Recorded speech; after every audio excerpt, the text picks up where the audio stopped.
us. Alright, we need a SD card. That's mine. We need an SD card, guys. Hey, this your coffee? Let's get rid of water. Put it on the floor. Or put it somewhere else. I got it. Drink it and throw it away. It's like It's hot. equipment. You can't drink it and throw it away. You drink the coffee, you can throw it away. Drink it then. So Unless that's he's going. You Unless he's can going drink it or throw it away. No, he can drink it and throw it away You can if he's. drink the coffee and then throw the coffee. Oh, okay. Things are making a little more sense. Now, let's get this. We need to get a SD card, yo. SD card. It's not in the back? We don't have one in the bag. We didn't do what we were supposed to and change out that. Leather and something. Leather and something. Hey, y'all know that y'all I can hear y'all. Done with y'all. Y'all on the camera, y'all know that, right? They got all them corny jokes on there. Yep. We got one viewer.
And unless we're trying to get your kids, so. In some way. What up? Oh, all right. Anyways, so yeah, those two doors out, and yeah. So, yeah, Uhuru. Really appreciate everyone just, All right, but is everyone excited for the second day of the 25th anniversary of the convention? I'm excited. I hope you guys are excited. This is very monumental. 25th anniversary. I'm just really excited. So I hope you guys are excited with me. First up on our agenda, we're going to have a great cultural performance on African drums by locals over here from St. Louis, Missouri. It's them drummers, and so they're going to be Facebook for us today. So I'm going to give a round of applause for them. Recording. I need your key. I need to go get some. Get a Marcus has I have my elders from son to son. In it's just African tradition, which carries right on over to Africans in America, Africans everywhere. We give honor and homage to and recognition to our elders. So I ask for my elders' permission to continue speaking to that permission. It's not the sound, which means thank you very much. My name is Scotty Kennedy. We are NIM. Noma emotion. Noma means drum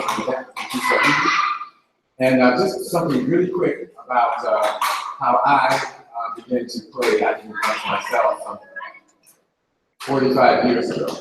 I began to play African drums as a political act. Not just to play or not for self-grandizing or anything like that. But because when I began to learn to play drums, it was at the height of a fourth wave of Africanism still in movement here in the United States.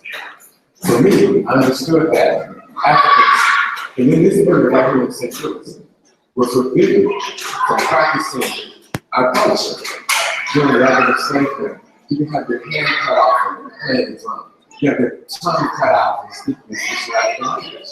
Okay, I mean, that's what I'm talking about. You can have your foot cut off and doing traditional African dances. They weren't no part of a culture. Because a culture reminds the people of who they are. They were a lot stronger to rise up. The same with women, you know, when you try to destroy what the women is. So for me, learning to play drums was very, very much a political act. And all the men that I work with here, and the women I work with, they're in here this morning, I have done it all the same way. Am I right? Okay. The first song, when I speak of elders, the first song is a song that's going to be a tribute to our elders. And how we must, especially these days, sometimes remind ourselves that we must respect our elders. We must respect where we came from. We stand on the shoulders. And it's always been, as long as it's been oppression, there's been resistance. This is what we call my head held high. Such and such. Yeah.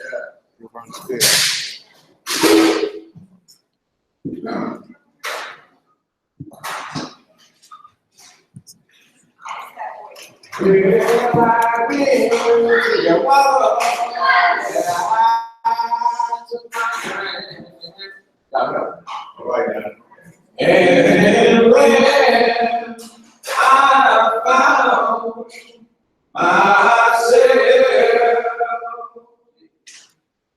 been so long since I told my story to you, and I looked at all these steps and I know it won't make me do. So I did it all don't take no conversation. So I tell you, my head is high. My head is high. My too small for me. My head is high.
My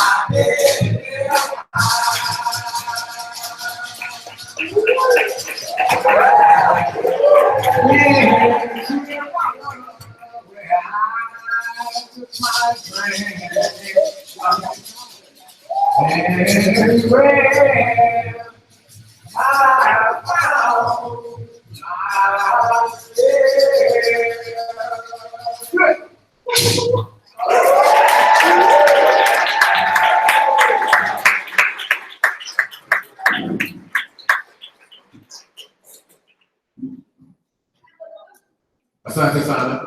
May I have my elder permission to continue? Asante sana, everybody. Give yourselves a hand, too.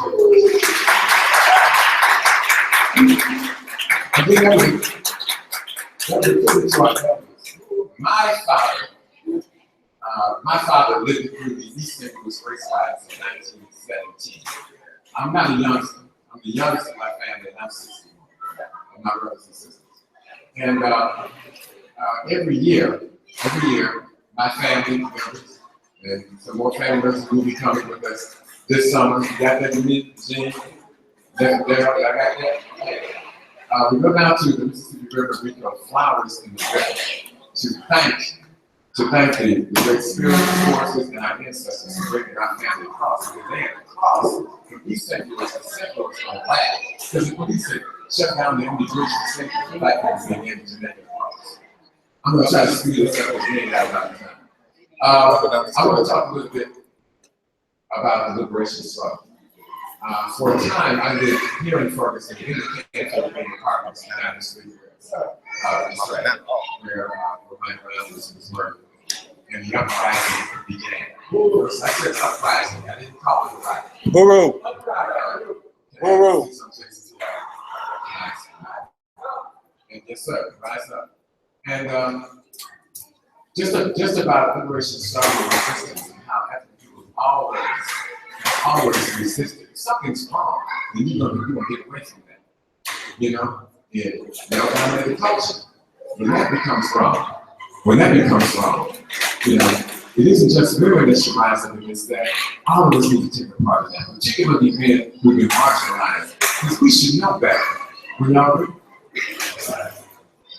In Angola, in Southwest Africa, during the 1970s, there was a huge uprising there. An uprising to kick out the Portuguese who were controlling Angola's resources, economy, agricultural, everything, and oppressing the people as well. You know, starving, choking the streams, killing the atmosphere. They were part of a Western, I don't know what you call that, some kind of Western alliance of commercial evil. The people of Angola did not like that. People of Angola did not like that. They partitioned, they struggled against it themselves, but they petitioned the United Nations to help them. They did not come to their aid. As much as this country talks about fighting for, you know, the underdog and helping the underprivileged, they didn't come to their aid at all. The only country who really stood up was a country we call Cuba, under Fidel Castro. Cuban soldiers fought alongside Angolan soldiers during that insurrection, and they won. Can we get that? This is a song in tribute to that, put together by the soldiers, women and men who fought side by side each other with women and men from Angola during that struggle. It's called Timberline. ¡Que viva la revolución! ¡Que viva! ¡Que viva!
Thank you so much, my brother. It's been a great timekeeper. Thank you so much. I appreciate that. We're down to the last 3 minutes, so I just want to say once again, thank you, Simon, for the invite. Thank you, Mr. Columbia, and everyone here, to Almighty, everybody who to you. We like to say during the Pan-Africanist movement in the 1970s in St. Louis, we always used to like to say, that means freedom now. right now. Yes, sir. Let's start right here. Freedom right now.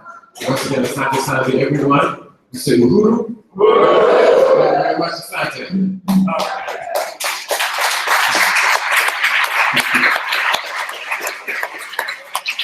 Wow, girl.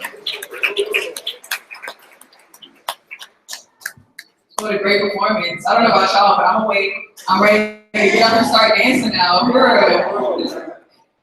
That was amazing though. I really wanted to thank and appreciate everyone who came and, do that cultural performance. That was really, really nice. I'm just happy about that. So up next, we're going to have Elisa come up. I don't know who she is, but Elisa's gonna come up and talk about the African Charge Genocide campaign.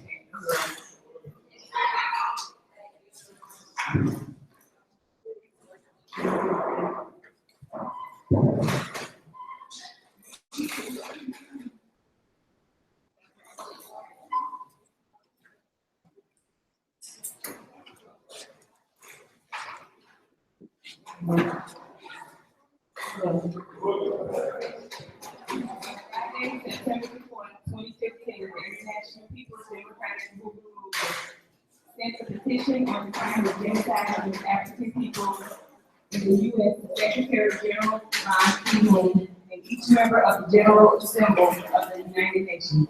The petition charged the U.S. with genocide against African people colonized within the borders of the U.S. The basis of the campaign, the campaign began back in 1982 when the African People's Socialist Party organized an international tribunal on reparations for African people in the U.S. Tribunal made the groundwork for the African Genocide campaign to be waged today. Tribunal used the same international laws, charters, and common law. After 3 days, Canada for international social found the U.S. on the charter.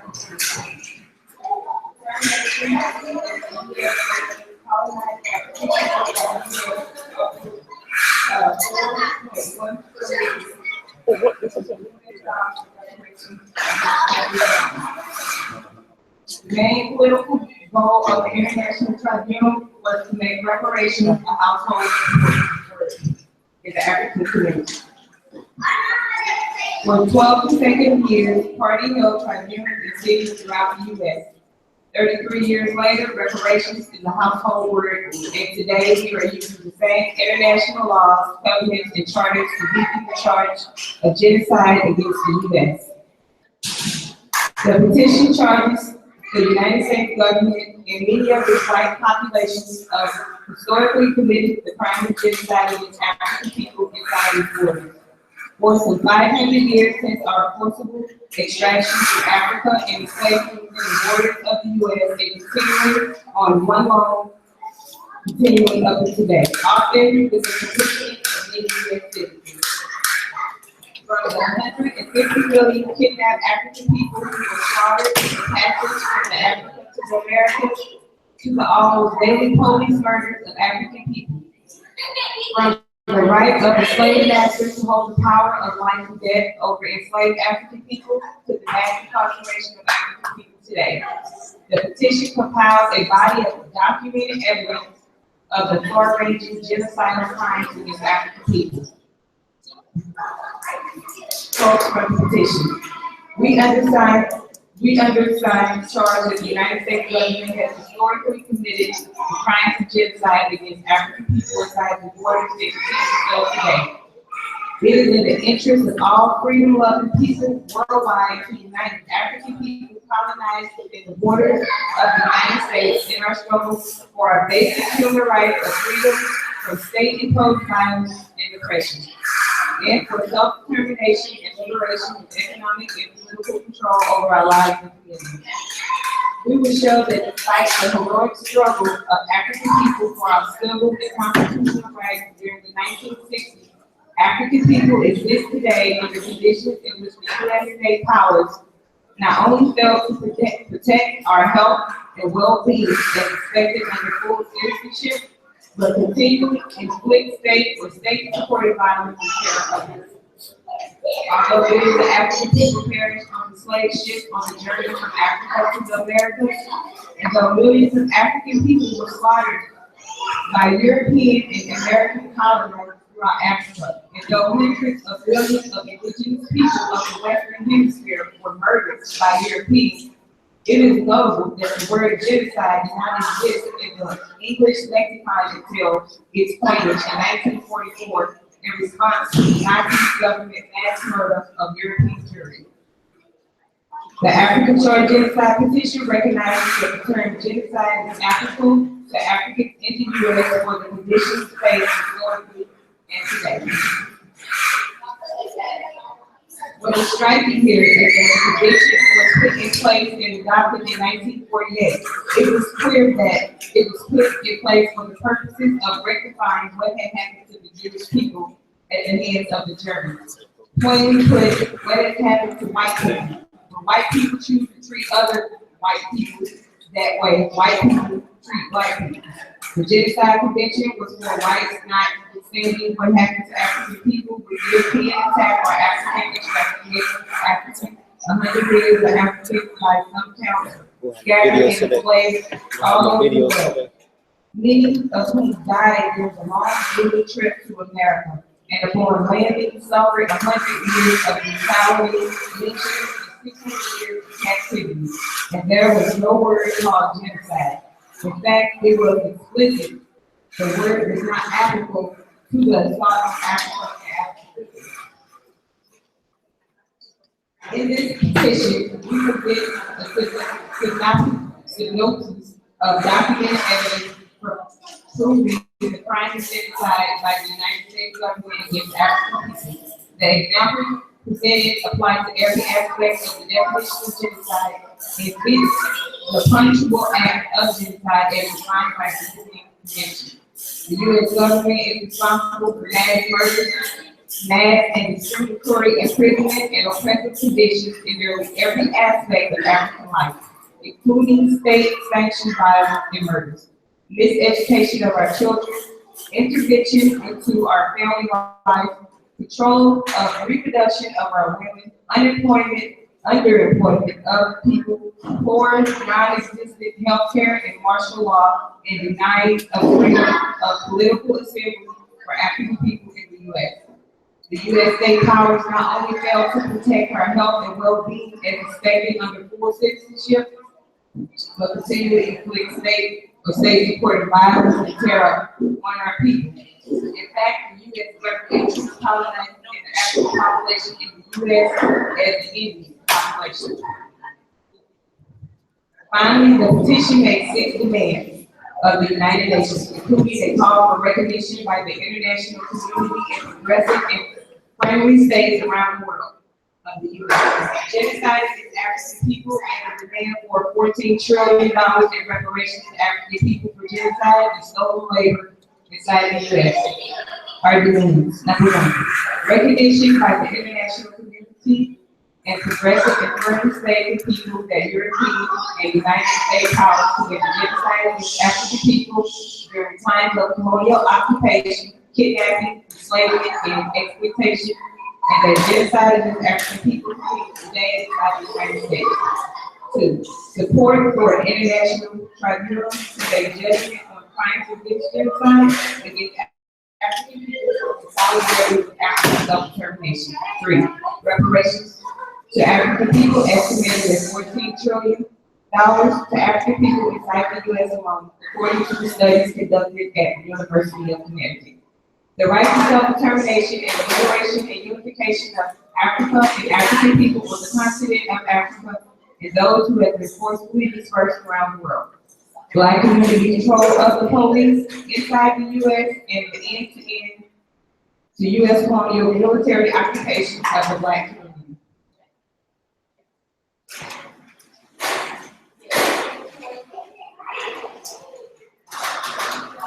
The International People Democratic Movement is led by the African People's Socialist Party, the African International Revolutionary Party that came to be with the mission of completing the Black Revolution of the 60s, and has worked tirelessly for the last 40 or more years developing tactics and strategies to realize not only that aim, but also the aim to unite and liberate Africa, African people everywhere under the leadership of the African working class because of its parent organization. The PDUM is a revolutionary mass organization. Finally, it is not our expectation that the United Nations will meet our demands. We understand that the UN is a tool of US and European imperialism. We are clear that the United Nations will never solve the problem of colonized African people. Furthermore, we know that only African people organized in a revolutionary party, the African People's Socialist Party, led by the African working class and poor peasants, will win our liberation. However, we do know that the African Chart Genocide Petition will put the question of Africans in the U.S. as an oppressed nation in the U.S. on the agendas of nations throughout the world. What we do know is that African Chart Genocide will deepen the crisis for imperialism and deepen their crisis is necessary for our revolution.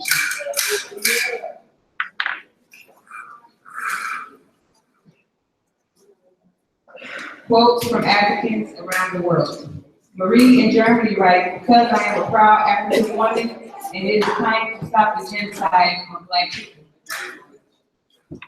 Shakil in Florida writes, for all my ancestors who lost their lives, we fight, we march, we protest, we petition, we will use their every tactic.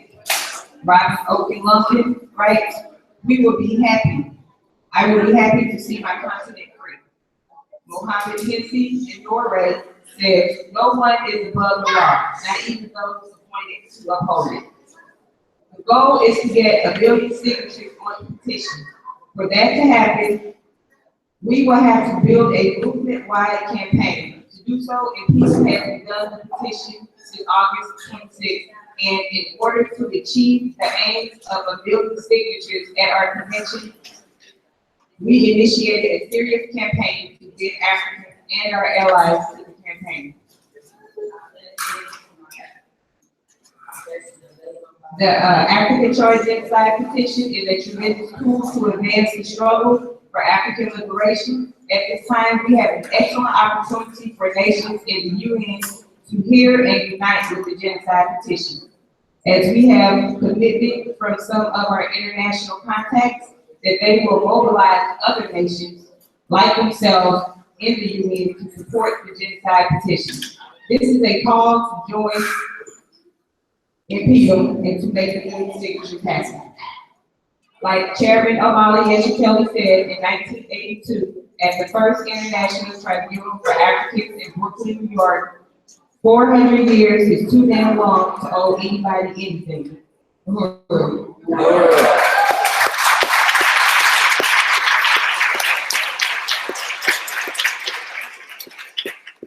And I just want to say, everybody in the audience and online, if you have not signed the petition, please go to impedum.org or AfricanChartGenocide.org to sign the petition.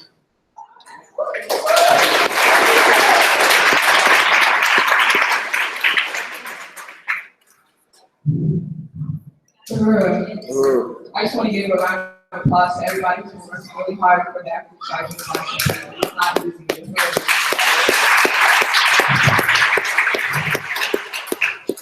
I just got a little taste of it doing the African Chart Genocide winter campaign tour. I saw for myself how much work they put into that campaign and how much work that Lisa and Columbine and everyone who's worked to get these petitions signed puts into this campaign. So me just doing it for a week, it was hard for me. So I really appreciate you guys. So next we're going to have the appointment of the president by Chairman Uhuru.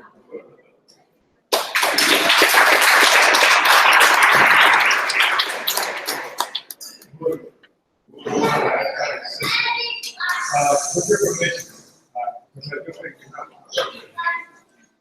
I'd just like to say, make a statement around this African Chart Genocide campaign. I think it's an extremely important campaign, and it's one of those things that the Uhuru movement does that takes us away from this narrow perception of what our struggle is about. as a people. It takes us away from the idea that somehow we're fighting to make white people or somebody like us, or that we are fighting to be accepted in this country. It is a petition that recognizes that the United States, as Commander Lisa says, treats the African population in this country like an enemy population. And too often, we ignore that reality. And I'm reminded, again, of the kind of commercials that you sometimes see on television, where they advertise what's supposed to be a medicine, and they tell you what this thing is that you should take. And then they tell you, if you take this medicine, that it's going to kill you. It'll kill you, it'll make you blind, it'll ruin your kidneys, your liver, it'll stop your breathing, you'll breathe out hives, you'll infect everybody around you, your hair will fall out, etc.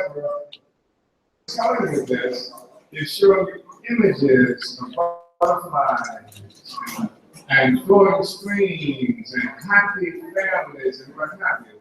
So they comply with the legal requirement to say something that this stuff that you take to cure disease will cause 14 other diseases, right? And then they show you something that will undermine the message of danger about it. And that's the kind of thing that we're confronted with often in this country. Because everything that we know about this country tells us that, okay, they make your hair fall out, they destroy your kidneys, cause heart attacks, high blood pressure, they'll put you and do all these things. We all know that to be the case. Yet, even as we know that, so many of us are prepared to take this bitter pill that America offers and act like there is some happy ending if we just take the pill and go along with it.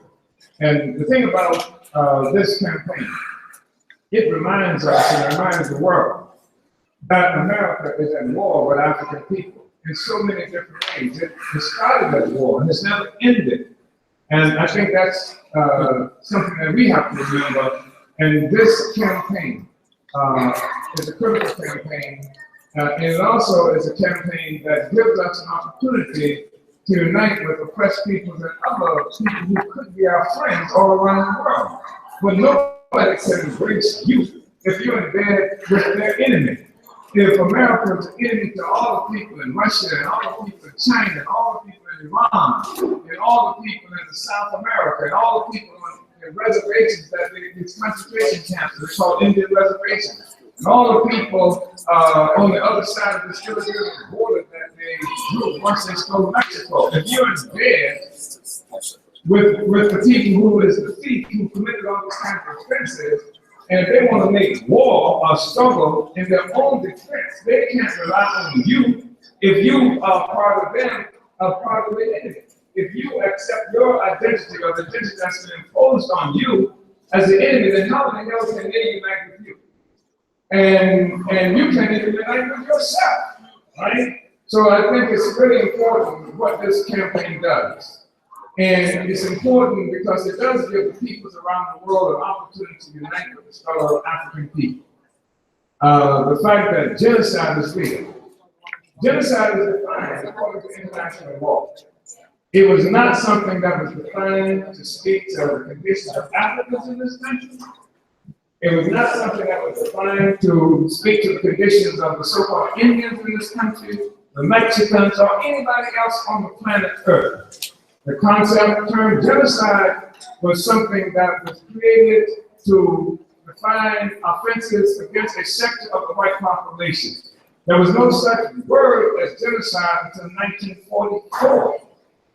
And in 1944, even as they're talking about genocide, the word genocide mentioned was the national pastime in this country in terms of what white people were doing to us in this country.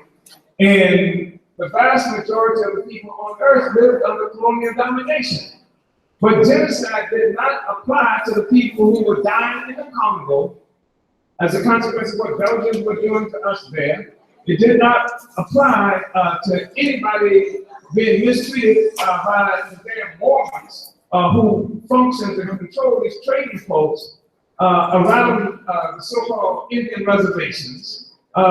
Genocide was something that applied to an act that was committed against a sector of the white population, who at this time were primarily Jews. When I say that at this time, because at the time when Germany was oppressing and killing African people in Southwest Africa, that we now call Namibia, the people who became Jews later were not fighting against Germany for what they did, what they were doing to African people then.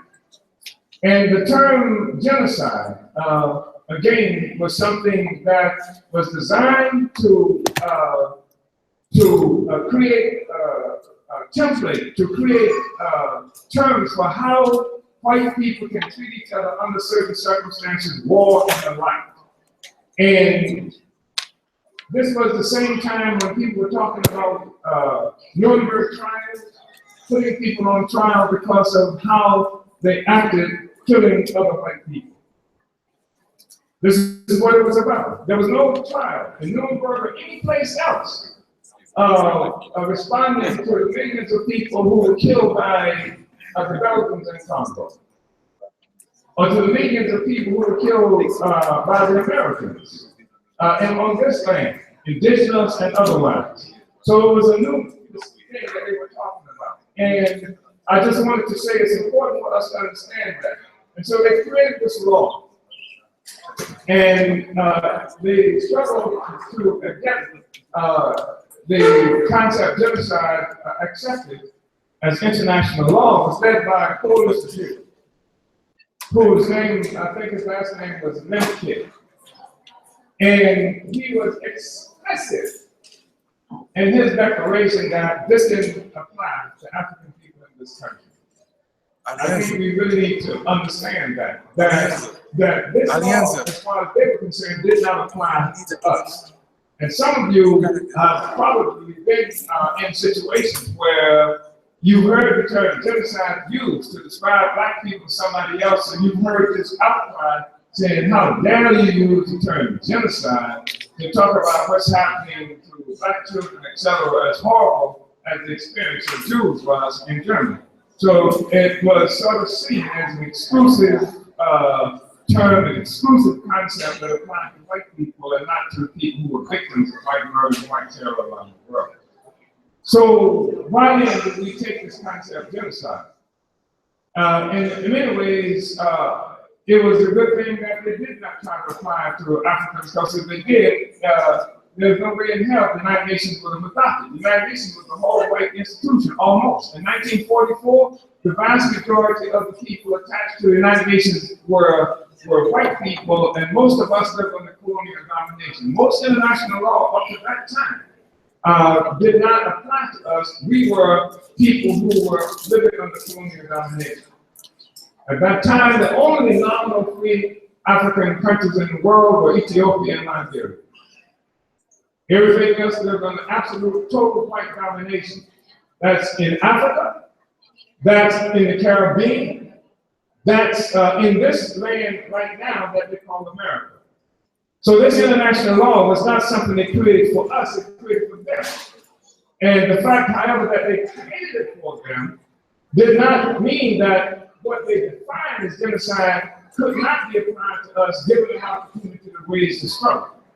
And if you look at it, how they define what they call genocide, and how they talked about a law that was for the prevention and punishment of the crime of genocide, which included genocide itself, incitement to genocide, and there are other things that are punishable.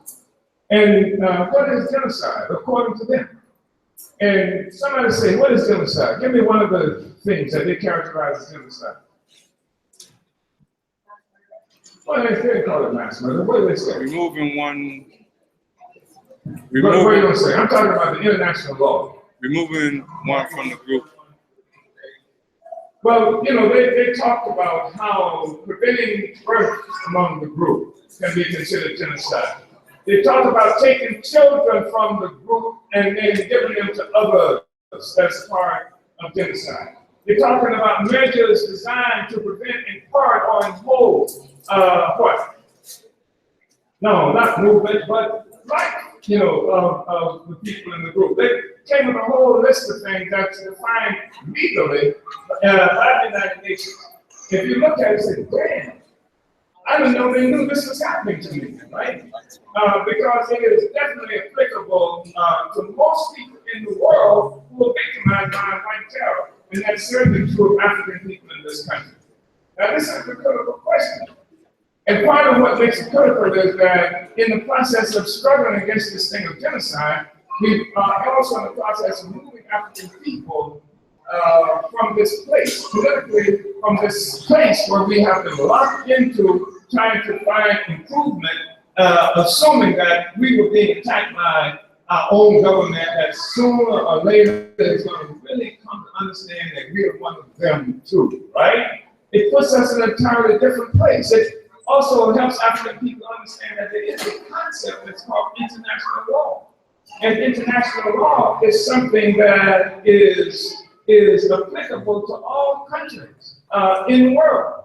And that's really helpful to understand that international law, in theory, is more significant and supersedes even the law of the United States of America. That's helpful to understand that. And what's also helpful is because other countries are expected to adhere to this international law. When I say they are expected to, this becomes a weapon that the United States and Europe use to target any other country around the world for violation of what they call international law. This is the thing that allows America to create all around the world defending the rights of the people based on international law. Well, how can America, and America, you know, it invades countries to save them all the time. It bombs them to save them. It kills to save you. That's why we're killing. And we've got international law to show why we're doing it. Actually, what America has is more guns than anybody else, but that's another story. So what we're doing is that we want to deflate this capacity of the United States that's experiencing a severe crisis around the world today. Deflate that capacity to run around the world attacking other people by claiming other people are violating international law by saying, look at what America is doing to African people here. And when we do that, we are any enemy of America that has the guts to take a stand to be able to unite with us and say, look at what you're doing to black people in the United States. You see what I'm saying? That's why I was in Russia, I was in Moscow 2 years in a row because the Russians are engaged in a political struggle with America, and they want to be able to say, too, that this is what America is doing to black people, and they have the whole conference, international conference on self-determination.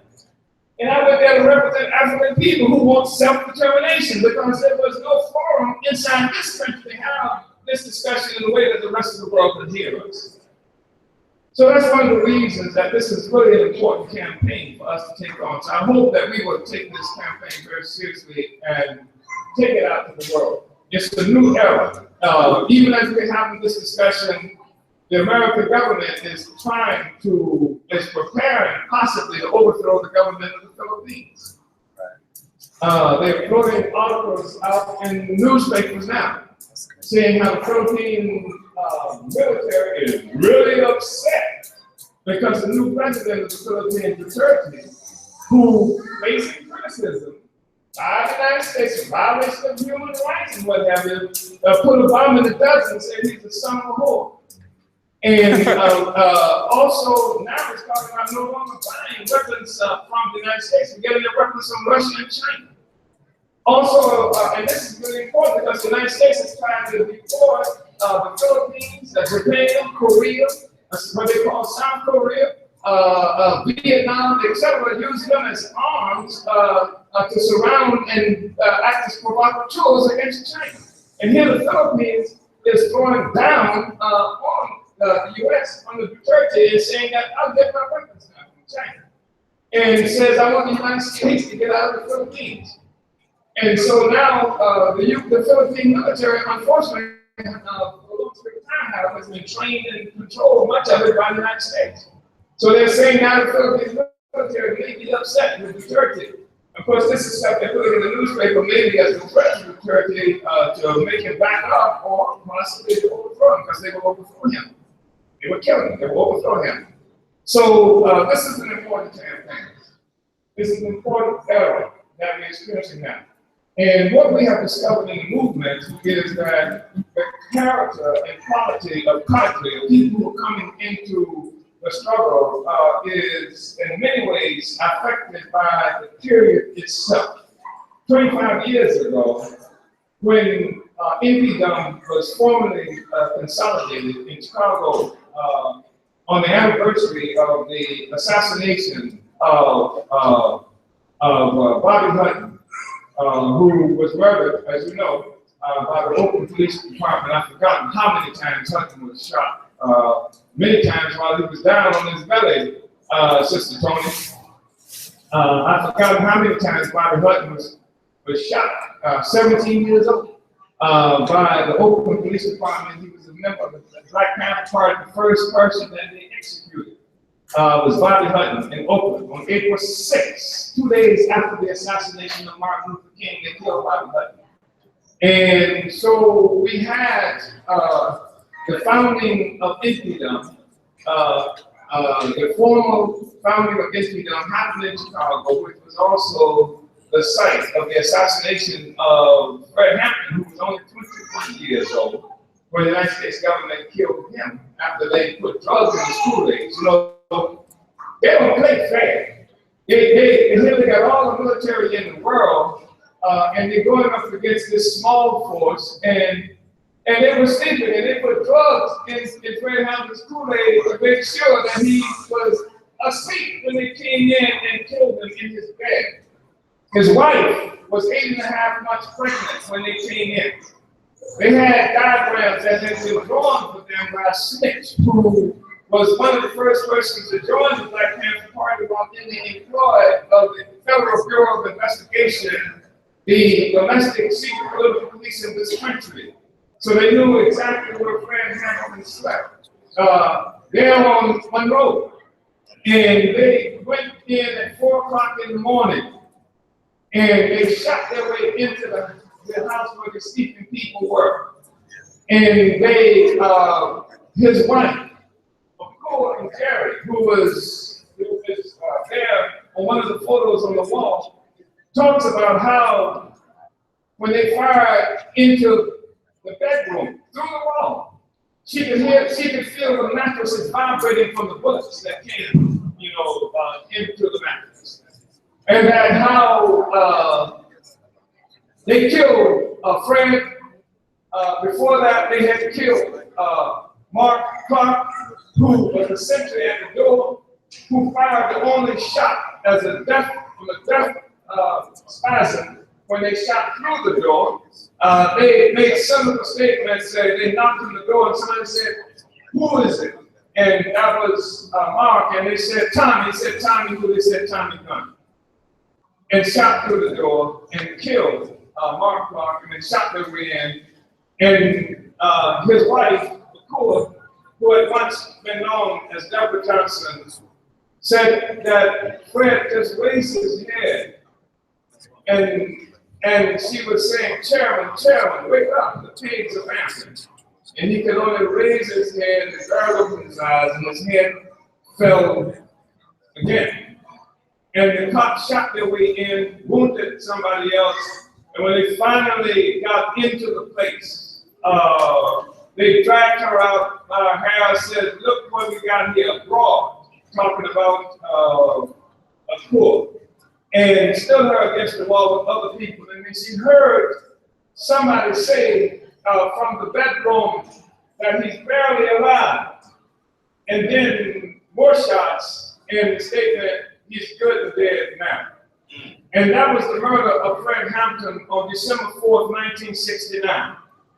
And we thought 25 years ago that it would be the best place symbolically to have the founding convention. right there in Chicago. Because Fred Hampton, 21 years old, was the most significant leader left alive and free and in the country from the Black Panther Party.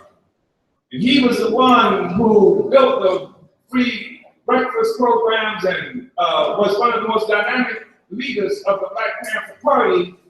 And so they killed Fred Hampton.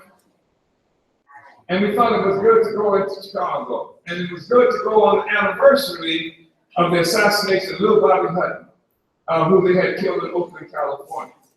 Because Fred had said that you can kill a revolutionary, but you can't kill a revolution. And we were there to punctuate that reality. That's what InPDUM, that's the founding convention of InPDUM, was in Chicago based on that history. And it was important, we thought, that the first president of the International People's Democratic movement would be the woman who once known as Deborah Johnson when the police shot their way into that house on West Monroe Street, a core in Jerry, who, like so many of the Africans from that period, had sort of been driven out of political life by guns, by murder. And she became the first president of InPDUM. And her son, who was then known as Alfred Johnson, who was then who then came to be known as Fred Hampton Jr., became the first president of the Chicago City InPDUM branch. So that was fitting. And Akul became the first president and was president for a while. We had an office there in Halstead. And after Akul left that position, I think it was taken by Chimaringa Waller. And Chimaringa Waller is one of the most patriotic and loyal and bedrock members of the rural movement. He's been in the movement since he was 17 years old, high school student. And he was followed by Aubrey Muhammad, the next person who became InPDUM's president. And following Aubrey Muhammad, Diapo Bala was president. And following Diapo Bala, Sister Walia here became the next president. So this is sort of like a gallery of former presidents. And each of them was president at a particular time, history in this movement. An InPDUM organization that started off in a defensive posture, trying to rebuild the movement, trying to defend the African community from this counterinsurgency, expose the counterinsurgency, trying to bring African people back into political life. That was what we had then. And then we had this extraordinary experience here in Ferguson, where the movement was brought here by young Africans on Canada Drive, who had declared that Fred was right. And you remember at the time the slogan of the Black Panther Party was "Off the Pigs." And what we heard coming out of Canfield Drive was "Kill the police," which is just another way of saying the same thing about people who were killing us. And so we came into Ferguson and had an opportunity to meet this incredible young woman who was just curious and out here trying to deal with the reality that all the Africans here, this was an incredible place. Everybody should have been in Ferguson during that period. You want to see a community that had come together.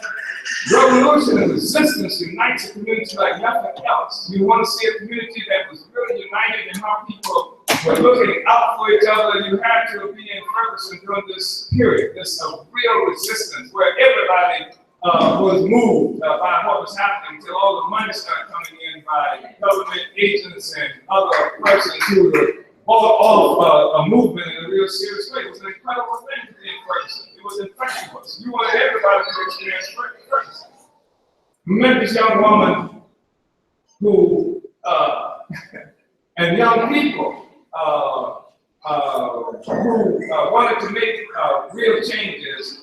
And as you know, a year after that, the president of InPDUM, following Walia Brooks there, was a woman who we knew as Resurgence Bentham. And some of you may have seen the video where we were walking together, a photo in the march right here from this church where we first met her. And I wanted to know where the hell where does Resurgence comes from? And she says it's Greek. And I said, man, you don't look Greek. And but a year later, she became, by now she's become one of the most dedicated and fiercest advocates of African internationalism. Who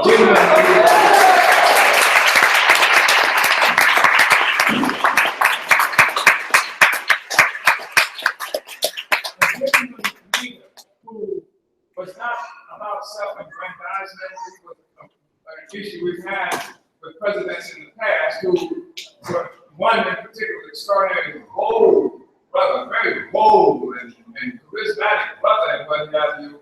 And if you didn't know nothing about InPDUM, you knew about him. So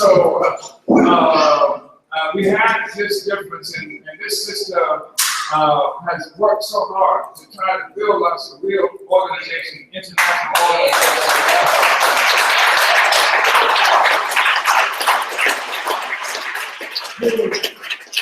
Who strictly from the African working class, no BS here, strictly from the African working class, right? And just has been a very, very powerful force. And if I stood here and talked about who should be the president of InPDUM at this time in our history as a movement, and did not say that it should be Comrade Sister Columbine, I'd be in trouble. So on this day, I am struggling not to be in trouble, but also want to acknowledge my respect for the leadership of this extraordinary woman from the working class, who has brought a new dimension to the International People's Democratic movement, who recognized certain kind of shortcomings she had at one juncture, but I'm not sure if she recognized all the other things that she brought to it that made those shortcomings meaningless. She has demonstrated a clear ability to identify talent, lead good forces who could be brought into the movement to do all the things that she can't do. She's got somebody who can do it. She's put them in place. And I've seen a lot of talented people who couldn't do that. And actually tried to do everything themselves, which meant that nothing got done too effectively. I would like to present to you, sisters and brothers and comrades, comrade sister Columbine, the person who has to continue to hold the reins of the International People's Democratic Movement.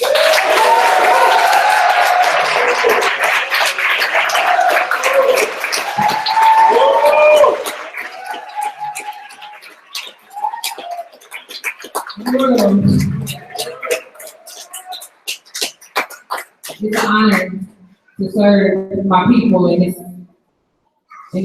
juncture, to be the president of this organization, and I don't take it lightly. I didn't take it lightly when the torch was passed to me a year ago, and I still don't.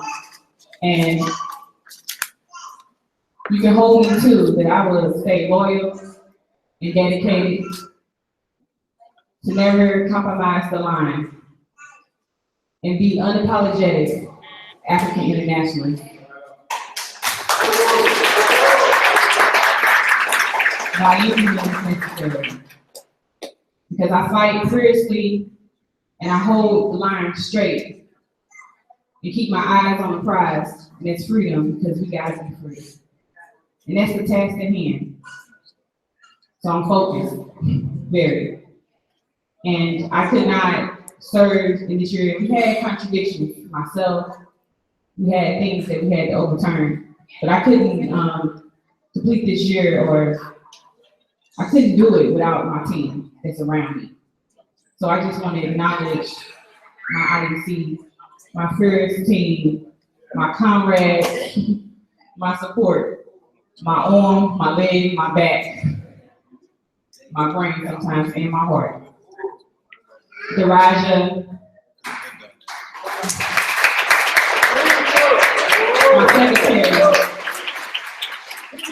I got them all in there. Odessa, fearless fighter. Odessa was my friend for years. My sister was there for me through thick and thin. And it's, you know somebody when, I'm talking street terms, and this will probably get me, I don't know what she is, but no, everybody can't go to jail and do time. They'll turn it back on you. They will turn you in to get less time out of this.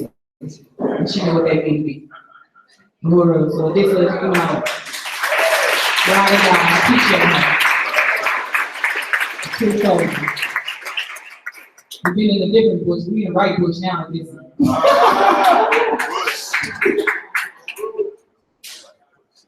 Akile.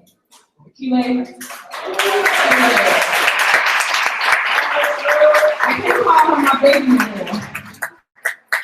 She a big girl. She got babies. And she's not on the IEC, but this year, I see, and I want to say that Odessa was a impedum force, Akile was an impedum force. IEC, I was only party person, but within this year of being in impedum, Odessa was one to the party, Akile was one to the party, and now they are party members. And for people that's new, and don't understand what I mean when I say the party, the African People's Socialist Party is a revolutionary organization that InPDUM works under the direct leadership of a revolutionary organization. And so InPDUM is a mass organization where anybody can be a member. The party, when the party say jump, we say how high. And that's the stance that you have, and that's what Akile and Odessa became. Sons and daughters, the best sons and daughters of the revolution. So I really appreciate that. I appreciate my whole IEC, and I just want to acknowledge Chimaranga Waller. Oh, yeah, you know his name.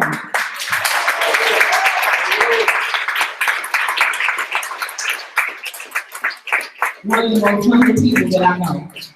They don't get moved or rocked by much, just solid as a rock. And that's what I need. And so I really appreciate you for being there for me. And I appreciate the party. I appreciate the party because what I couldn't do, I found it in the party. So I appreciate the party and I appreciate all the comrades. And I wanted to acknowledge Liu. You know, she worked very closely with Akile, and I remember her being on the encampment tour, and she went from a PO force to a leader. And that's the real task at hand. We have been able to get members within this year, but you know, if you're wondering what's happening for the next trimester or the next phase, is we looking for leaders. So I want everybody to be in tune and not only become a member of the InPDUM, but see yourself as a leader, because we need people to build branches. We need to organize. And the chairman was talking about Ferguson. It was a lot of different organizations out there and a lot of money. And it's not by help, it was a lot of money dumped. And a lot of people seen the problem, but couldn't humble themselves to join something, wanted to build something that was already created. The task at hand is to get free. We cannot be so caught up in ourselves and our own egos and titles that we lose track of that. So I didn't care about being the president. I would do whatever. If I had to be the person that's standing at the door, you know, and that's what I was gonna do. I was gonna do that. And we have to understand that we all are a part of a body that has been colonized, that have been brutalized, don't know who we are. We have to humble ourselves if we really want to get free. It's not that we ain't gonna sing our way out of it, we ain't gonna march our way out of it, we ain't gonna pray our way out of it. We're gonna have to really understand the theology.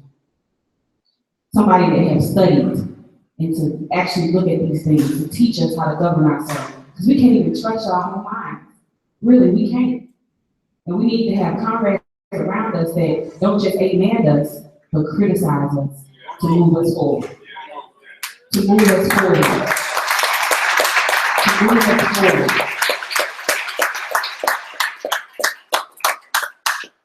Every African must be free. If it's an organization, I felt that it was so important to talk about some of the issues we're gonna talk about. Because I'm not, listen, if you African, I'm for you. I want all African people to be free. And the only way that I can be sure that all of us will be free is the poor working class lead that struggle.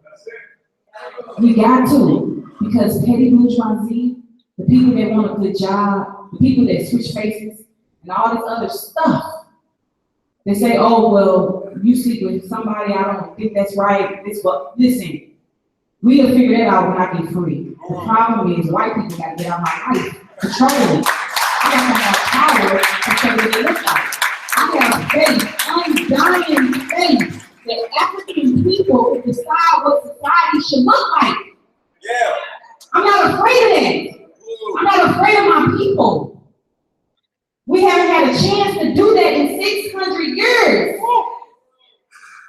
We haven't had a chance, but we have been free longer than we've been slaves, but we don't remember that. And we have to tap into who we were before these people came into our life. So that's the task at hand. So instead of trying to do it yourself, join something, join the winning team. Join the winning team. It makes sense. So I didn't come up here to do all that, but I appreciate the chairman, and I unite. Even if I didn't have confidence in myself, I say the chairman right, so I gotta do this. The party is real. Uhuru.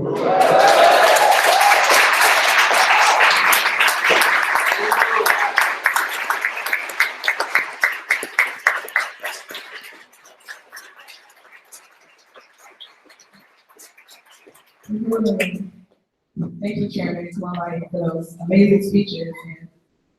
And, we get moved by words a lot, but that speech wasn't for you to get moved. It was a call to action. You can't, like just like Akila said, everybody said this whole weekend, you can't hear all of this and not join InPDUM. You can't do this room and not be a member of InPDUM and want to do something that's going to change your circumstance. And just So next on the agenda, we will have a cultural presentation, which will be a monologue written by Comrade Akila Anayi. She wrote this monologue by herself, and she'll be performing this. It's called Blowing Smoke.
couldn't for the life of me get the words out. My mind was dark. I had nothing. I really thought about it. I paced a little here and there, feeding my brain with things, and still fell short from it. So I tried to remember my own. Put me around for me. My mom was pretty cheap. Of course, she was between all of them. Something good like that. They would give us me God and my mom. Boy, she was sleeping. She didn't like salt. And then it was my mom. All the way from there, the green stuff off their glass. Number.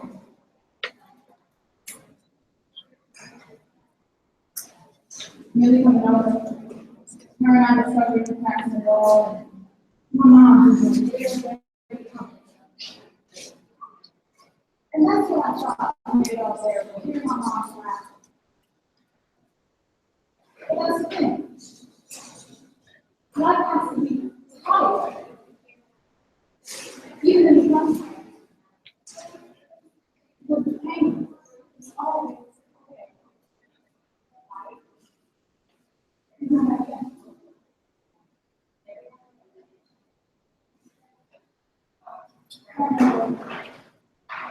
My mom, she was and really her mom was all over our house. Mom, that's when it's over. You would be stuck after us. And then we would issue. Mom, he was 17. They didn't tell him to stop him. We walked away. Yeah. One of the cops, they rushed into the ground. And stood over him, kicked and kicked. And Mary and I could just watch. And our moms both ran over. And Mary's mom was handcuffed and thrown into the back of the police car. And I was gone. And I just never heard about it.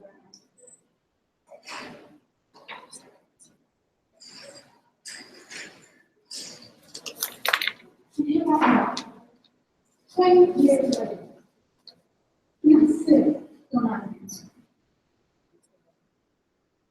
How could I ever know true happiness? When every day I'm scrambling trying to find something to do. When I'm worried about when my mom's last breakfast in the week. I'm seeing my people every day through the night. I don't have to be step out of my reality, be someone else, in order to experience true happiness.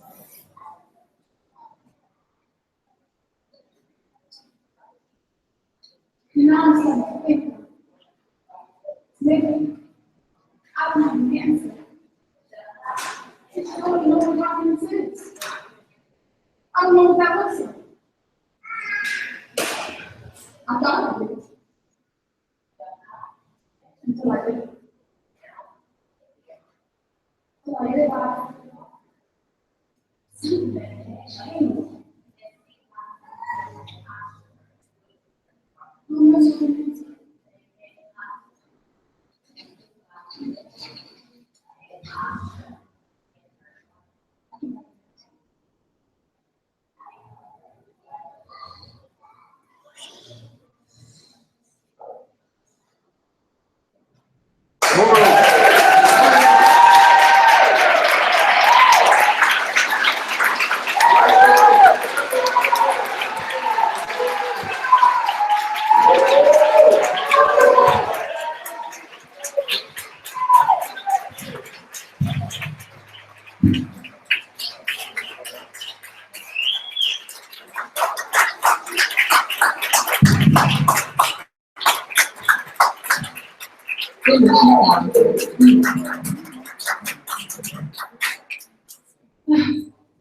talented. It's my comrade, I love her.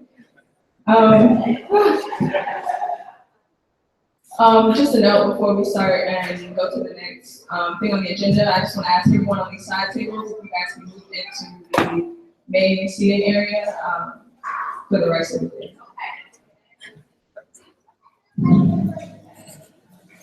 Yeah, so next on the agenda, we're going to have the chairman, Glenn Ford, and Zaki, am I pronouncing that right? Zaki Baruti, talk about Trump, Clinton, and the struggle for self-determination. So a round of applause for them as they come up here.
Mic two.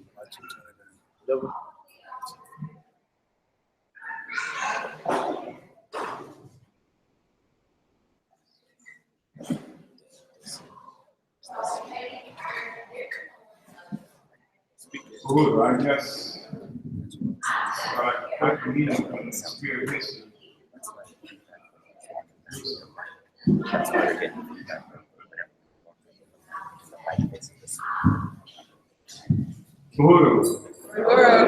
I think that this is a really important discussion, and I'm glad to have an opportunity to participate in this discussion.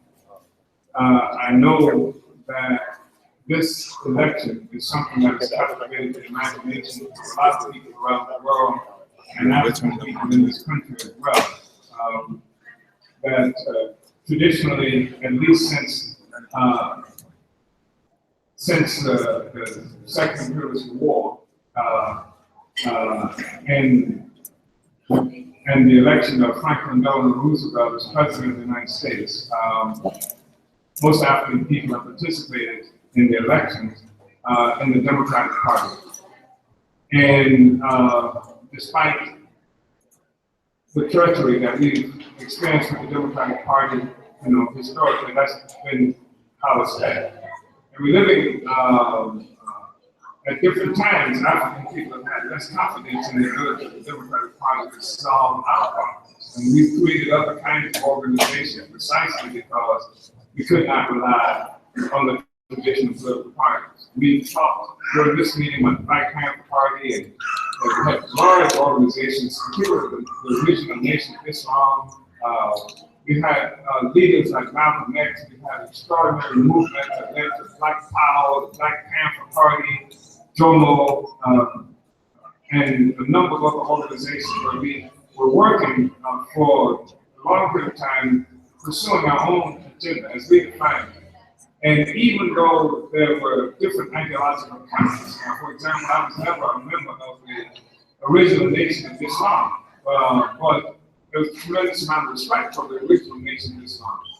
That was the organization that really made an assault on this assumption of white superiority, domination, and what have you. Declarations, bold declarations, white man is the devil. I mean, that was a double statement to make at that time in history. White man, the devil.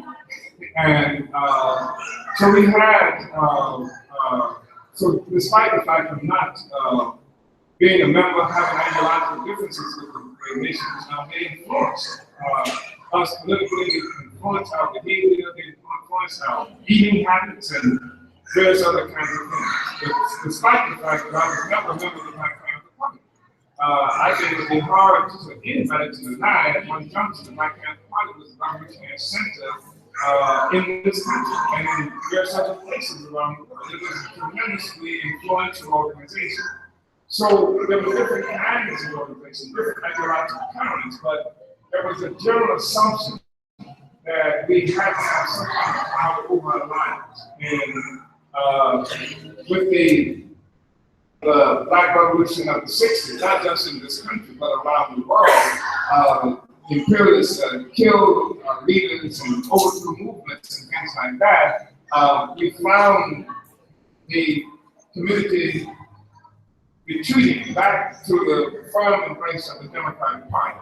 And the electoral, the presidential elections, like the other elections, are the means by which it is expected that people in this country will attempt to realize their aims, to meet their political needs, social and economic anticipation is realized through these processes. But now we've seen over a period of time, and this didn't just happen overnight, there's been this crisis in the whole electoral process. And more people are clearly exhibiting an assumption that they cannot rely on the traditional political electoral process to solve their problems anymore. And that includes white guys who've gone out in the bushes with camouflage uniforms and create all militia groups on the one hand. It includes various kinds of political expressions, and certainly it includes the kind of resistance that's begun to resurface in our communities with African people, with demonstrations, blocking the United States, and doing other kinds of stuff. There's something else that's afoot. We see a situation around the world where most people on earth are dissatisfied with the arrangement that has been imposed on them. So now you have a presidential election that's right around the corner, and a situation where more than 60%, the last I saw was 64% of the people in this country felt like the country was heading in the wrong direction. And then the two main presidential candidates having negative ratings, polling more than 50% negative ratings. Clinton, the last I saw, was 59% negative polling rating. Trump, 60%, the last I saw. And that people are supposed to be able to find their way politically in this country, on the one hand. On the other hand, in our community, we have to be extraordinarily concerned because neither of the candidates, not just these two candidates, but none of them, because now there are two quote-unquote third-party candidates that are also finally on the radar, political radar, talking about what we need to hear. Not a single one of them has a program to stop police from murdering Black people. This is an outstanding thing. This is the stuff that they, even as they salute what they call Black Lives Matter movement, not a single one of them has a proposal to stop the American government from killing Black people through this arm of the police. Not a single one. Nobody. Jill Stein, the other guy who doesn't know what Electoral is, and Trump or Clinton. Neither of them. Neither of them has been able to support reparations for years and years. That's at least something like an apology. So I'm sorry, not even that it has happened, right? And so we find ourselves in a rather shaky place. And there's an assumption that we have no alternatives except to vote for the Democrats or the Republicans or Jill or the other guys. And that's why I think it's really important for us to have this discussion. And there's a lot that needs to be said.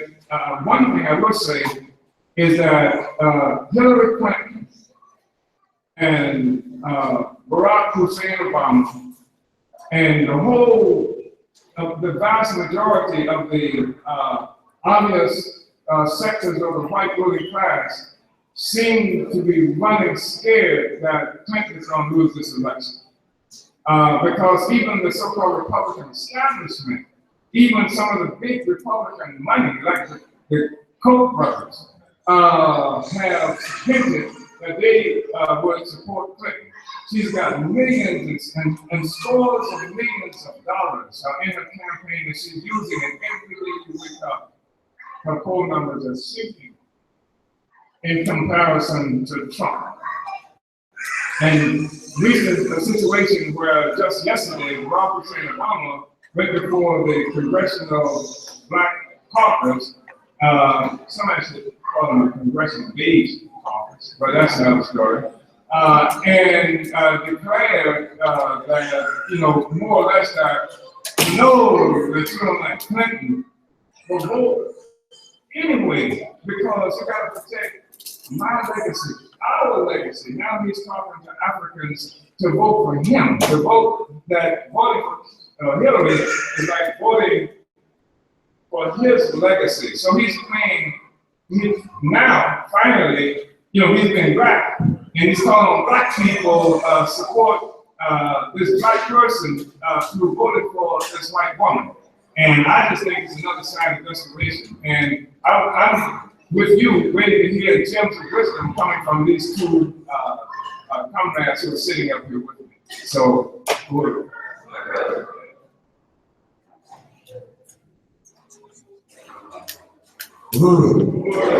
Powerful people. And I can say, first off, that I don't know if I'm going to get to the election, Donald Trump to Hillary Clinton. I want to focus, first of all, on self-determination.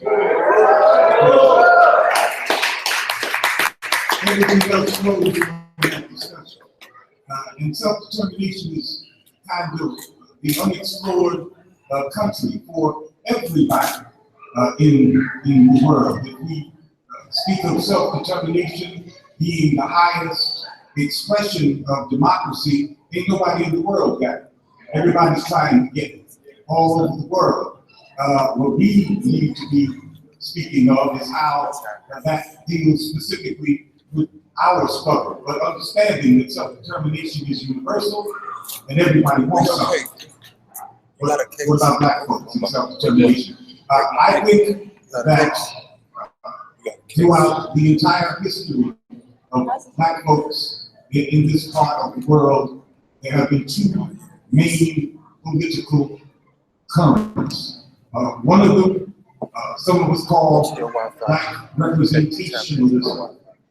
And representationalism basically says that black folks should be represented, that there should be some black people at every level, in every sector of society. Doesn't matter what they're saying, what they're doing, they just need to be there at every level of society. And then there is the other major current in black politics, we call it that, and that is the self-determinationist current, which says that black people have a right to build a society that is fit for black habitation, and to build a civilization based upon our vision of the world. Currents have been in conflict throughout our sojourn here in this part of the world. And they don't exist as an army of representationalists over here and self-determinationists over there. It actually exists and cohabitates in the same black brain. Folks having an internal struggle within themselves about to have more black faces in all kinds of places, even more black faces among those gangsters with prestige. You know, we'll go to a movie and cheer because the black gangster gets one up on Dillinger or Bugsy Siegel or something like that. So we want to be represented, and all of us do that. And then that is in conflict often with the black self-determinationist sphere of our brain. So this is the conflict that goes on. For the representationalists, there's nothing wrong with the Congressional Black Caucus, at 85% of which voted back in June of 2014 for the continuation of the militarization of local police through transfers of weapons and equipment and such from the Pentagon down to these local departments. They had an opportunity to vote on that Pentagon program, and 32 of the 40 who voted to keep that program going. Only 8 voted against. That's 85%, 4 out of 5 of the Congressional Black Caucus. Now, if you are thinking as a representationalist, that does not bother you at all. What bothers you is, well, we need more of these Congressional Black Caucus people, because they only make up 10% of the U.S. House of Representatives, and Black folks are 13%. So progress means getting a couple more of these fools in the U.S. House of Representatives, representing us by their presence of what they do. They believe, of course, that the highest state of representation is to be in the White House. So it does not bother them at all that President Obama raised the transfers, the nominal value of the transfers of Pentagon weapons from the Pentagon to local police from only $33 million when he came into office to $780-something million by 2014. That's a 24-fold increase, a 2,400% increase in just a couple of years under President Obama, which makes him the champion arms dealer to the local police of all time. Much bigger than George Bush or any of his predecessors. But it doesn't matter. If you're a representationalist, of course, we are represented as a Black family in the White House, and that's what counts. So these are fundamental contradictions that play out. The Black representationalist doesn't care what Obama does, what the Black Caucus does, what their Black mayor does. William Lacy Clay, who represents where we are sitting now, was also one of those 32. Before Michael Brown was shot down on the streets of his district, voted to increase or continue increase of Pentagon transfers of weapons to these kinds of cops. But we see folks like Larry Wilmer. I'm sure some of you are familiar with his show. Came on Comedy Central. They've since taken it away. And as Obama is nearing the end of his tenure in the White House, Larry Wilmer, his theme was the unblackening. As if the White House was black because Obama was there. This is an illusion of Black power, when what we actually had in the White House was a very charming Black frontman for corporate power. In President Obama's first 4 years, he said less about race than any president since the time of John F. Kennedy. And when he did open his mouth about race, it was usually in the form of lecturing Black folks about how we were just holding ourselves back. That was his main content. This went on for 4 years. And his performance in those 4 years was more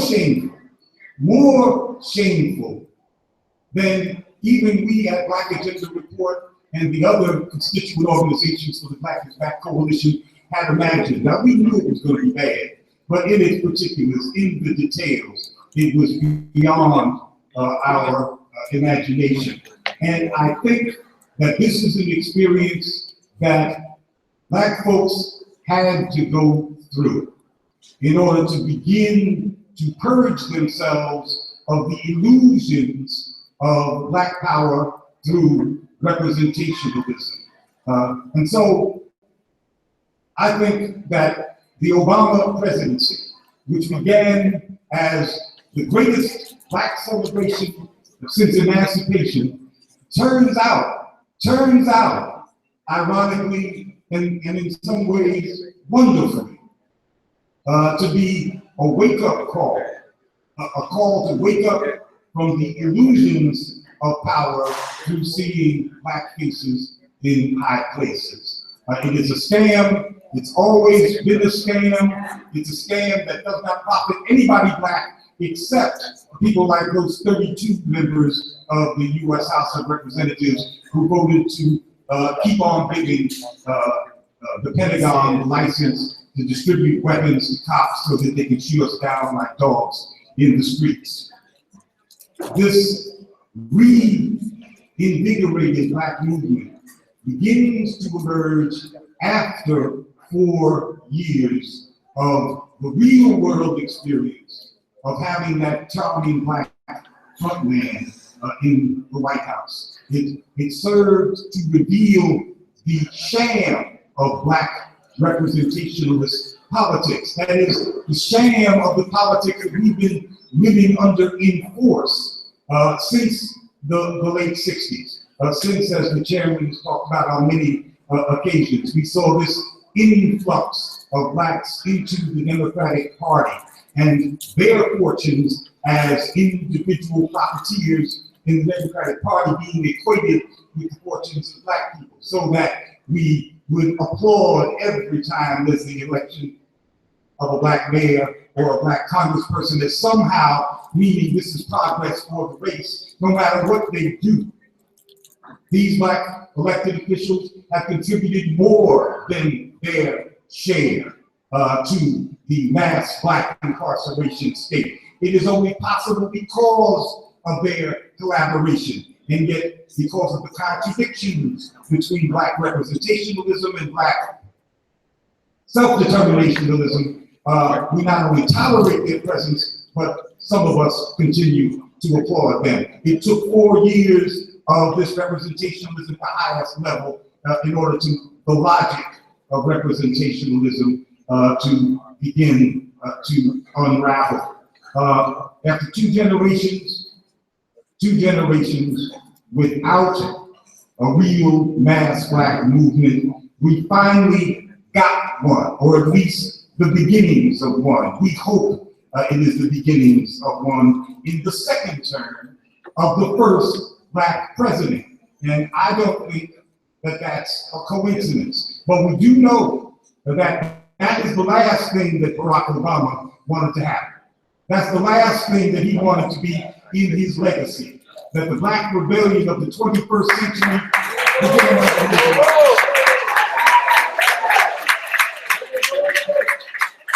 we're not going to see that on the Black movement. We use 3 presidential museums. We'll have 3 of them, but not one's going to mention that fact. If some of you may remember that even before Obama was elected, what the white corporate media was saying was that his ascension actually marked the end of Black politics. That after fighting against the Black men in the White House, there's nothing for us to talk about anymore. And if you're a representationalist, that's true.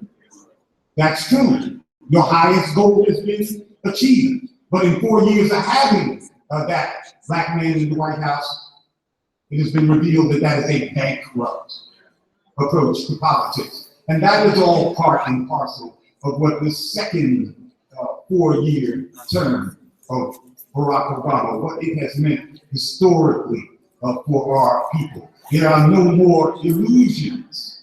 Not that folks out there, millions of our people still don't harbor illusions, but now there's a critical mass of people who know that this is an illusion. That's what we really mean when we say we have the beginnings of a new movement. It's because there is enough of a consciousness out here that there is a critical mass of Black self-determinationists on the march, and that's going to be the cutting edge of our history from now on, I think so. 2 years, it's just been 2 years, since the rebellion in Ferguson. And yet, the essential character of the resurgence of this Black people's movement has been that it is a confrontation with the state. And this is really the most important aspect here. But when you say that we demand that killer cops get out of our community, you are attacking the legitimacy of the state and its power over your community. You have set a logical train in motion and you can't stop that train. From that point on, it is difficult to avoid the logic of revolution. Once the state and its police have been delegitimized in the rhetoric of the movement, what people say they need to do, once that happens, the reformists have to twist themselves into all kinds of knots and try to undo the logic of what the people have been saying and what they also have been saying. They have to twist it so it does not go logically towards Black self-determination. They have to come up with trick words like community policing, which is really a gem of a trick word, because it sounds like the community policing itself. It sounds like self-determination, but it actually means more and deeper surveillance and penetration of the Black community. It means the opposite, but it has to sound self-determination because the logic is emotion. Other folks who now call themselves the movement for Black Lives have scattered the term self-determination throughout their new document of demands, which they released back in August. They also have a whole lot of reformist stuff in those demands. It's a very long document. I don't know if everybody has seen it. And those reformist demands seem to be a retreat. So there are contradictions, of course, but it does bend to the logic of self-determination, because that is the essential demand of this new period that we're in our people's struggle. The reformists try to escape the logic, but it's now very difficult for them to do that. And people like us must make it impossible for them to escape the logic of self-determination. And that means in all aspects of our thing, of our struggle. More than that, our mission is to deepen our own understanding. We got to be humble about this. To deepen our own understanding and our people's vision of what we think we understand about what self-determination means in all aspects of the Black struggle. That means more than that starting point, that opening, strategic opening that involves the police. That's why the Black is Back Coalition came up with 19 points to accompany the call for this convention on self-determination. That's coming up in November in Washington, D.C. Because the events that began in Ferguson 2 years ago provided that strategic opening for Black self-determination, and it goes way beyond just policing. It applies to education and economic development and medical care and gentrification. 19 points examine the different applications, the necessity of applying self-determination to all these different areas of struggle. And it also applies to Black folks' relationship to other peoples in the world who are also seeking self-determination. That is a Black foreign policy. So this is a period of great opportunity, and it's a period of great challenge. And as been remarked before, these events are unfolding so rapidly. That's how you know something really is jumping off. I mean, those of us who have the arrogance to think that they can quit find ourselves left behind by the internet and trying to catch up and say, what is the meaning of this? We experienced that once if you're old, you do. Enough. We experienced that once before in the 60s. And that was one of the salient parts of the experience. Things were moving so very quickly, which means that our responsibilities are even more urgent. Everybody here has made it clear that we are determined to win, but our responsibility is to work towards achieving a clarity about what we are trying to win. What is the content of self-determination as we confront the problems today? What does self-determination look like without this kind of vision? The vision of what self-determination looks like. We will waste the opportunities that the people's sacrifices, that's how we got this opportunity. We will waste these opportunities that have been provided to us. And those opportunities have been paid in blood. So we must be humble and in discovering that undiscovered country, self-determination.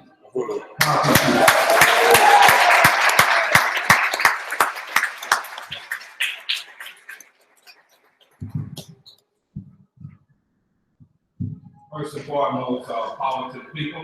Power to the people. Assalamu alaikum. Alaikum salam. Uhuru.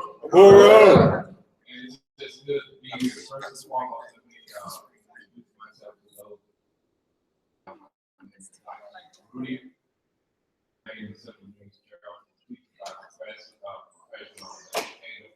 But beyond that, I've been out in our community for 20-some years. In fact, when I first walked in, the chairman was speaking of free accounting. And my very first community action in terms of organizing and activity in our community came on the heels of the murder and assassination of free accounting. I was, I think, right at the age of 22. And his murder just affected me as it was my biological brothers and sisters. And growing up in East St. Louis, I immediately organized a demonstration from East St. Louis. And as an extension of that, I also worked with the Black Panther Party. One of the group of people from East St. Louis that was arrested in Philadelphia is gun-toting Panthers at their convention, Revolutionary Convention in 1970. I just laid that out, but before I get into my remarks, let me digress. I want to salute Brother Chairman Omali Yesiteli for his brilliant insights as it relates to the historical analysis of our people. I would like to also salute Sister Hidosha Benton for taking the role that she has taken. I also would like to salute a young lady that's in the audience that was a candidate for United States Senate in the state of Kansas, Monique Singh Bay.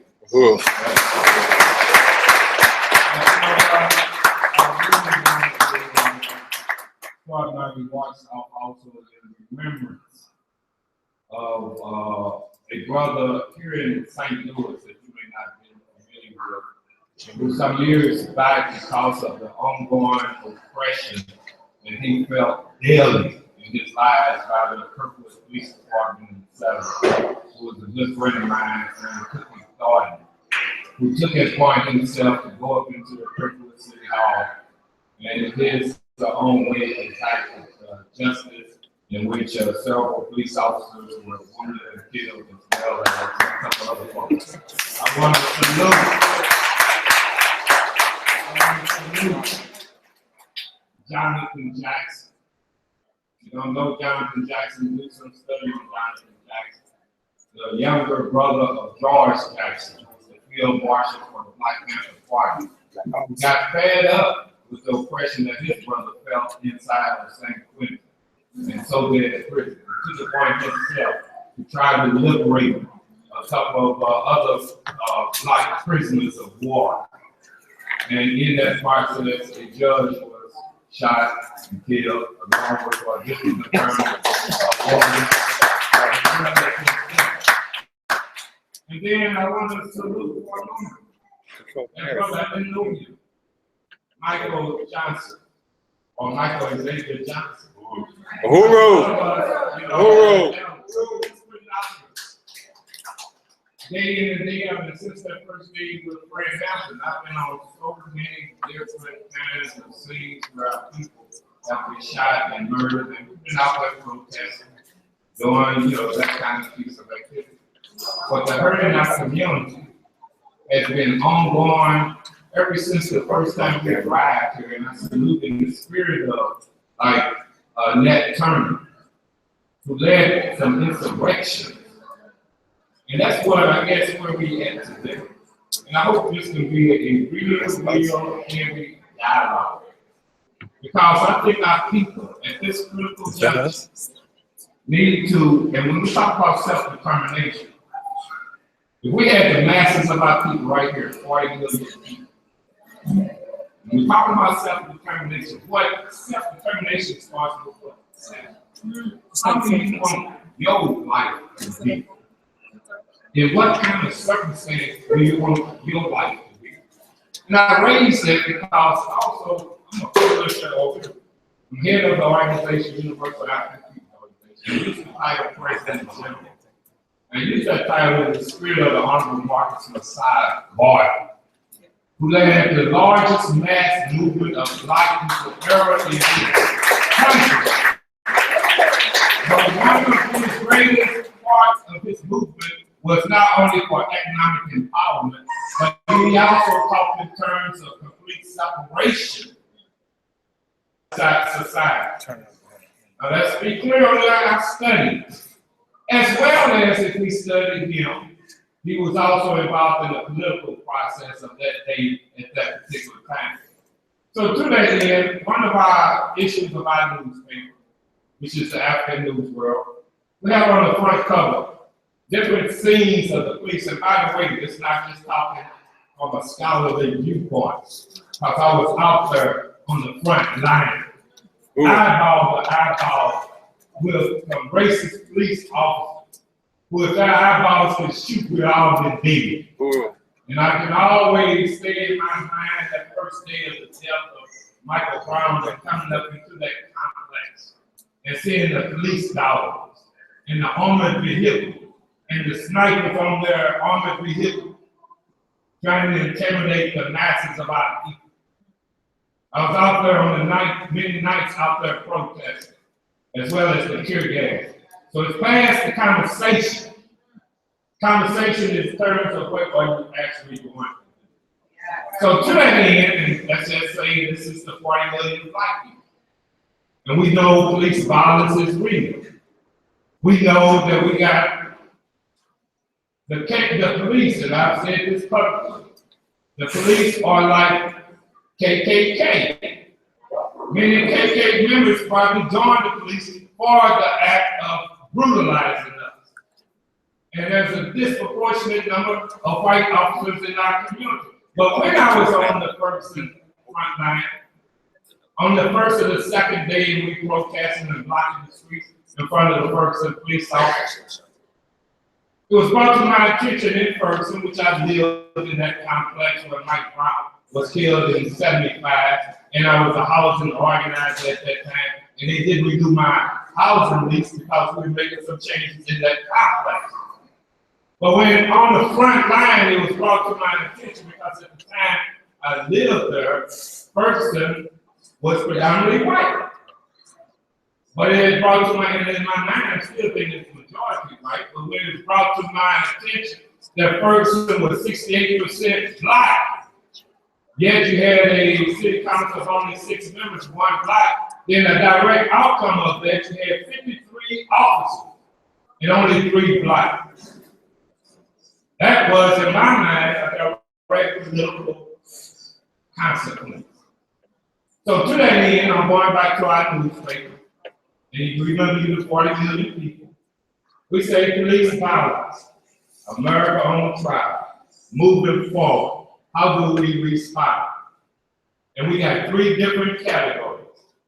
Reform, which is when we talk about community control of the police, or black community control of the police within this structure, or revolution. And revolution from my studies, so that's least all the way real, that someone brings something to me, is lies. It's an overthrow of capitalism and imperialism as an extension of that, and normally by violent means. So let's be clear. Or separation. In my mind, the reality, the high separation means get the hell on out of here. We're sick of y'all. Tired of what you're doing to us. And a number of our people haven't did that. You have the Hebrew Israelite communities that have moved out. You got a number of our people that have repatriated to Ghana. But the reality, and also in terms of the reality, in terms of the push for a United States of Africa, with the murder of Gaddafi and the punishment of the Zimbabwean people by this government, obviously the truest level of self-determination I recognize is revolution. I recognize that.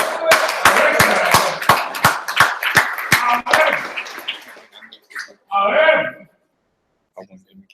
I also say it's not to say by any means necessary we have to have a level of support. A level of struggle in terms of the political process, because the political process heightens the consciousness and the contradiction. And to that end, as an organization, we're pushing within the context of reform, that we are pushing for a concept called proportionate political representation. But not just with having black faces in high places, but conscious black people who begin to seize power as long as we stay within the confines of this society. So in that concept of proportionate political representation, we use some statistics. First of all, it's projected that we have 13% of the total United States population. Of that 13% of the United States population, then we say we should have 13% of all of the elected positions of this country, which makes common sense. So that's a quantitative. But of course, common sense says that we should have qualitative leadership also. But the reality is, out of over 500 or half a million, shall I say, estimated publicly elected positions, as a people, we only hold 2 to 3%, which affects us because as 40 million black folks, last I know, not too many of them are not paying taxes. So just as the residents of Ferguson were paying taxes to on the table of those racist police officers, out of their pockets and then being brutalized for them, then we are, as long as we pay taxes, and if we don't pay taxes, then I don't have nothing to say to you. We cool. But if we paying taxes, in our first share of those dollars, that to me makes common sense. Then if you look at of that 511,000, if we had that 13%, that 511,000 would transform from that 2% to 13%, which would be over 66,000 plus. That then, and this is reform again, that allows someone an opportunity for economic empowerment, that's how people will now. Then that allows, ideally, qualitative black leadership to award contracts to our people who are looking like us to hire more people. And then last but not least, in terms of the overall structure, I totally agree we got some bootlicking Negroes up in Congress. But if we'll be in this society and it's short of total overthrow of this system, then I say that we need to challenge for those positions with our ideals and our concepts for self-determination. It's a damn shame in my opinion.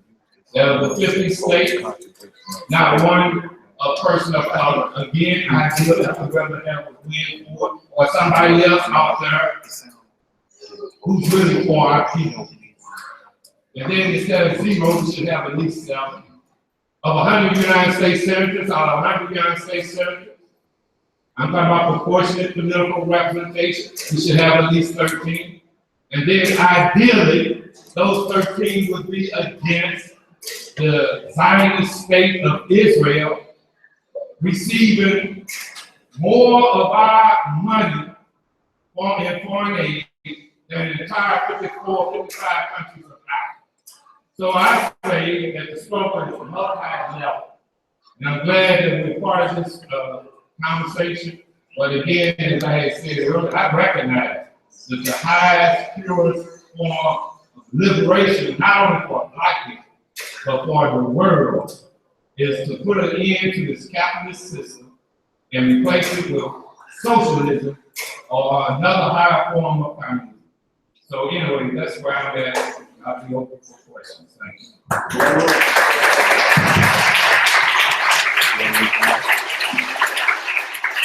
How are we doing with time?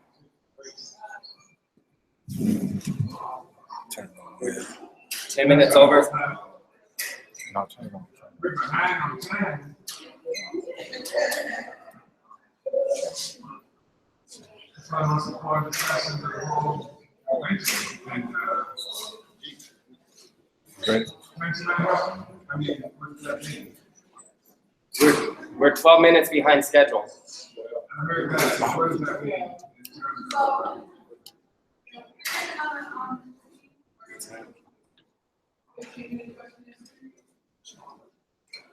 I know we could have a question. There's a lot that's been said up here. And we could get that even before we got it. It would seem to be a question as who is it? I'm looking for my leader. Now, see what we can.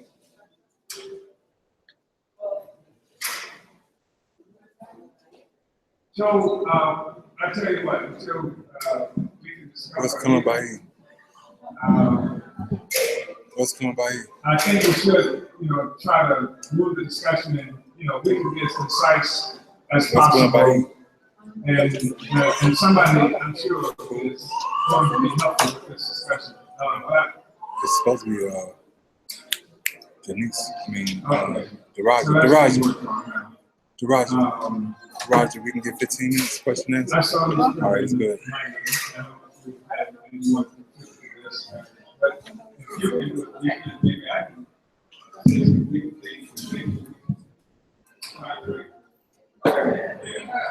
Well, what is emerging, and this is something that's only become clear in the last year or so, in this period when we're talking about electoral politics, what marks this election season sets it apart from any that we have known in my lifetime, is the deterioration of the duopoly.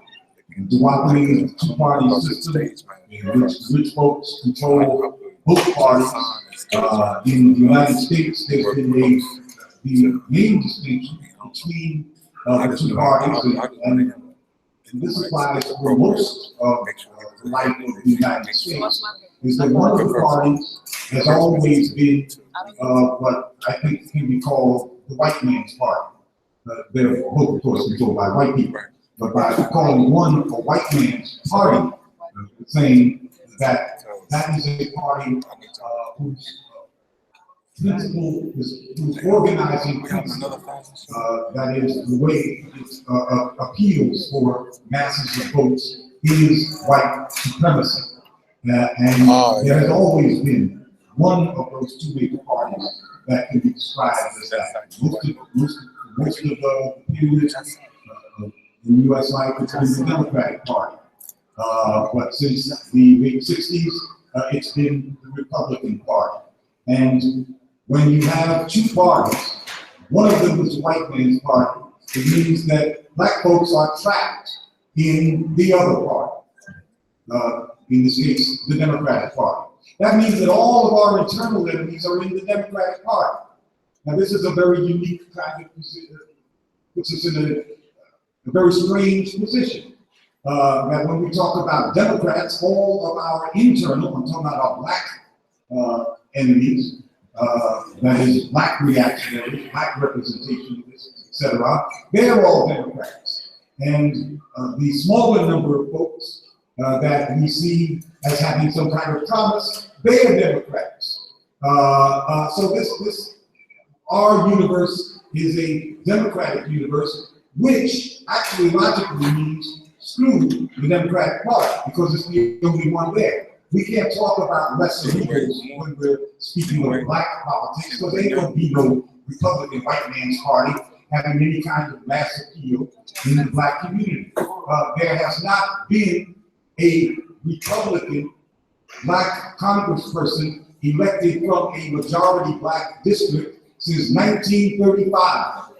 His name was Oscar DePriest, and he was represented in Chicago. And when he left in 1935, none others came. So we're talking about one arena. And this lesser evil politics only applies to the national arena. In the national arena, this year, what we're seeing is a crisis within the duopoly system. The way they are accustomed to ruling is in crisis. And that comes from Donald Trump, who has broken. See, the white folks who run the Republican Party are not concerned about Donald Trump's blatantly, overtly racist remarks. They have lived with that. That is the organizing principle of that party for the last 50 years or so. That does not upset them. What upsets them is when Donald Trump talks about curtailing the free flow of money, which means the free flow of jobs. What upsets them is when he talks about talking to Putin and talking to China instead of waving nuclear weapons and green berets at Putin and China. And he speaks sometimes, nothing is predictable about this man, but he has spoken rather consistently about ending regime change. And regime change is the cutting edge of imperialism right now. And this is quite upsetting to them. And what that has caused is that the money folks and the established talking classes, the think tank types, have all rushed to Hillary Clinton. And we see there the outlines of a super party that is a one party that includes all of the power centers of the Republican Party, including their money. That's why Donald Trump is being outspent so seriously. Not just their money, but all of their CIA types, their spooks, their military types, and all of that, all congregating in the Democratic Party, the party that rules over us internally in Black America. So these contradictions are becoming quite acute. How are you going to talk about a lesser of two evils when the most evil people in the world are now in the Democratic Party? You see, except for the head cracker, Donald Trump, over there with his theoretical threat, but the proven threats are there in the Democratic Party. So we have to have a whole different conversation about how we deal even with the lesser evilism arguments. And certainly when anything that breaks down this duopoly, that weakens the hegemony of this classic Democratic white man's party versus not so much a white man's party kind of scenario. Anything that opens up the political conversation to other voices automatically, and certainly more with our help, opens up the conversation to a Black independent politics, which is what we're really searching for as we explore the possibilities of self-determination. This time, let me make one quick response, and I just want to. Yeah.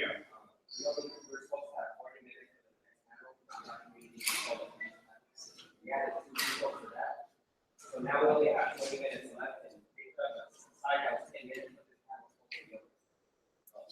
So I just want to, we haven't been able to resolve the conflict with that, so I just want to say, so see how we can move forward.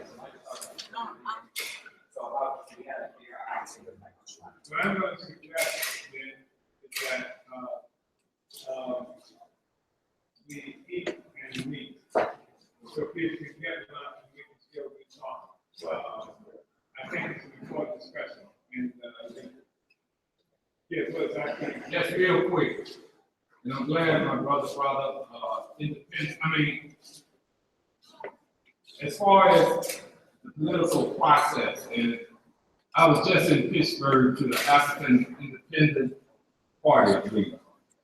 Because the challenge also, if we're going to be within the system and break from the Democratic Party, we need to have a mechanism by which we can have ballot access. And I say that because our organization was pushing for Black people for 20 years to have candidates in every election for governors and U.S. senators all up and down the line. There was 34 governorships, 34 U.S. Senate seats up, and 11 governorships. In 2018, there's going to be 34 United States Senate seats up for elections, or 34 governors and 33 U.S. senators. For me, in terms of, again, recognizing people, the highest level of challenge to me on the system would have a political party led by Black people in all of those elections. But until such time, just as you have the Tea Party in the Republican Party, we can have a coffee party, a part of the Democrats until such time. And I say that from this perspective. To have ballot access for the system of need. Originally, we were going to go independent. But to get ballot access, you have to have these thousands of signatures to get on the ballot. And that's purpose for me, to keep people from entering into that process who are not booked. So, but the bottom line I'm trying to say is that the challenge for the movement, as I see it, is that we have to have an independent Black party with access to the ballot so that we can have our candidates challenged. That's how I see it. I got something.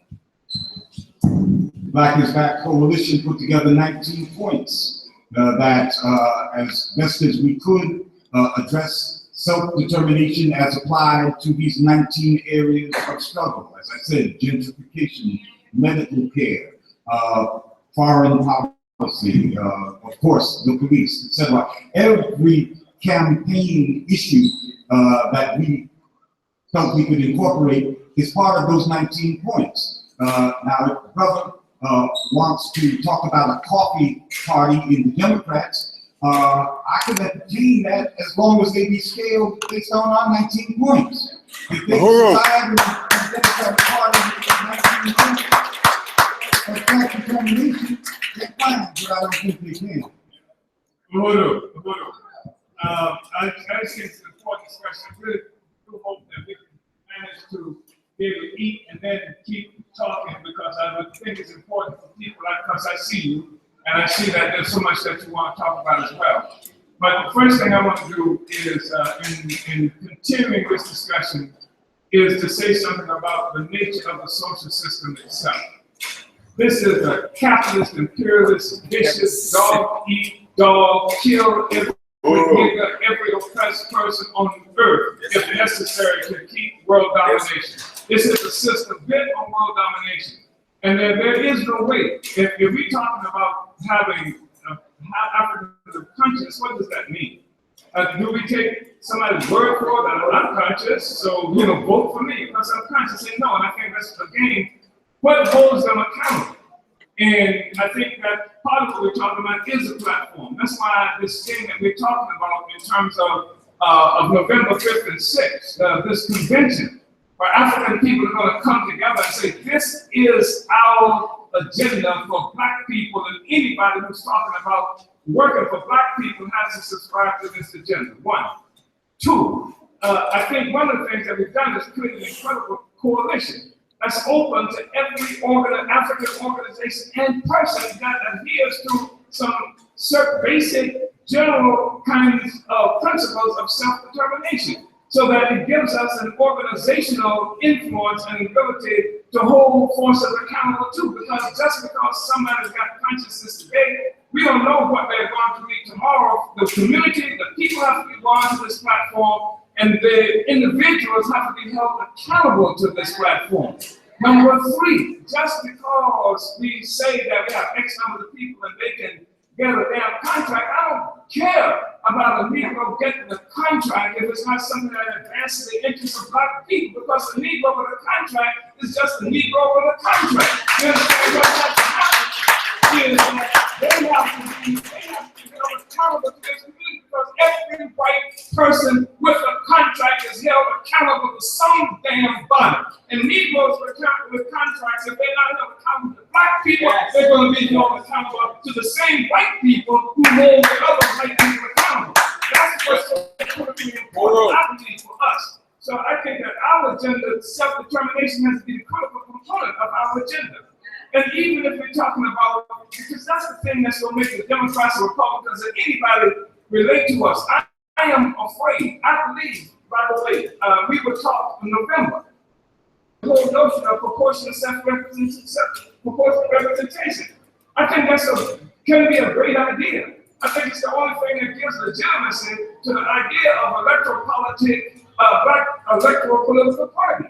But for that, I don't think it can be a coffee caucus in the Democratic Party, because it's still a part of the Democratic Party. We saw what happened in 1972 when we went to Gary, Indiana, to try to put together a black agenda. We put together a black agenda, but all the damn Democrats in the black agenda, the black Democrats sabotaged it because it was going to affect, of course, the victory of the white Democratic Party. So we have to be able to hold them accountable, because if we don't hold them accountable, they will be accountable to imperialism. That's not even whether they like their mamas or whether they wear dashikis or anything like that. They have to be held accountable. I have to be held accountable. Every one of us has to be held accountable to our community. And that's through organization and through basic principles of unity, a platform that we all have to adhere to. And I just think it's really important for us to understand that the nature of the system is serious. And when you start talking about the question of Trump there's not a dime worth of difference that's already been said in terms of policies and generally speaking of Trump and the rest of them. What makes Trump really dangerous for them is because even though Trump is he's a capitalist pig, but Hillary is a capitalist piglet. Whatever the hell you want to make her. There's no difference there. Trump is a capitalist pig.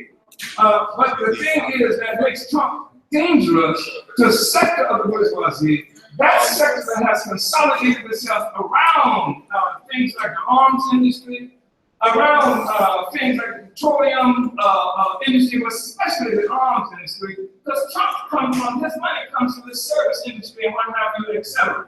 But there are other sectors of the bourgeoisie like him. When Trump talks about NATO, he's talking about trillions of damn dollars that people are going to lose if they start pumping money into NATO. When they start talking about regime change, it ain't because people give a damn about overthrowing governments. They're talking about how all of this money, Obama's money that comes into this community, they can't have peace and stability in this country, because that means all of the billions of dollars that Obama's pumping, the Pentagon is pumping into Ferguson and all these other black communities are at risk. When they talk about $380 billion that they're going to give to Israel over the next 10 years, when you say that, when Trump suggests that Israel has to go for itself, that's a lot of money, and that's the sector of the bourgeoisie that will cut Trump's throat. And they would have got rid of him by now, except they underestimated his popularity with all these millions of white people, and they can't do it easily. Doesn't mean they won't do it. That means even up until now they won't do it. Doesn't mean that there's something crazy that's not happening between now and November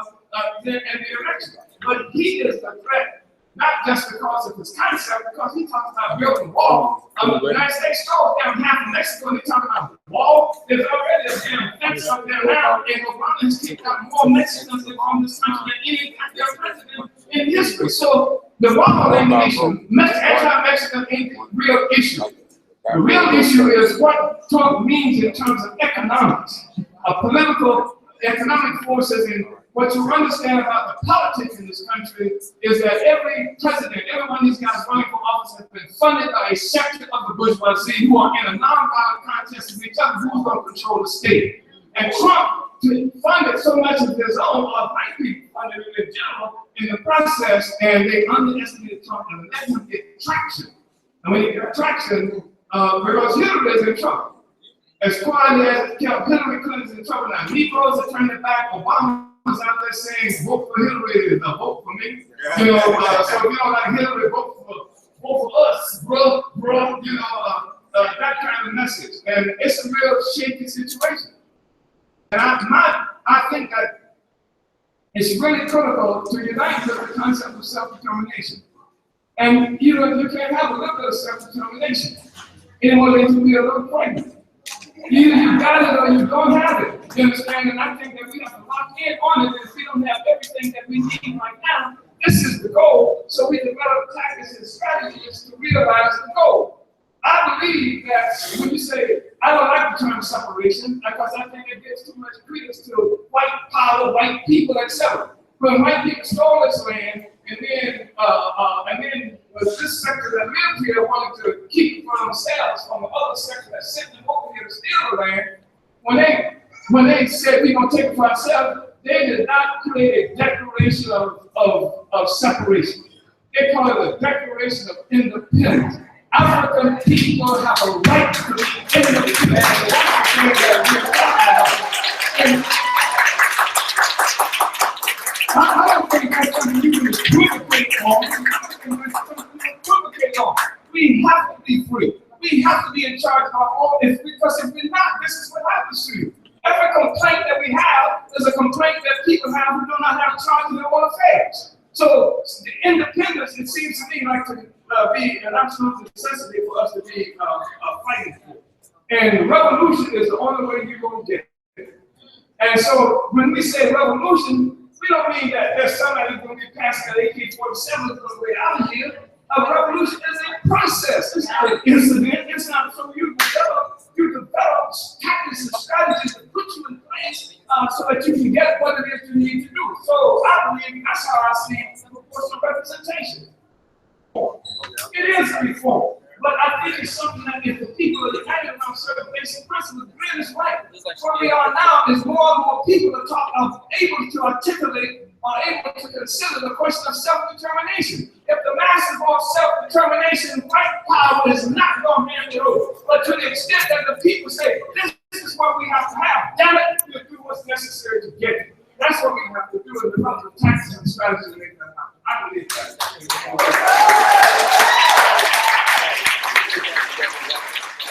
And other people will unite with you to do it. We unite. America got a lot of enemies. It's killing, brutalizing, threatening people all around the world. If there's a force in this country that's really serious and making a real, genuine effort, when African people come to our senses and turn our backs on American white power, there are people out there who will support our efforts to do that.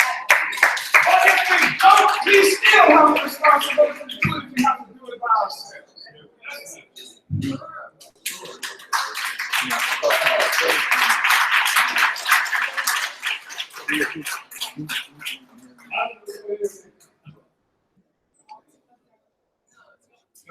So that's what we do. Oh, the question is, yeah, we turn over to the people now. We hold the time, and so people have an opportunity. Hold on, Mike. 1 second. They're gonna bring you a mic.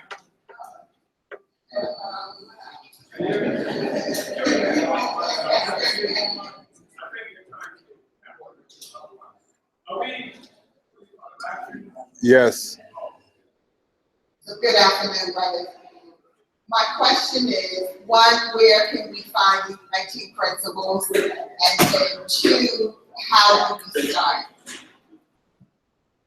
You can get the 19 principles by going to blackisblackcoalition.org on the internet, blackisblackcoalition.org. And I do hope you will go there. Get the principles. There's going to be a state convention here, a state convention before we get to Washington, D.C. One's going to be held here in October, October the 9th. There's going to be a state convention here. Just to get as many people as possible to unity with the principles and get organized and bring as many people as we can from Missouri. And there's going to be one in Kansas. Sister Monique is organizing the state convention in Kansas. There's going to be another in Washington, D.C., another in Florida, another in Alabama, another in New York, another in New Jersey, another in Michigan, etc. So state conventions will be happening through the first part of October, the last part of this month, and in November, we're going to be in Washington, D.C. Strong. And our convention, this is going to be a Black People's Convention. A Black People's Convention. And our convention is a convention of resistance. And the first day of our convention is going to be a rally at Malcolm X Park, where ordinary Black people who've been victimized, beat up, and trampled upon, scared to death by the white folks and the police will have access to a microphone so they can stand up in Malcolm X Park in Washington, D.C., make whatever kind of criticism has been made, bring the banners, bring the pictures of people and your relatives who have been killed, arrested, or in jail, and that kind of stuff, and then we go march to the white people's house. They call it the White House. We'll have a march to the White House, and then after that, across the street from the White House, and Lafayette Park, we'll have another rally. That's going to be the first day of our convention. And the second day is when we enter the Howard University, and then that's when we will formally adopt. This is the third part of the process. The first part happening on 13th and 14th of August in Philadelphia. And the last part, where we adopted the 19 points, and we're working now in these states and at the national conventions for everybody to have an opportunity to unite with them. And this is happening on Sunday, and then Tuesday, the white folks will have their elections, and we're going to elect the person who they soon is going to rule the world. And we saying, well, we got some ideas about that too, right? This is our agenda. And that's what we're going to be introducing to the world on the 5th and 6th.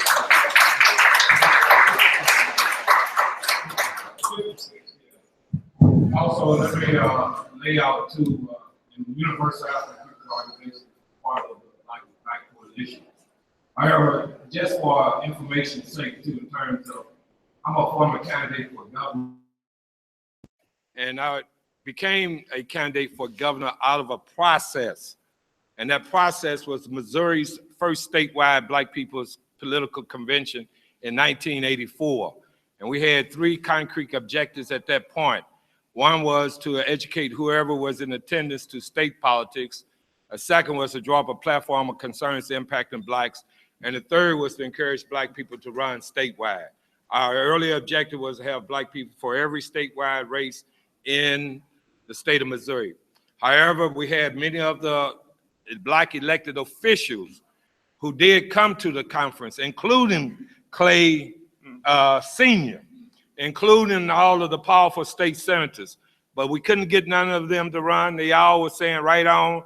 But when I ended up running, because nobody else would run, they all also went with the white candidates. Yeah. So I'm clear on where they're at. Yeah. And as an organization, pushing that whole concept of proportionate political representation.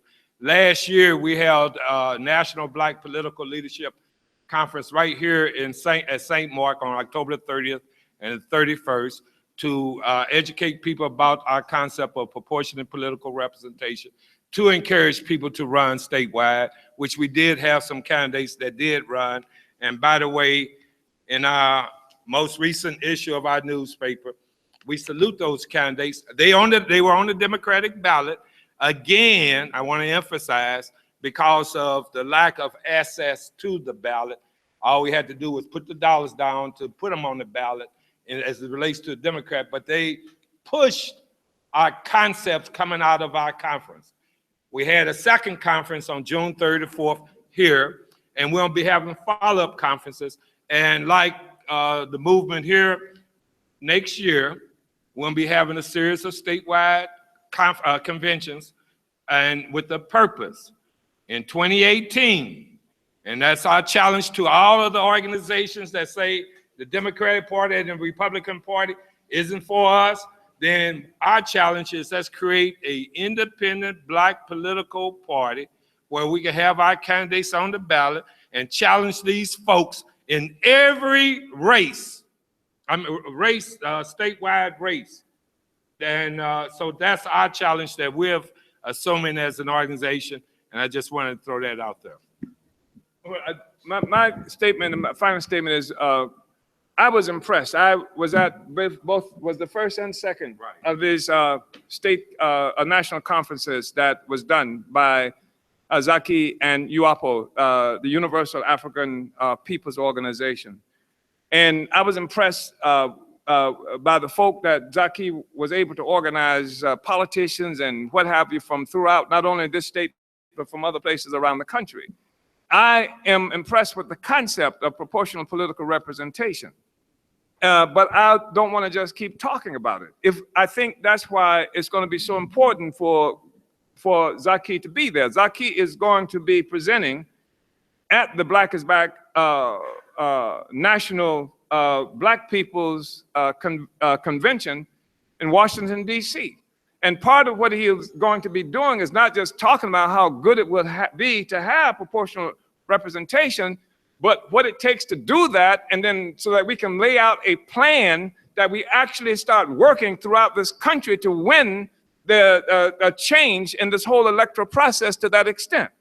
And that we organize around these 19 points. Because the thing, there are other people who've done stuff that they call a national, or they call a Black political agenda, but this one is a national Black political agenda for self-determination. It's not just a Black political agenda, it's for self-determination. The objective has to be for self-determination, because there are a lot of Black people who would give us an agenda that does not speak to the question of self-determination.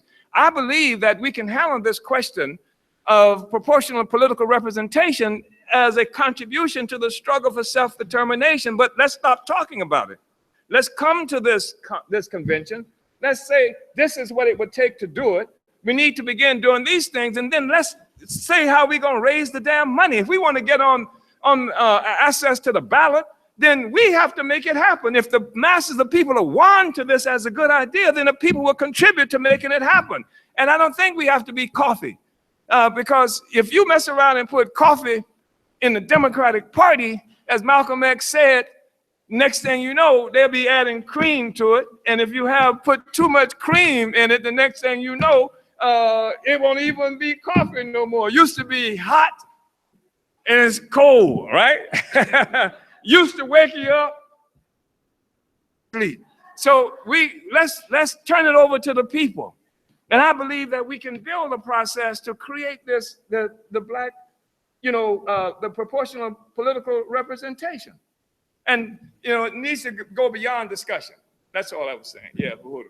And I just wanted to say that if proportional representation becomes a priority, and I agree that it should be so, the natural allies outside of Black America are, in fact, parties like the Green Party and others, because they have a stake in proportional representation. It's the only way that they're going to make any kind of impact on an election as well.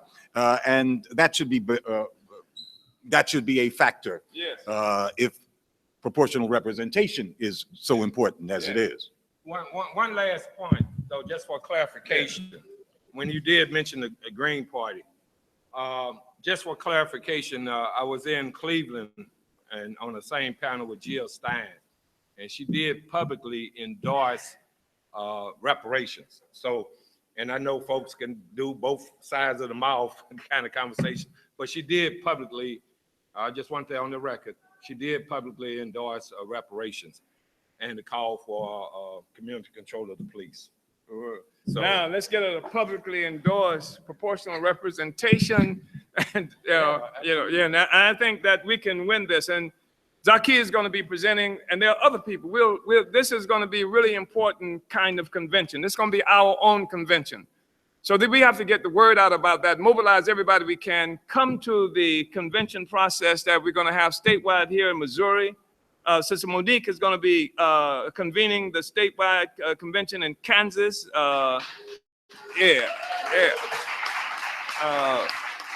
And Brother back here, Corbina is going to be convening in Alabama, right? And Shimon Ringer back there will be convening in Florida. And we're going to make this thing happen. We're going to make this thing happen. Brothers and sisters, we really believe it's a new era, but we have to take charge of it, and we can't be wishy-washy on this question. Either we want self-determination or we don't. If we want it, it's like Walmart has reverted to something I'm told that we used to do a long time ago. When you wanted to buy something, you didn't have enough money to get it when you first saw it. You go there and you put something down on it, right? That's what we call it, put something down, lay it away. And so if self-determination is the objective and you can't get it right away, you initiate a process and you put something on it every week, you understand? But that's the thing, that's the goal that we're shooting for. And so I'm hoping to see everybody here in Washington, D.C. on November 5th and 6th, and it's going to be powerful. Uhuru. Uhuru. Okay. can I make an announcement of an ad? If I can make just a announcement, we do have available copies of our newspaper, which was distributed just before the August 2nd elections here in state of Missouri, as well as in the state of Kansas. And by the way, we had 4 grassroots candidates and a mainstream candidate that was running within the Democratic Party.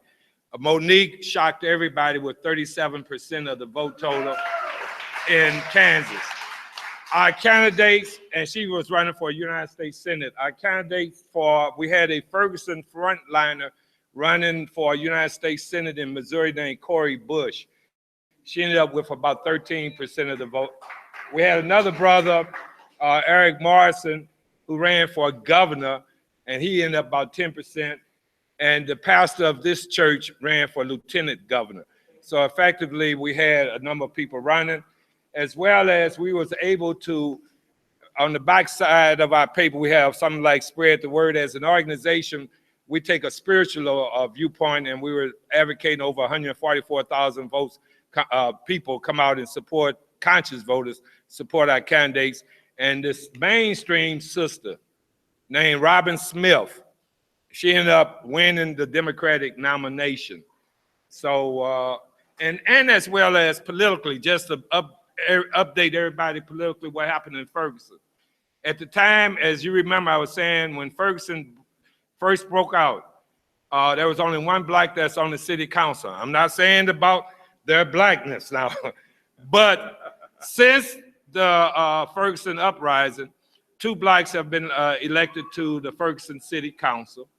Also, for the first time in history at the St. Louis County Council level, which I had to address the other day, we had a sister who became elected as a council person. So the first time in history in St. Louis County, we do have a couple of blacks that's on the county council seat. And last but not least, in the St. Louis city itself, because we've been fighting the racist prosecutors, we now have a sister who got elected, who was at our conference in November, who was elected and made history in the St. Louis city. And I'm sure a lot of that came out of that whole uprising as another way of fighting back. So that's the update. All right. But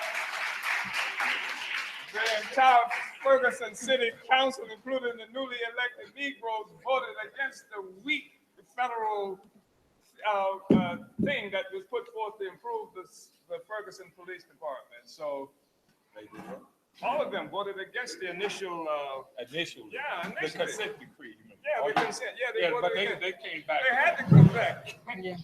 The people said come back. Uhuru. Uhuru. Uhuru. Is everybody good? Okay, comrades and sisters and brothers. Didn't you enjoy that panel discussion? Yeah. It was a very powerful panel discussion and a conversation that we have to understand, like where we stand with this Democratic and Republican thing is something that we have to be able to get ourselves into. And I'm sure that you have more questions, and later on, hopefully we can overturn the contradiction that we have right now. So the contradiction is that we are over. And what I want to happen is we want to push lunch back. Is that okay with everybody? Can you hold your stomachs, please? Okay. So what I want to do is push lunch back a half an hour so we can go ahead and do the panel discussion with Black Community Control of the Police, because all the panelists that are here, some of them have to go, and I want to make sure that we cover everybody. So if you can just bear with us, and all the panelists, if you could just really pay attention to the timekeeper, so she can, you could just tell your story so people can ask questions. Can we control the childcare room? Yeah, we need a little control in there. Yeah, hashtag get your kids. Okay. I want everybody to really give respect to the different panelists, because we're going to hear from mothers and fathers, activists, organizers around a serious question of Black community control of the police. This is a very important conversation that we're going to have, and we're going to hear from people that can say why we need Black community control of the people. So let them have their time to talk, and then we're going to open it up for question and answer.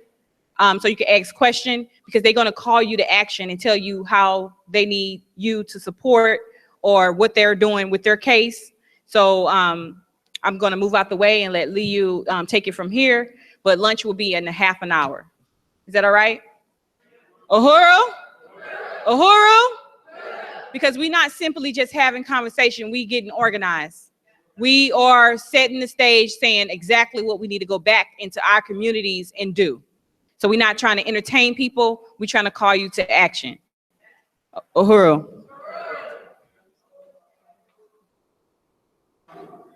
Uhuru.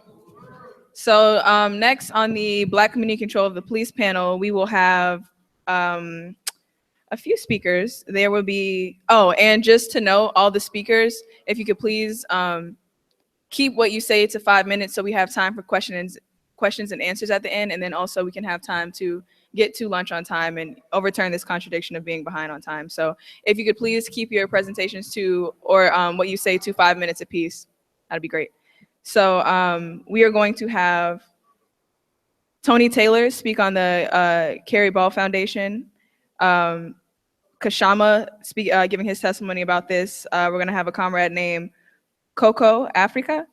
We're going to have the Justice for Mustafa committee from Huntsville, Alabama. And then Michael Brown Sr. has asked this brother to speak on behalf of their campaign.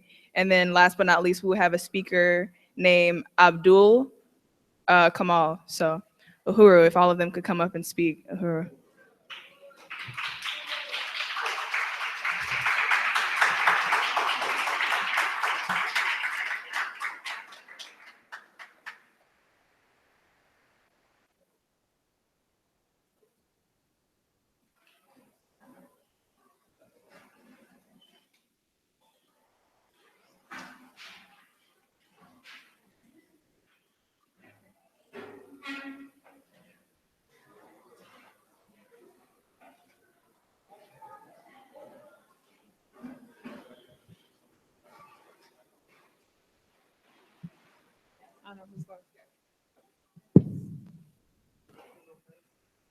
I probably should go first. It's not that serious.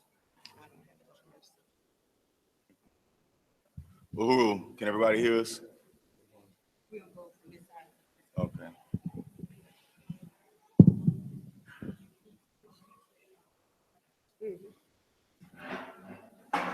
So we on the stage. See them. What I say after that. Okay.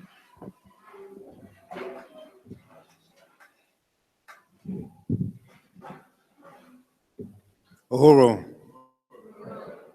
My name is Kobina Bantu Shango, and I'm the Southeast Region representative of the African People's Socialist Party. And in Huntsville, Alabama, we organize in InPDUM and building the Justice for Mustafa Committee. And Mustafa Bearfield, which is his mother, is on a committee and been fighting viciously since her son was murdered in June.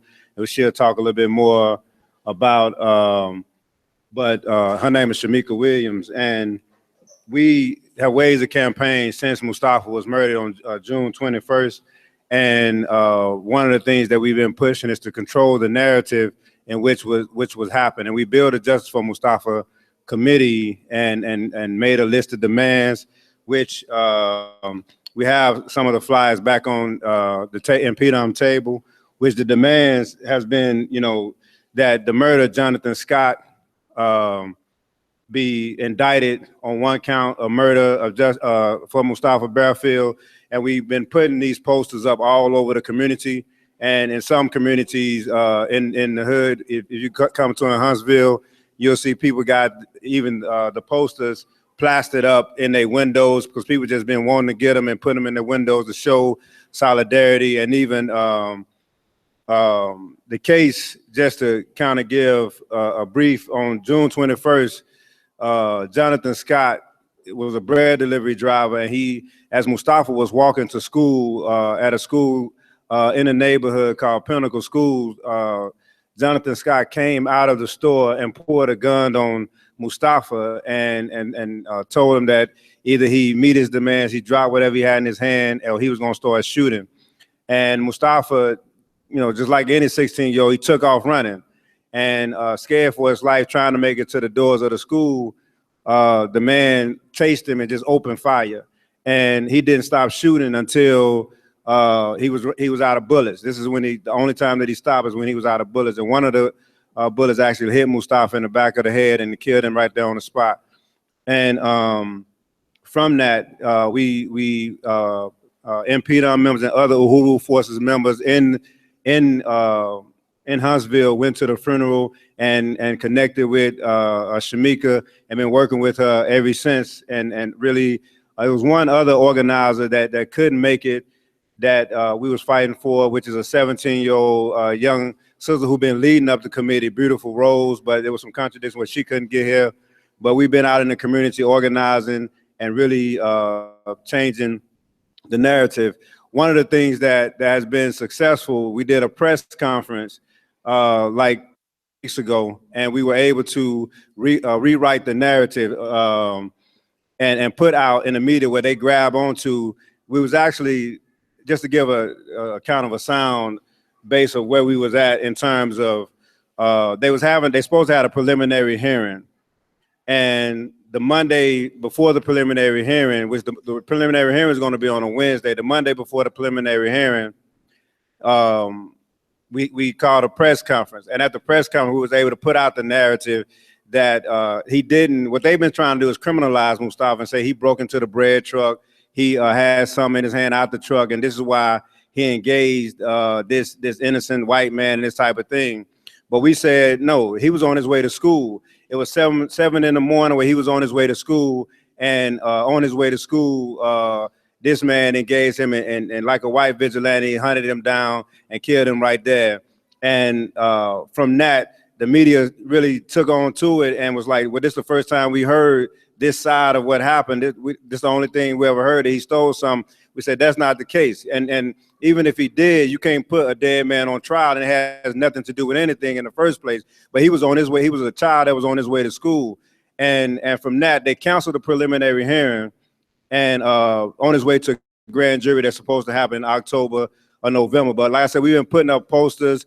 and did the press conference and really organizing to change the narrative and control, you know, what's going on.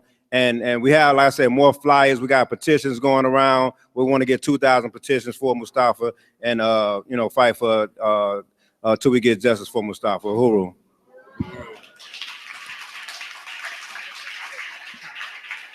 So if everyone else who has to speak, actually, we're going to have you come up to the podium and speak, just, you know, for camera purposes and all that. So I'm going to bring this up here.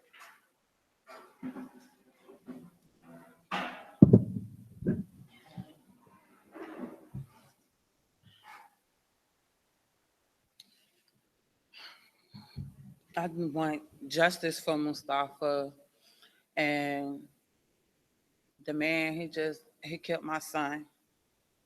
My son had a 9mm bullet to the back of his head. He died instantly. I want my son back every day, and I'm going to keep on fighting.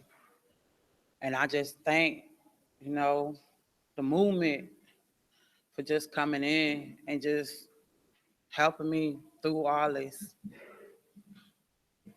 And the only thing I want is justice for my son. I'm gonna keep on getting it, and I'm gonna do everything that I can to get justice for my son. I want them to feel like how I feel every day that I wake up. Every day. Because they charge him with manslaughter, you know, and I wanted to say to them, like, okay, if I go shoot him, would you charge me with manslaughter? Yeah. No, you're not going to do that. You're going to charge me with murder. I just wish Mustafa was here to see all this, to be a part of this. We just got to keep on fighting, and justice for Mustafa.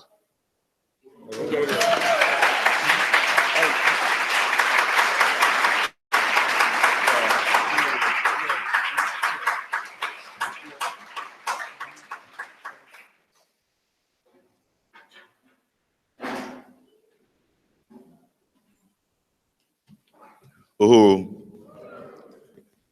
My name is Kashama Sankofa, a member of the African People's Socialist Party.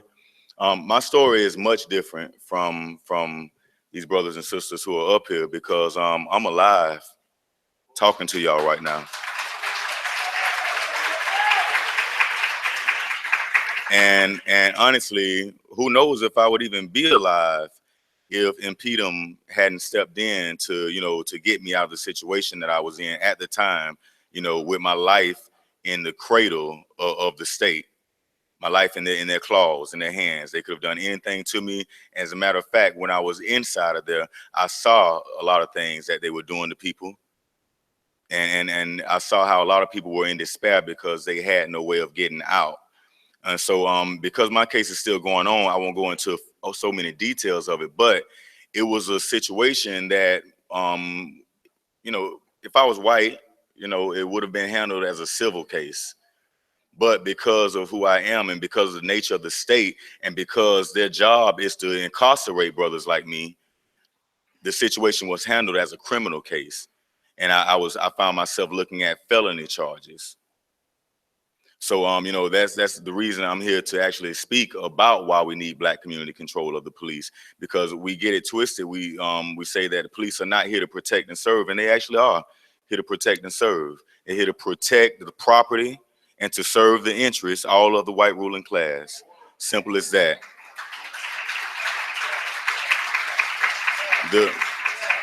I don't want to take up too much time, but the situation I was in was where an employee, you know, who was working for this company that generates millions of dollars, you know, is owned by some white bourgeois, you know, business owner, you know, did not want to engage me civilly with whatever conflict we had. So they called their goon squad, the police, the pigs. That's what they're here for. They're here to simply there are 50 million Africans pretty much in the US living under colonialism. The only thing stopping us from lifting ourselves up out of this poverty, the only thing stopping us from taking the resources that are choked away from us and taken away from us are the police. And they don't just do it by shutting down rebellions and uprisings. They do it by preventing them. They prevent them through mass incarceration. When I was locked up on the inside, predominantly what I saw were brothers ages 17 through 25. I'm 30 years old, and I was probably the oldest one, you know, among the bunch. I saw my nephews' playmates inside of there. And so, you know, that's just what I'm here to let you all know. The reason that white vigilantes have the power to do this kind of stuff to our sons, the reason that pigs can shoot us down in the middle of the street and shoot our children for toy guns, is because on a continual basis, they take measures to keep us oppressed. Simple as that. So, yeah, Black community control of the police. And if you want to know more about my case and how you can help, contact myself or Kobina, you know, while we're having lunch or after the convention or any of that. Uhuru.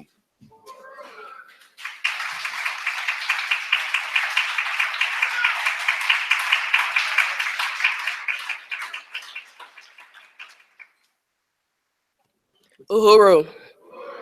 All power to the people. Good afternoon, everyone. My name is Coco Afiwa Kwali. I'm the president of the St. Louis Pan-African Movement.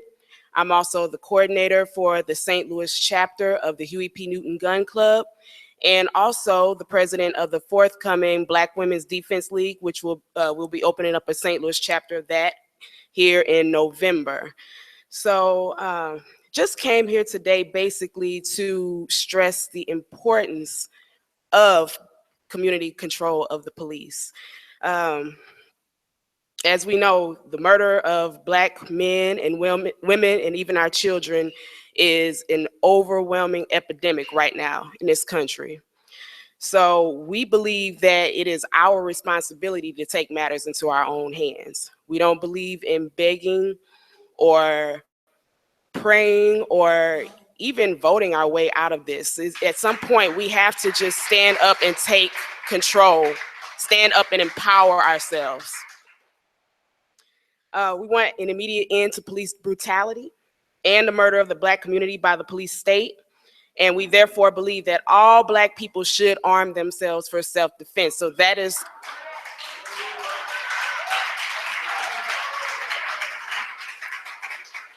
our primary goal, to get out into the community. We don't believe in a lot of talking. We are pretty much just boots to the ground. We get out into the community and we actually do, we police our own community. We do patrols. We're also having a rally this next coming weekend. It's called Self-Defense in the Black Community. President Kalumbayishi will be speaking at that rally. And basically it's going to be a fundraising rally to help us bring the St. Louis chapter of the Black Women's Defense League here, because we believe that the sisters definitely need to be able to stand up and defend themselves. I believe that, yes, Black men should be taking care of the Black women, but we also have to take care of ourselves. We got to do it. You may not always be in a position where you have a Black man with you, you know, to help you. And you might be in a position where you have to help protect him. So it's definitely true. They have just recently, last week, I know everybody's talking about the new carry and conceal laws. And a lot of people are afraid of that. A lot of people, you know, because they're expanding that to where you don't have to have a CCW. A lot of people are calling this the shoot me state instead of the show me state. They're saying that the purge is going to start, and all of those things, those are probably true. But at some point, we're going to have to stand up and stop being the victims. And we're going to have to figure out how we can learn how to protect ourselves, and not just with weapons. We believe in, we do hand-to-hand combat. We also do safety and survival tactics such as fishing, hunting, hiking, camping, filtering your own water, knowing what to do if the lights go out. If there was a disaster and the lights go out, what could we do, you know, to push on? So that is where I stand at as far as Black community control of the police. I believe firmly in that. Thank you.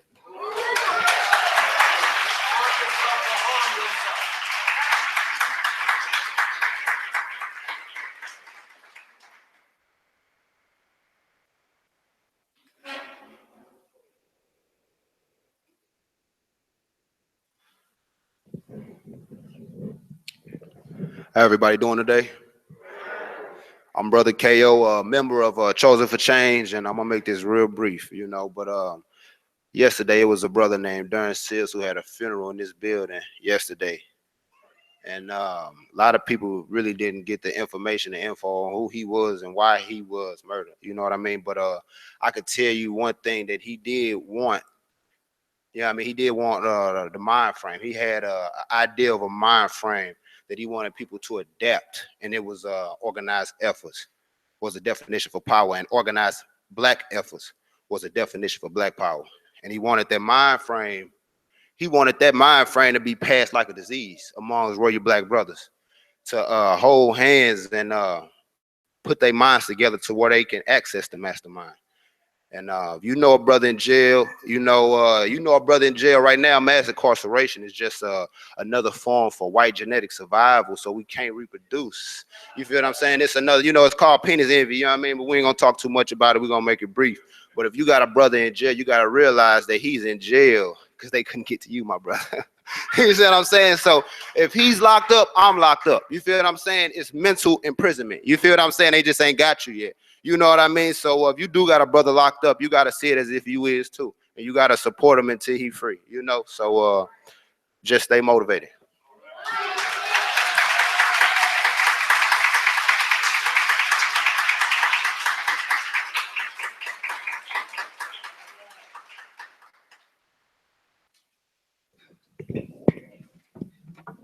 Uhuru, everybody. Uhuru.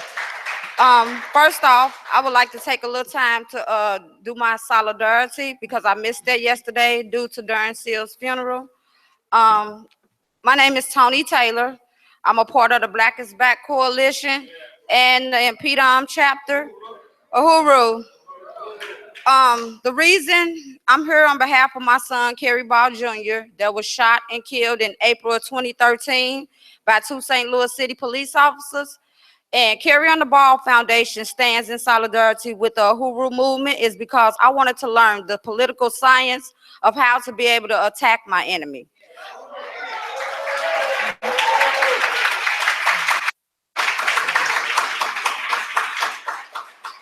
I wanted to be able to go in, be able to have enough strength to go in that room and look them beasts dead in their eyes and not be fearful or have any fear in my heart as I stand strong against them. I don't agree with the type of treatment that they do to our African community. I'm also here to speak about Black community control of the police. First off, with Black community control of the police, I want to destroy the power that police hold. They have these union boards that protect them. They have immunity that protects them as a whole complete state, and that has to be destroyed.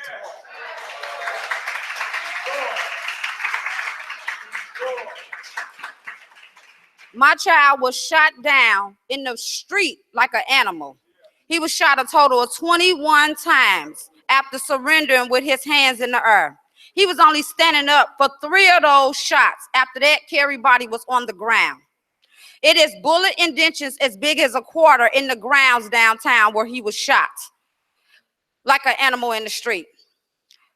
The first year, I was like a lioness on them, seeking to prey. I was looking to destroy them, and they knew it. They've been coming back, fighting my family and attacking my family hard in any way possible. After losing one of our comrades, which was Darren Seals, I was at work, and a police officer actually was in my job shopping. I did not know he was a police officer. This was just last Friday. Well, at my job, you have to collect a phone number. So I said, what is your phone number? He said, I say, can I have your number, please? He said, and I also have ID. But I'm looking at the keyboard, so I'm typing in his number. So by the time the screen pops up, I see his email. And I see that he's a St. Louis police officer by now. But as I look up to look at him, he has his badge directly in my face. I didn't ask that man for no ID. I didn't ask him for that. So since he did that at my workplace, I looked at him and I said, well, that's nice. Do you know who's investigating the death of Darren Seals? And if I did not,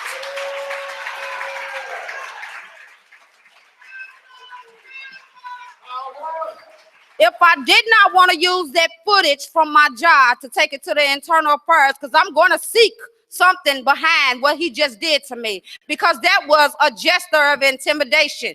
That's what he did. And I'm not backing down from them. That's why I believe in black community control of the police.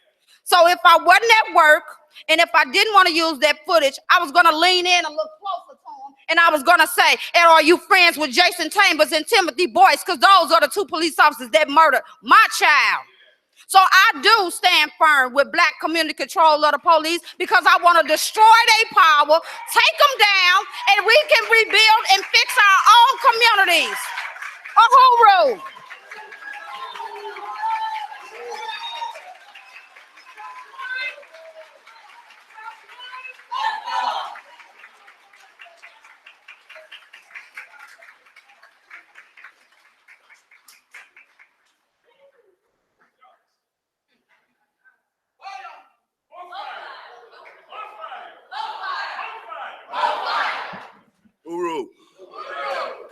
Lord. And they say small things are small things. They don't know. Good afternoon. My name is Nadida Atmatu Allah Mateen, and I am the stepmother of Abdul Wakil Kamal, who was murdered on November the 11th, 2013 by 4 Irvington, New Jersey police officers. Man, you women have me real full.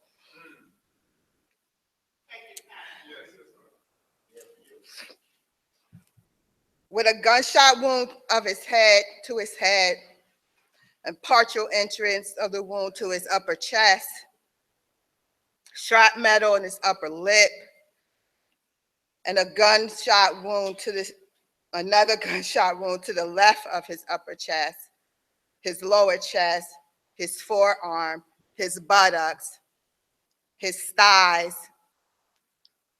He was shot over 13 times total. And he was armed with nothing more than a cell phone.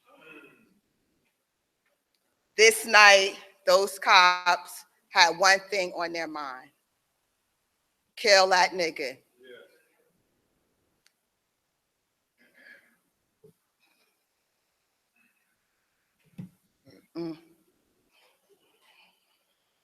And we went through the grand jury process, if that's what they call it. With his death certificate reading homicide, no one was indicted. And that's just how it goes. But we realize we are activists in this movement. We know we are not alone. And had something been done that day, maybe there would be no Michael Brown, no Tamir Rice, no Carrie Ball. It's just, we have to do something different. I cannot be that mother that says I want peace, because peace means then I must remain silent. And if I can't get the peace, if I cannot get the justice, then they can never have any peace. It just doesn't work that way. I don't want to burn down anybody's building or trash anybody's yard. That's not what I'm talking about here. We have to remove the power that the police hold, period. I'm sorry about those folks in Dallas, I really am. But I care about as much as those cops being murdered as they care about killing mine. And that's just all there is to it. That's where I'm at with it. I will have to take my revenge someplace else. And that's why we started the Abdul Wakil Kamal Foundation. And I'll let my husband explain to you guys what that is exactly.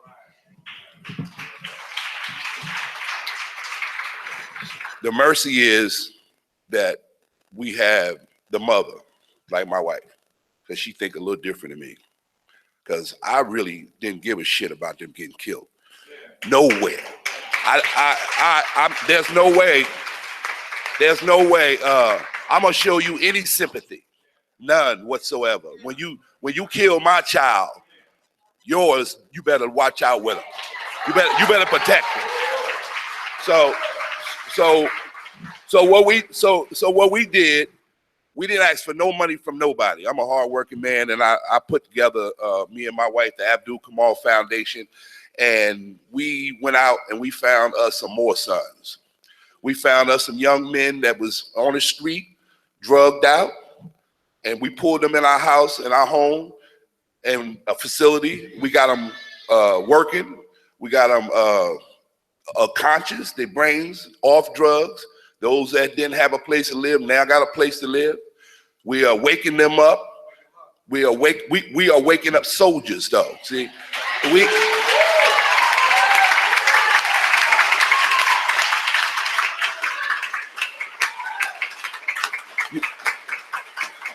you see, the reason them cowards killed Abdul is because I raised him, and he wasn't scared of them. He wasn't afraid of them. They knew he didn't have a gun, but they knew if he had a gun, what he would do to him. So they took him out of the way. So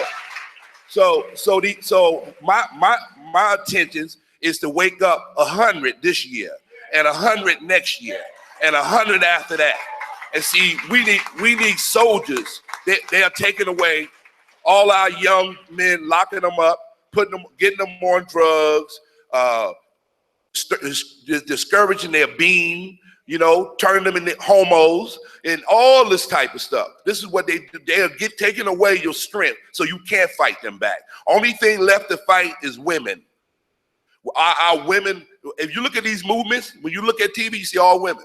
Because our boys in jail are dead or on drugs or whatever the case may be. We have to start catching them when they're small, teaching them how to protect themselves, how to get through the society, get through this craziness, you understand? And we need soldiers. Every nation has to have an army. You ain't gonna have a nation with no way to defend yourself.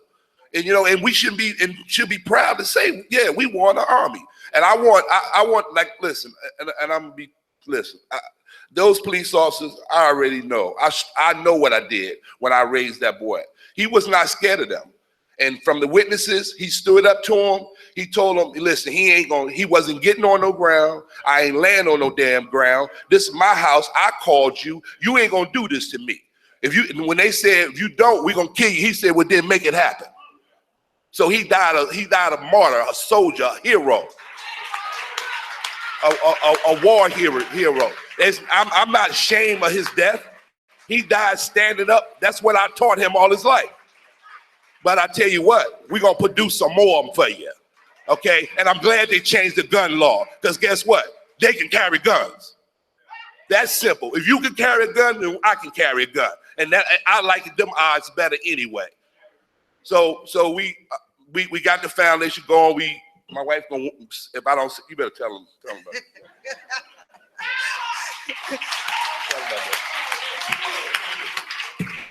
On October the 8th, we are having a fundraiser. Like my husband said, we have been paying these young men for the last 5 or 6 months out of our own pockets. But they have been getting jobs. And people who we talked to had said, okay, we'll give y'all a shot. But we want to show our appreciation to our community because we are in St. Louis now. So that's where this is home for us now. And so we are hopefully bringing everybody together to raise money to keep this going on. Because not only do we want to start by just empowering these young men with jobs and having their own money to do their own things, we also want to buy houses to put them and their families in. So this fight, we're going to activate on another level. We're going to get our revenge on another level, and we're going to make some more soldiers. So we hope you come out and support us in that effort. And I have tickets for you. They're only $10, but they ain't no whole bunch of money, y'all. We paid $10 to get in here, whatever. So help us out, come out, support, celebrate Abdul's life and his legacy and our fight to continue. Thank you. Thank you.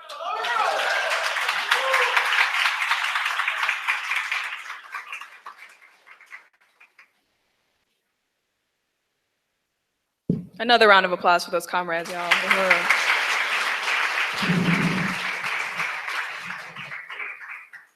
So I believe it's time for lunch. Oh, wait, I'm sorry, y'all. hungry. I'm sorry. It's question and answers time, y'all. I completely forgot. Yes, if you have any questions or answers, stand up or raise your hand, and then we'll get you a mic. Uhuru.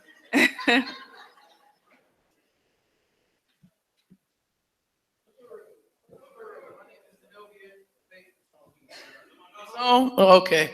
And with the you guys foundation, I wonder, how do you choose the young men? Like, you just like ride around in your car and just be like, okay, yeah, let's pick them 10 people there, or they're referred to through a referral program. But how is it that you select these men to benefit you from your foundation, Uhuru? Actually, it's been word of mouth, because everybody knows somebody who don't have something. And so we don't care about your criminal background. We don't care about none of that, because that's how they keep, as soon as you jaywalk, here they is. And, don't check the box and see what happened. You might get a check and none thereafter. So it really has been word of mouth. People who know us, people who know us, just show up, give us a phone call, and talk to us, let us get to know who you are and what your needs are and what the benchmarks you want to accept, and then also succeed in getting. And that's pretty much it.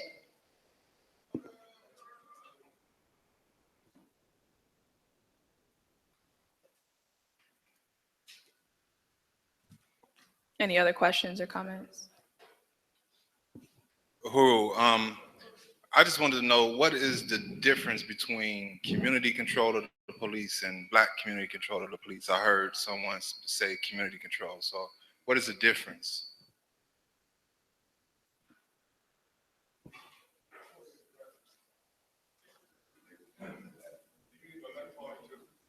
Which mic?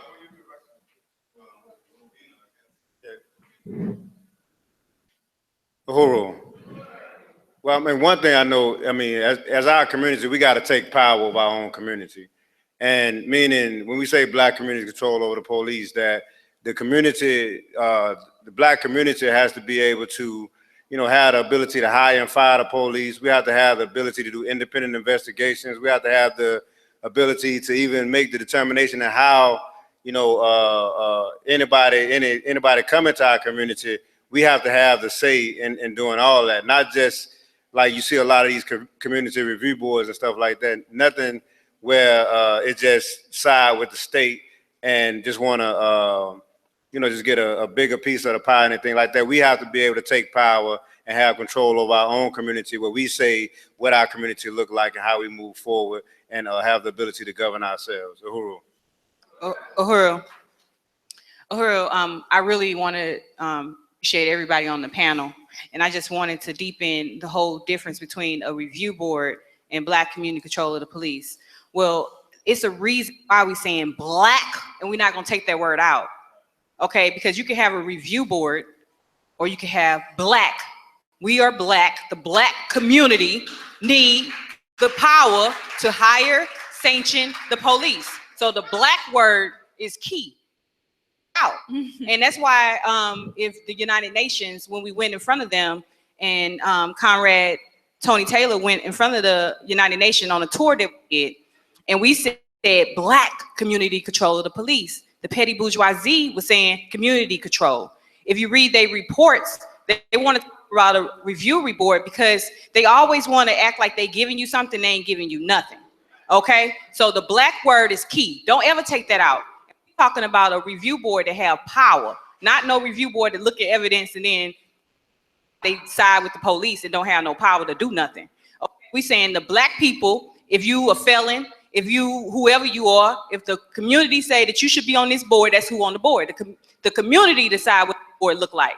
So that's what Black community control of the police is, and a review board is not that. Uhuru.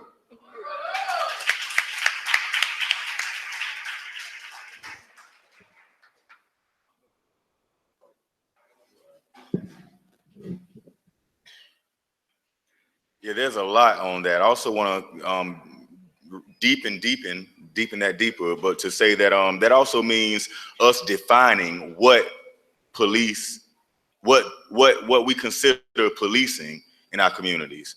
because we got to understand the origins of this military that occupies our communities come from slave catchers. We don't need that.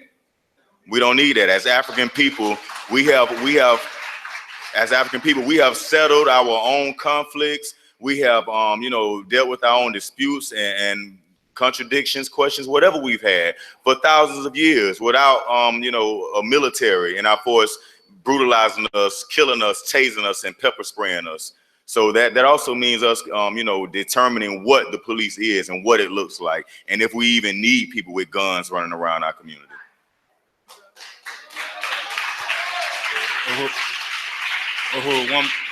One more question. Not necessarily a question, but more of a statement. I heard the term homo used as far as Black community. I mean, just being, I guess, softened up. But I beg to differ with that that terminology and as such, because we have warriors, that same gender loving, that would shoot and kill a pig. So I just wanted to just kind of state that's not necessarily correct. We have people right here, same gender loving, and people right here that would shoot the mess out of a pig. So.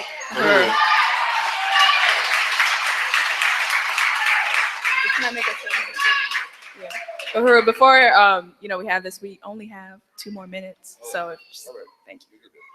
Yeah, that's fair. That's fair. But all this stipulation about the whole gay thing and all that ain't even in Black communities. We've been living with that for the longest without a problem. Now hold on. Now let me tell you what happened is they brought in the distinction and how you can the prejudice part of it.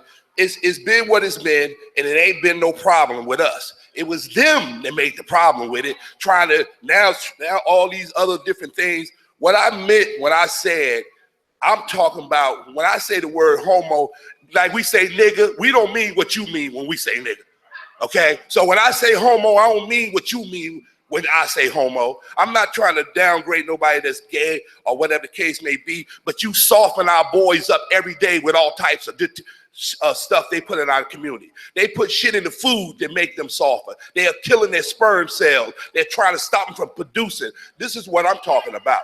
I don't listen.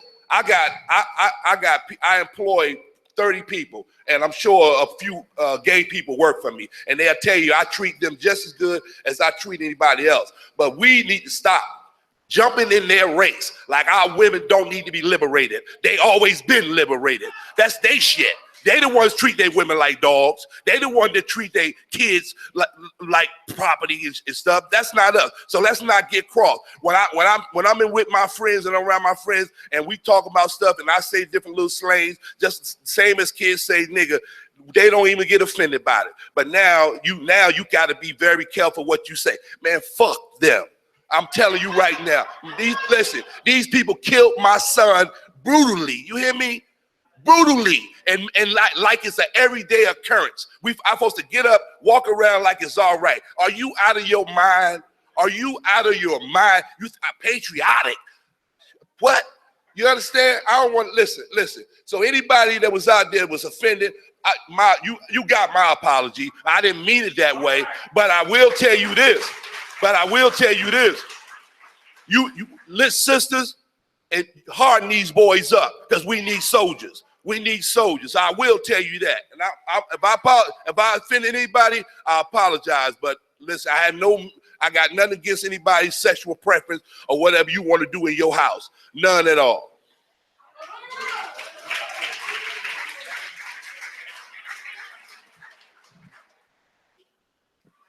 All right, y'all. Time's up for the questions and answers. Just another round of applause for the comrades who came up to here. Uhuru. It takes somebody really strong to get up here and, tell that story over and over again. So, Uhuru, time for lunch, y'all. Go eat. Huh? Yeah, it's lunchtime, Uhuru. I don't know why it sounds like that up in here. loud.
Bloop, bloop, bloop, bloop, bloop, bloop, bloop.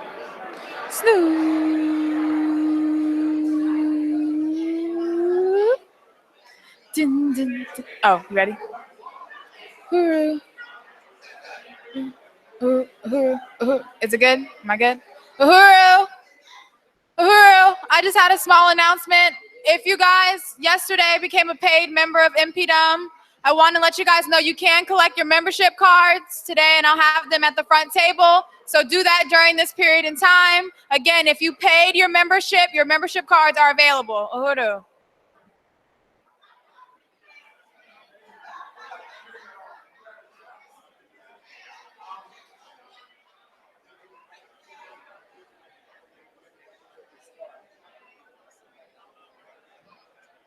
Yeah, but I want to do it before we.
It's good.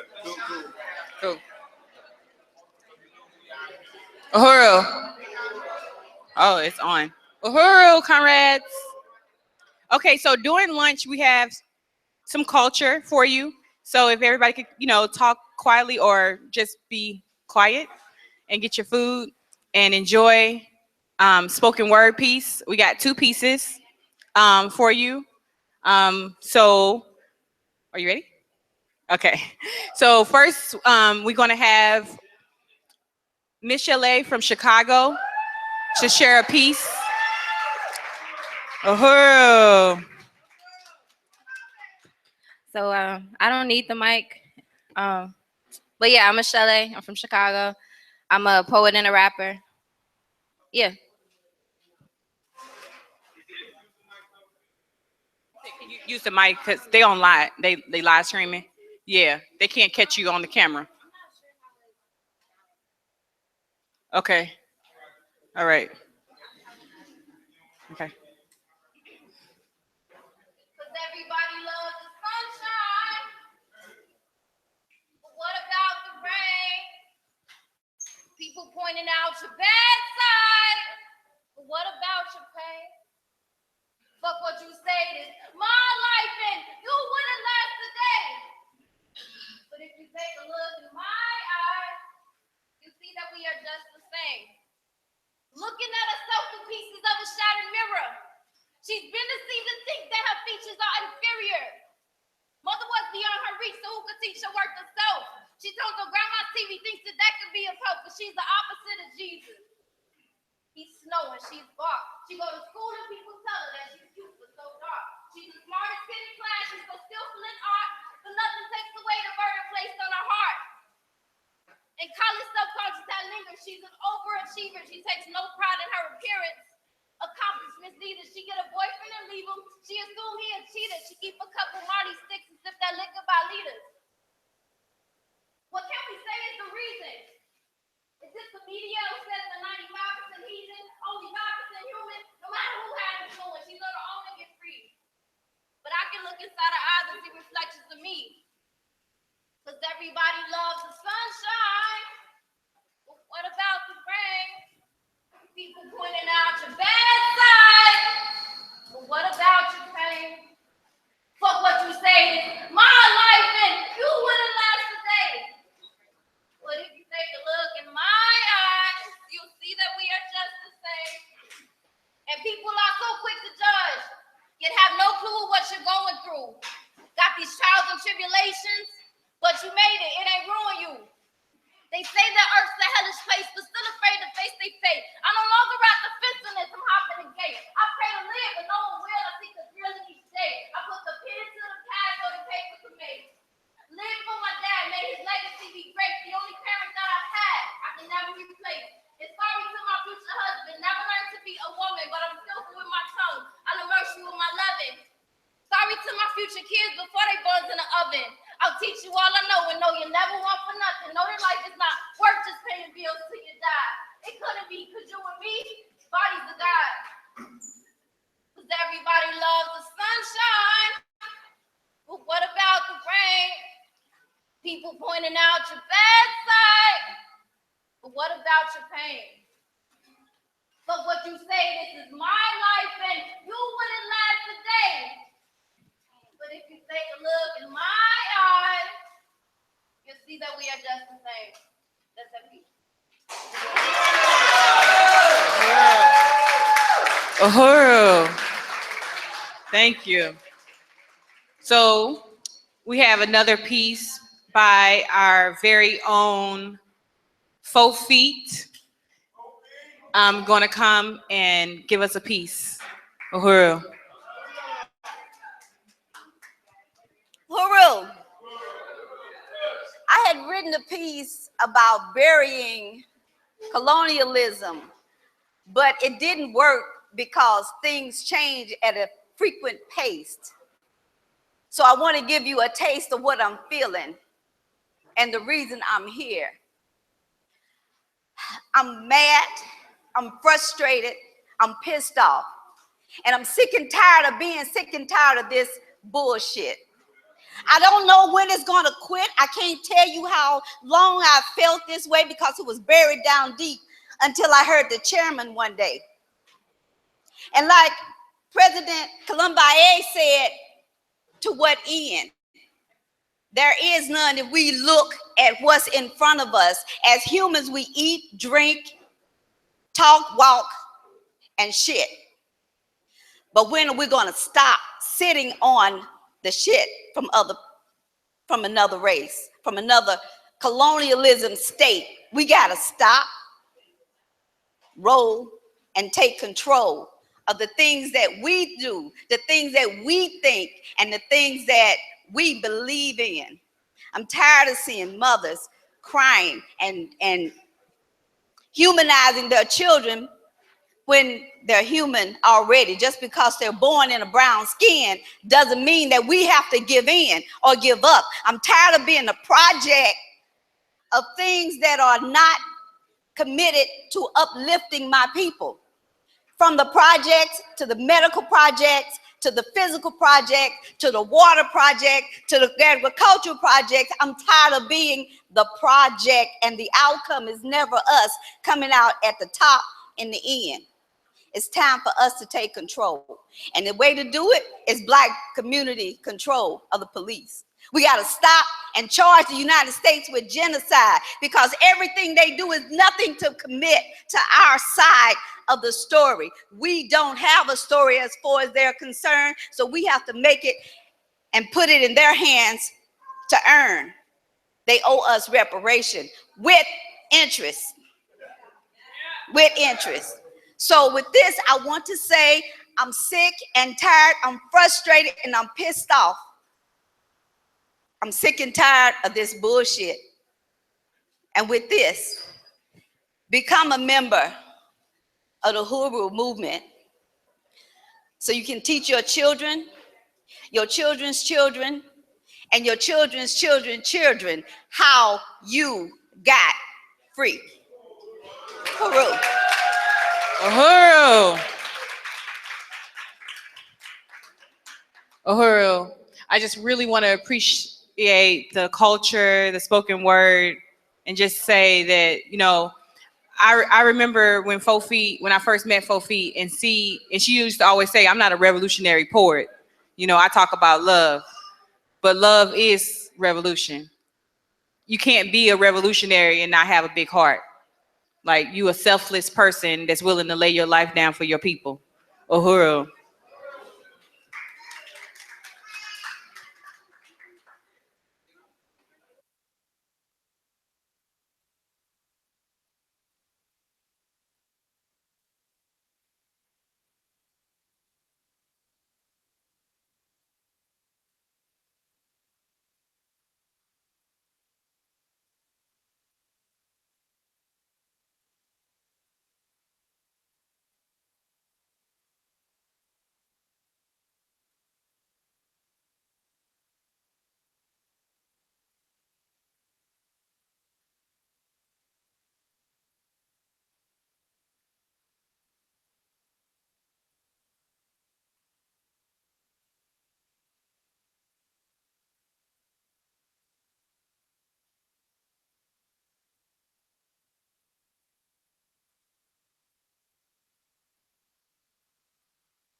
96 FM. African woman will achieve freedom for all African people. We have to join the revolution.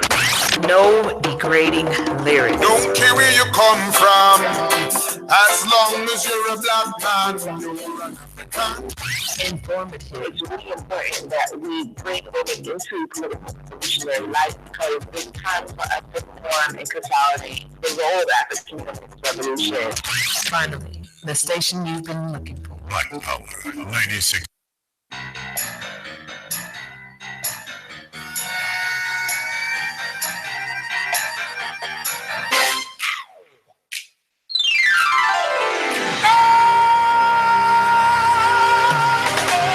Ain't got no money, ain't got no fancy car, don't live a life of a millionaire or a movie star. There's nothing in this world that I possess to equal your love, and I listen there, 'cause I got nothing but love for you, baby. Nothing but love for you, baby. I got nothing but love. I got nothing but love. Got nothing but love for you, baby. Nothing but love. Got nothing but love. Ain't got no penthouse. I don't need caviar. Got no obsession with foolish possession. You're my lucky star. Don't need no diamonds, don't need no girls. As long as I got you, we're all. I got nothing but love. I got nothing but love. I got nothing but love, baby.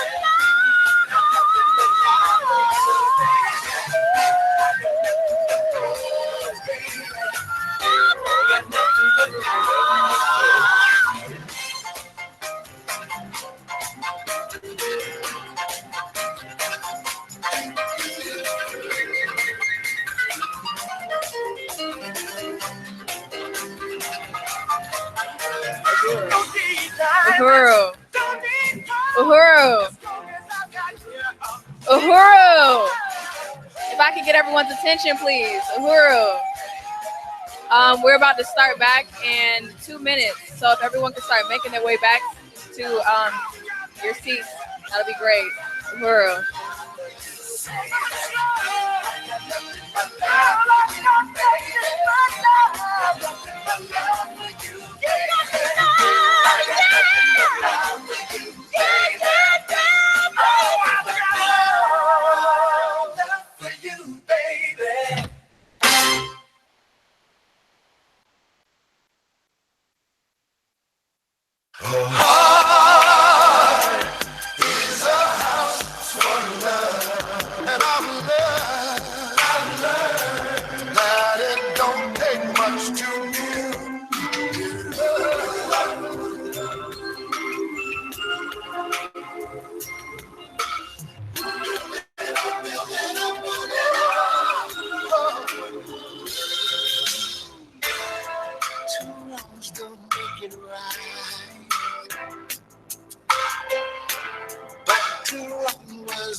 It's all I can do,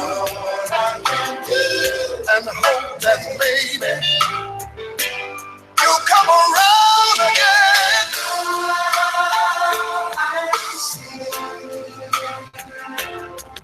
The wonder of devotion.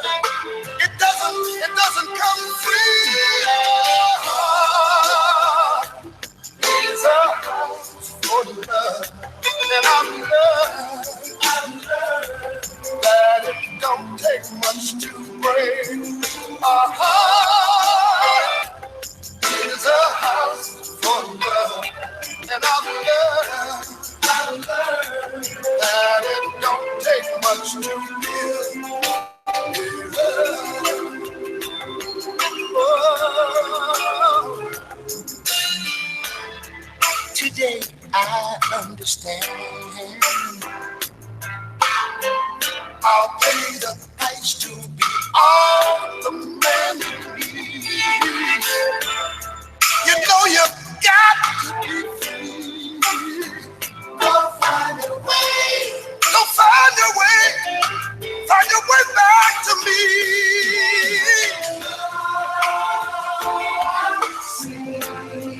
Unseen, the wonder of devotion. It doesn't come free. It's a house of love, and I'm love. And it don't take much to break a heart. It's a house of love, and I'm love. And it don't take much to build it up, build it up.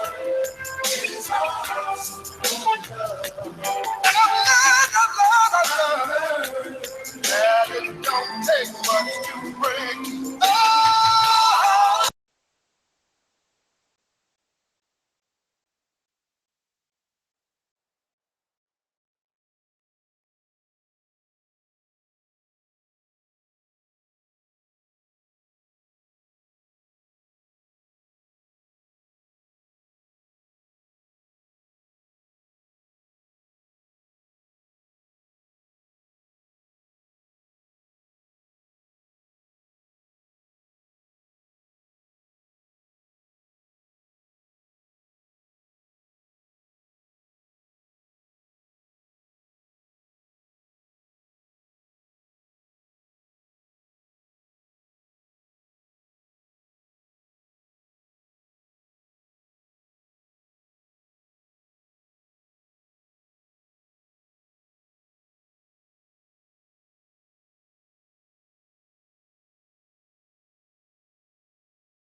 Your seats.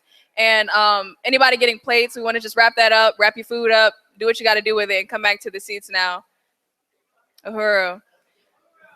We have some very important panels coming up, and we just really want everyone attentive and listening to these panels. So to give everyone in the panels respect, everyone come back to the seats and get ready. Uhuru.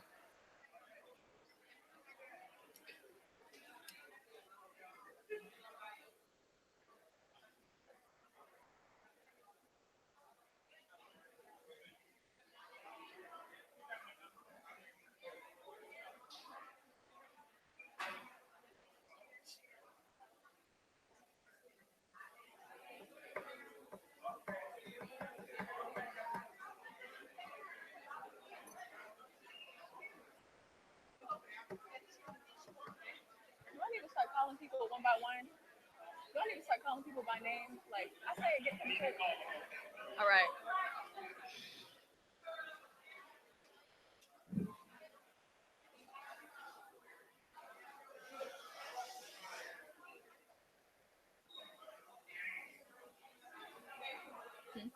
Uhuru. Uhuru, if everybody could get to the chair so we can get this panel started. What? Huh? Yeah, I was going to start calling people by name. Okay. Uhuru. Uhuru. It's really important, comrades. Let's move accordingly. You in the bush, and we say move, move. Soldiers, move. We need to get started. Hold your voice. If you're talking, you're doing something wrong. If you're talking, you're doing something wrong. Thank you for your cooperation. It's really important for us to get our agenda back on because we've been off. So we're trying to win time. Thank you, Uhuru. Thank you, Kalumbai. Uhuru. So I might wait about 30 seconds for y'all to get to y'all seats because, like she said, we in the bush, so it's time to move. It's going to start barking like that, get y'all together. Uhuru. So the next panel we are going to have is going to be on horizontal violence or black on black crime. And that is going to be led by Comrade Chimurenga Salembo. And with him on this panel, there's going to be Miller, James Bolden, and Kalumbai. So Uhuru, everybody give a round of applause for them. Uhuru.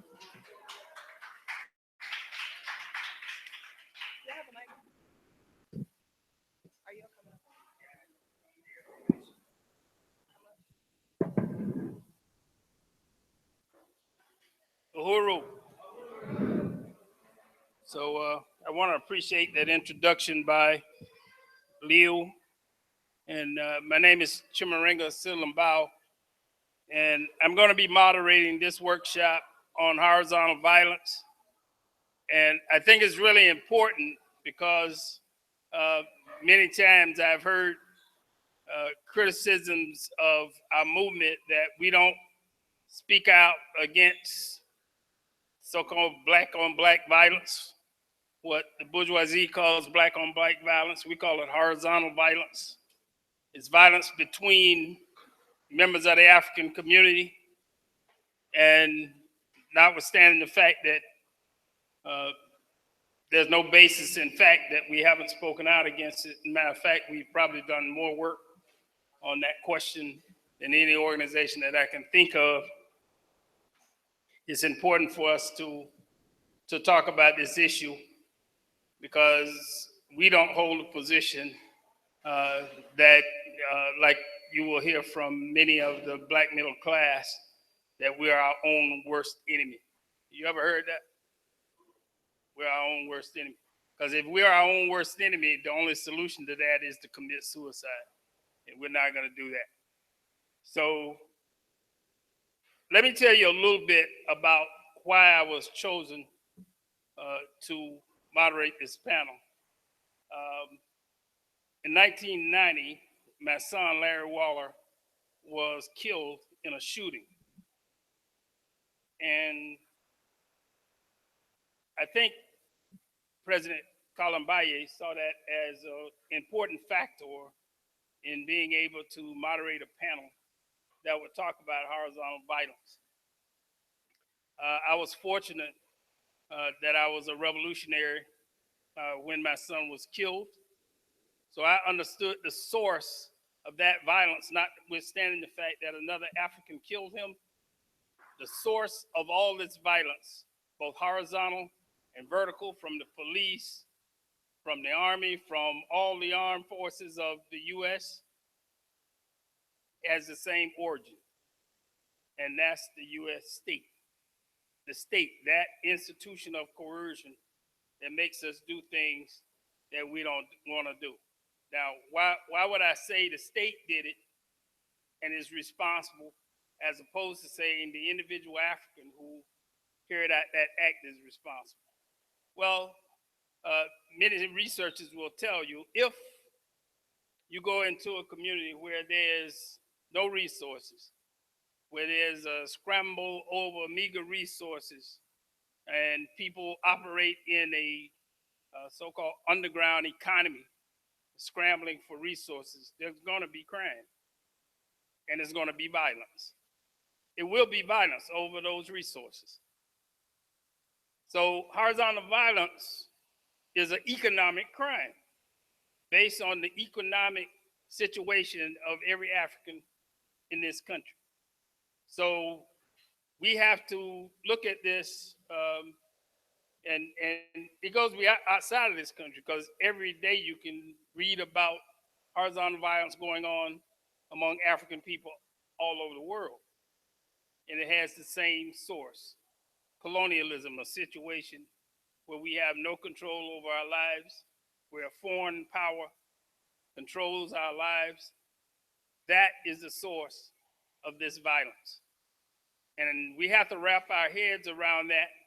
If we don't, we'll find ourselves marching in marches with the police against so-called black on black violence, like I've seen Negroes do in St. Petersburg, Florida, where I'm from. So we don't want to be in that boat. We want to look at the entire picture and be able to analyze where the source of the violence comes from. Because if you don't attack the contradiction from its source, it will continue. That's why we will always see, as long as we are not free, we will continue to see horizontal violence. I don't care how many times you call the police, how many times your neighbor calls the police, how many snitches you got to tell who killed who, it will not solve our problem. It will continue. It will continue until black people rise up and destroy colonialism. That's what's going to solve this problem. Now, that's not the position of every organization or individual African, but that's our position.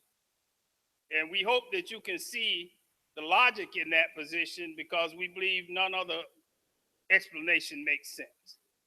It doesn't make sense to say we're our own worst enemy. It doesn't make sense. It doesn't make sense to say we don't fight against African violence, since we were the only organization in St. Petersburg, Florida, to organize a truce between rival neighborhoods.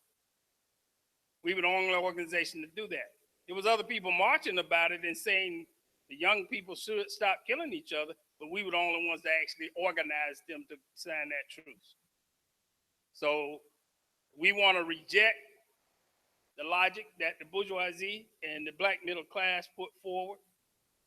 We want to reject the logic that colonialism puts forward, that you're killing yourselves, that's the problem. Because frankly, the way I see it, when black people keep being killed on a daily basis in this country from the colonial police, it's going to take me 4 or 5 years before I get to the question of horizontal violence.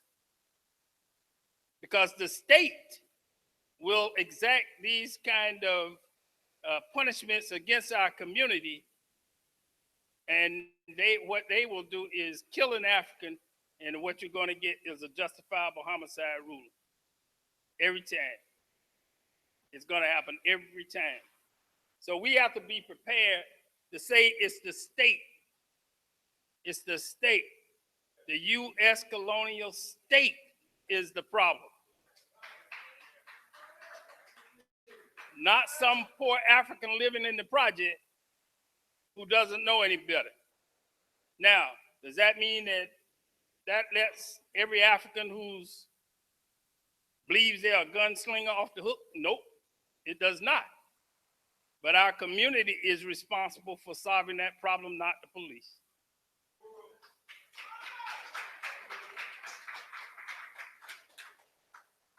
And that's the position of the International People's Democratic Uhuru Movement. And until we are proven wrong, that's the position that we will hold. We will fight against the state, against colonialism, until this thing is defeated, and we'll have no more mourning mothers, because those same young kids out there who might have a gun on them and think that their enemy is the African who stepped on their foot.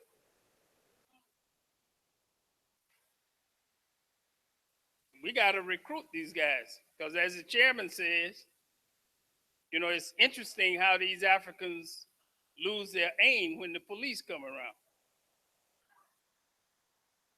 They can't hit a building.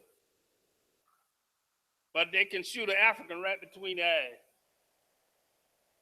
And we have to make that criticism as a community, because they have to be shunned and sometimes worse. So we have a responsibility to solve this problem, not the police. That's the first thing.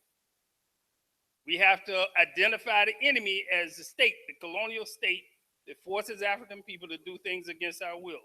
That's number two. So that's our position. Now you may hear other positions different from ours, but that's our position. We thought it was important to put that out as our position before you heard any of the presentations, because believe me, I know the pain that some of these families are feeling. It leaves you confused, you know. So we want to help bring that cloud of confusion away from people's eyes by using an analysis of society that can help expose this thing, the source of horizontal and vertical violence, as being the state. The U.S. colonial state is an anti-Black, just nasty beast.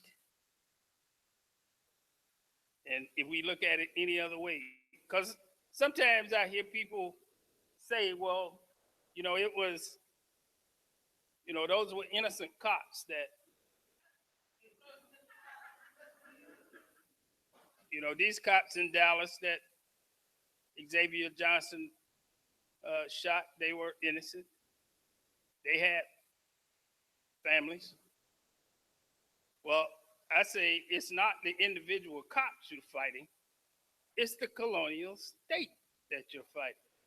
That helps you analyze the whole thing, and you don't have to try to pick them out and say, that guy helped old ladies across the street, that one don't, and he killed an African yesterday, but somehow they're different. No. Because the same system trains and controls all of them. And in a lot of ways, the same system trains and controls the African that shot your son, that shot your daughter. They train them too. And that's why we have to step in and give them a different kind of training. A training of who the real enemy is of African people. That is absolute necessity if we are to go forward in a positive direction. So I appreciate everyone bearing with me. I want to really take a moment to introduce what I believe is a distinguished panel to my left. And the first speaker is going to be Ramona Fortner. And then we will have Kelsey Miller and then Brother James Bolden. So each speaker will have 5 minutes. We want to leave some time for question and answer and discussion, because we believe it's an important discussion. And, you know, if you want to ask questions about our position, the International People's Democratic Uhuru Movement position, ask those questions. But you should feel free to ask the panelists questions. I know Kelsey was asking me, are people going to be asking questions? I don't know, but I hope so, Kelsey. I do. I really hope so, because we got to get to the bottom of it. And we believe we're on to something in terms of the explanation for this violence in our community. Now, you know, horizontal violence really doesn't help anybody but the police. It brings more and more police in our community. And then it allows them to justify being there by saying, well, it's so much crime, that's why we got to be here. And then, of course, that is echoed by the Black middle class, who can only see their interests by integrating into a dying system. So I talked too much already. I want to give our panelists a chance to speak. I want to call up Ramona Fortner. I met Ramona probably a year ago, I guess, in St. Pete. And, you know, she spoke eloquently about the death of her child, and I think it's important to hear these stories, but hear them in a particular context. So I want to call up Ramona Fortin.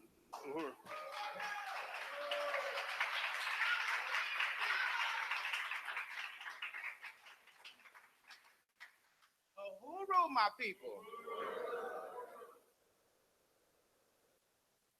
One people.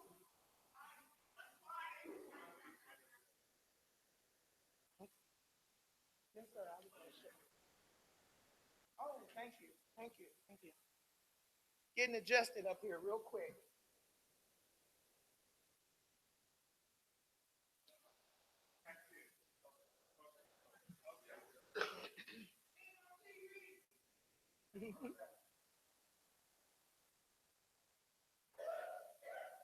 Good afternoon.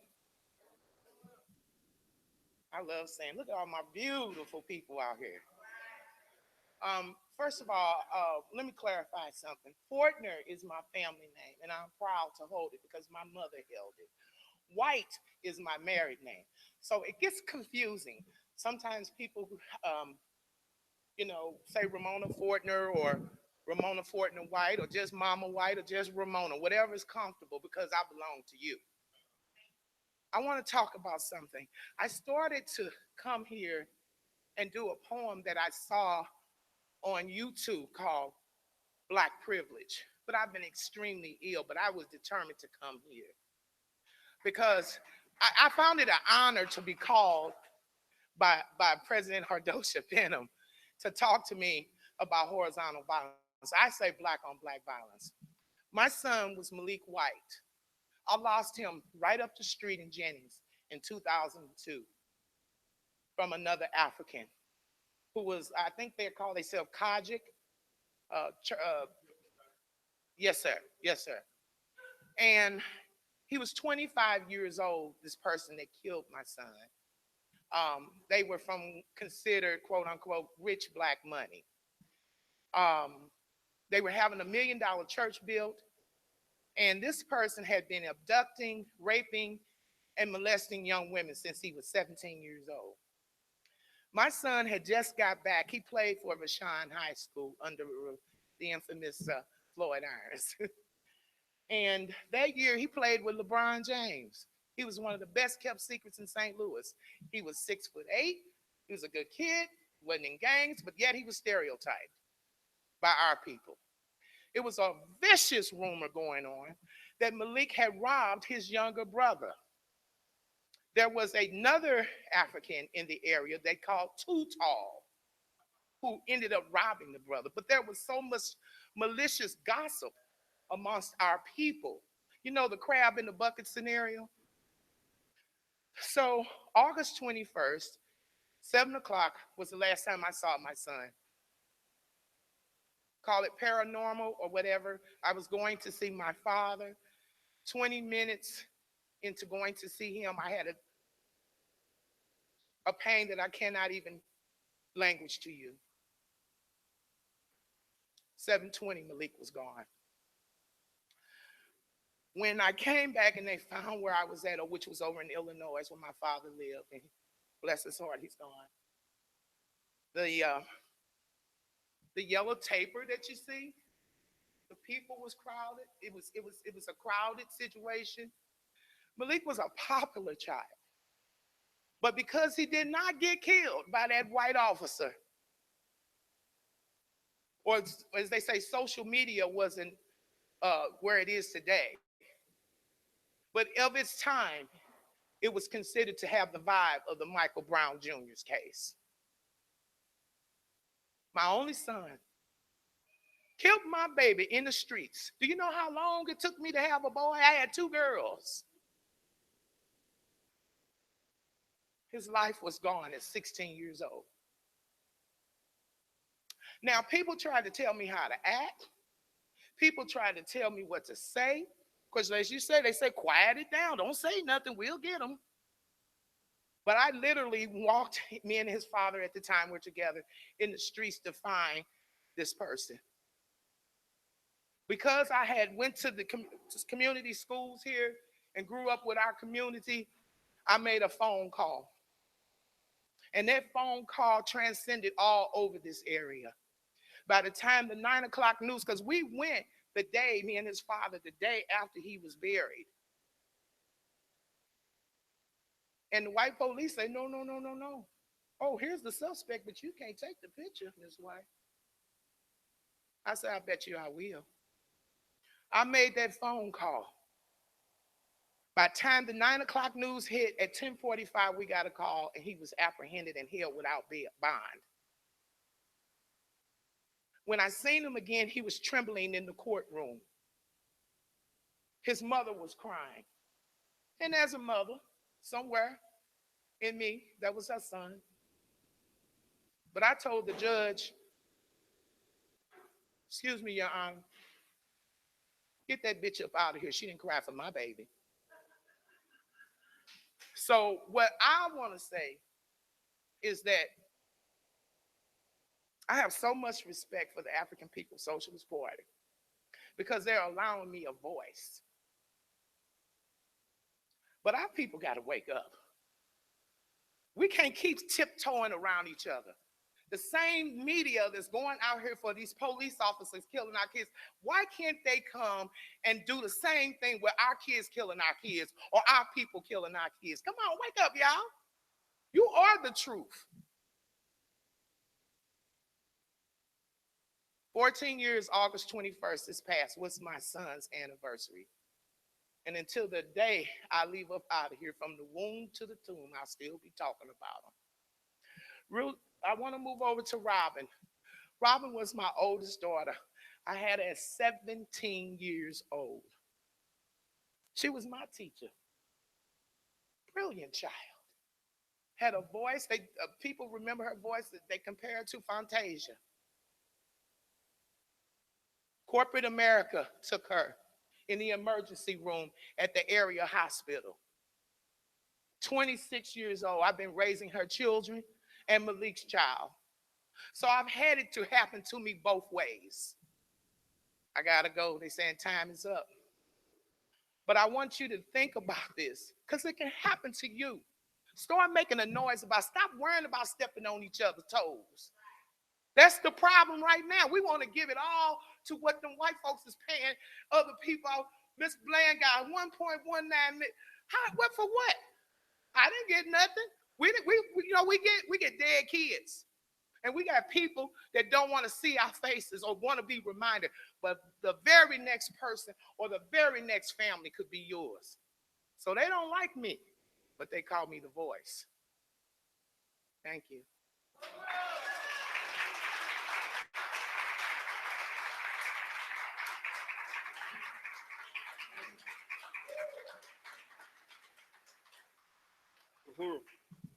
Yeah, I want to really appreciate Ramona for those words. And I think that we should keep in mind that we have to solve this problem. We have to be accountable to do that. And I think I can probably answer the question about why the media doesn't do certain things for Black people. Because they are essentially an arm of the state. So they will never help Black people. So even if they wrote about all the Black people who were killed by other Black people, they would not be doing it to help you. So we have to kind of keep that in mind. This is not a problem for the media to solve. It's a problem for African people to solve. So I just want to really thank Ramona, for her words.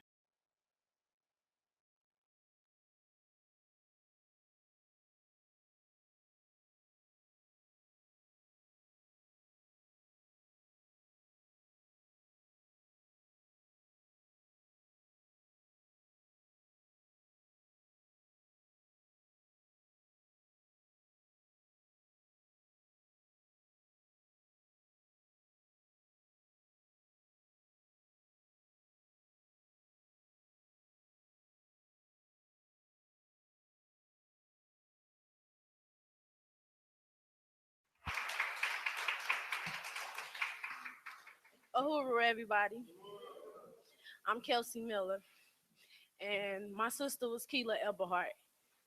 I'm emotional already. I'm sorry, but she was killed with well due to black on black violence, and it just is really crazy.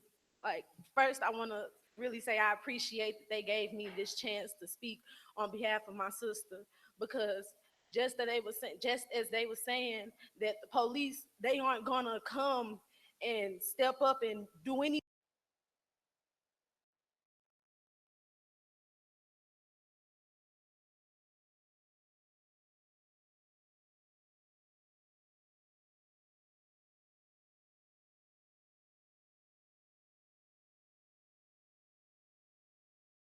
doing anything, you just is gone.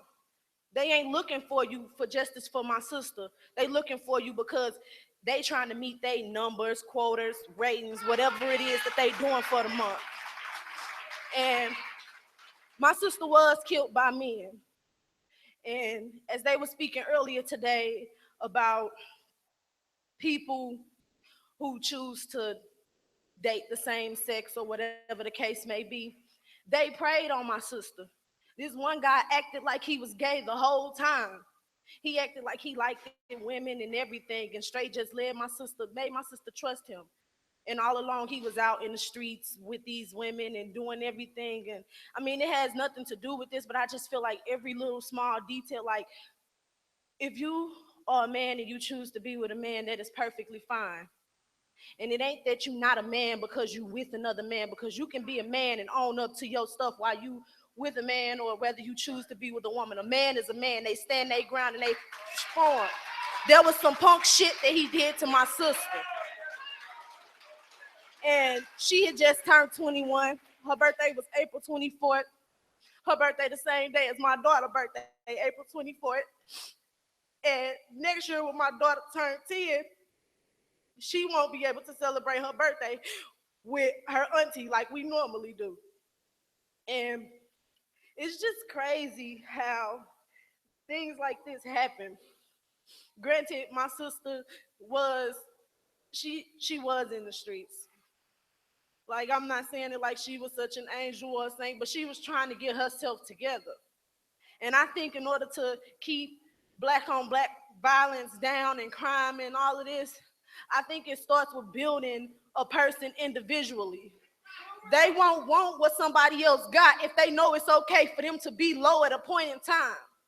I tell my kids all the time, like, it's okay if you don't have this or you don't have that. When you raise your kids and you make your kids think that this and that is everything and they become envious of other people and then they feel like they got to go out there and get it by any means, even if it's taken from their brother or their sister.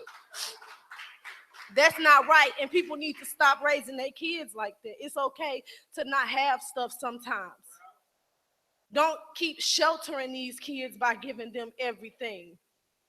I wish that my sister, when I say she was getting herself together and stuff, she had just started paying rent and stuff, had her apartment, like everything was going good, and she was learning, like, okay, she came to me one time, she was like, I'm broke. I ain't got no money. I paid my rent though, and I was so happy to her. I gave her my last $20, even though I know I needed it for gas, but I'm like, it'll happen. Like, I just was really proud of her for making that sacrifice because she could have been doing a whole lot of other stuff. She could have been hurting somebody else just trying to just live this life that everybody on Facebook and on TV living. Like, I just want stuff like this to end. I'm really tired of seeing people kill each other. I wasn't affected by it at first, and I really didn't trip off of how black on black crimes worked. But nobody is doing anything to get justice for my sister. My sister had been locked up before, and I honestly feel like because the police didn't like my sister, they ain't gonna do nothing for her. And I just wish that everything didn't have to go this way. I wish that I wish it was a way that we could handle everything that we like go and do our own investigations as they talked about before. I wish I could just look into it and stuff, but it's everything. I don't have the heart for that, so I just try and raise my kids. That's all. I try and raise them not to be in the streets and do all of that, but I really want just everybody to come together and stop this.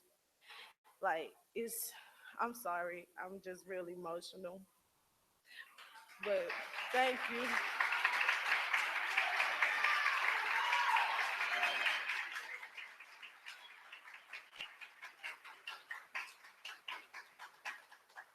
Yeah, I want to appreciate Kelsey and her story because I think it's important.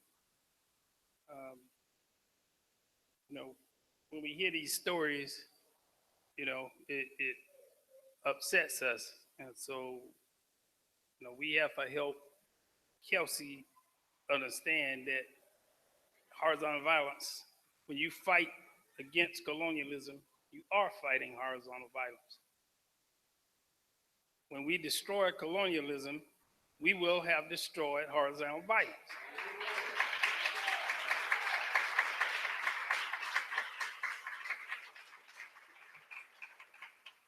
So I really want to appreciate what Kelsey was able to bring to us and share with us.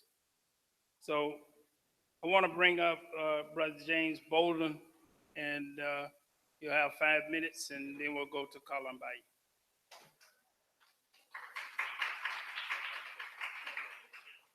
Good evening, everyone.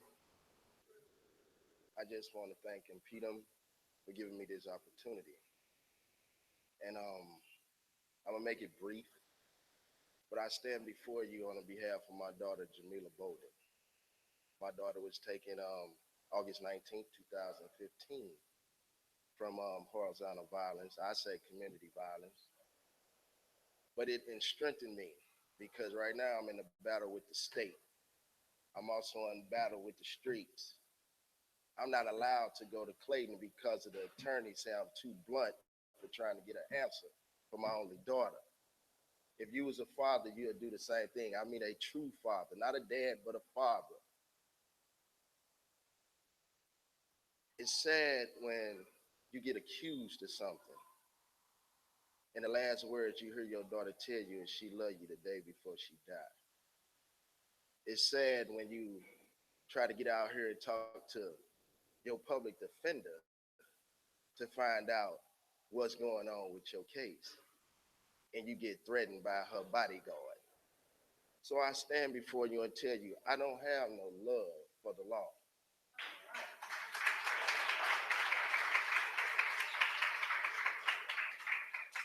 I stand here before you as a man trying to be strong for 6 other siblings, to explain to a 3-year-old when will he see his sister again. I stand before you as a husband trying to be a strong man, knowing this hurt deep down inside. Telling this story day in and day out, it hurts. But I want people to understand, I have no love for the media. Reason being, the media twist things around. They take your words and they want to change them. So I want people to understand today, with my daughter Jamila, it was not a drive-by. It was not a stray bullet. My daughter's house was marked. And I'm gonna call it what the streets call it. A drug deal went bad.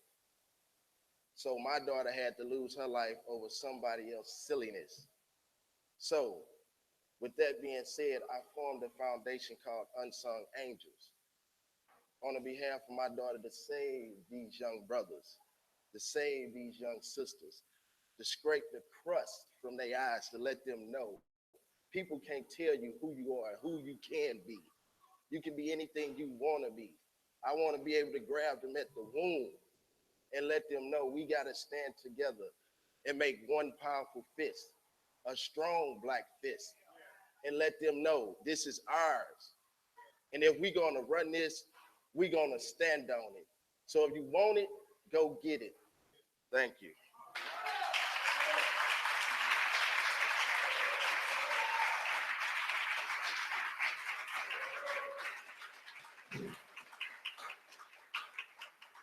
Yeah, I appreciate that, Brother James.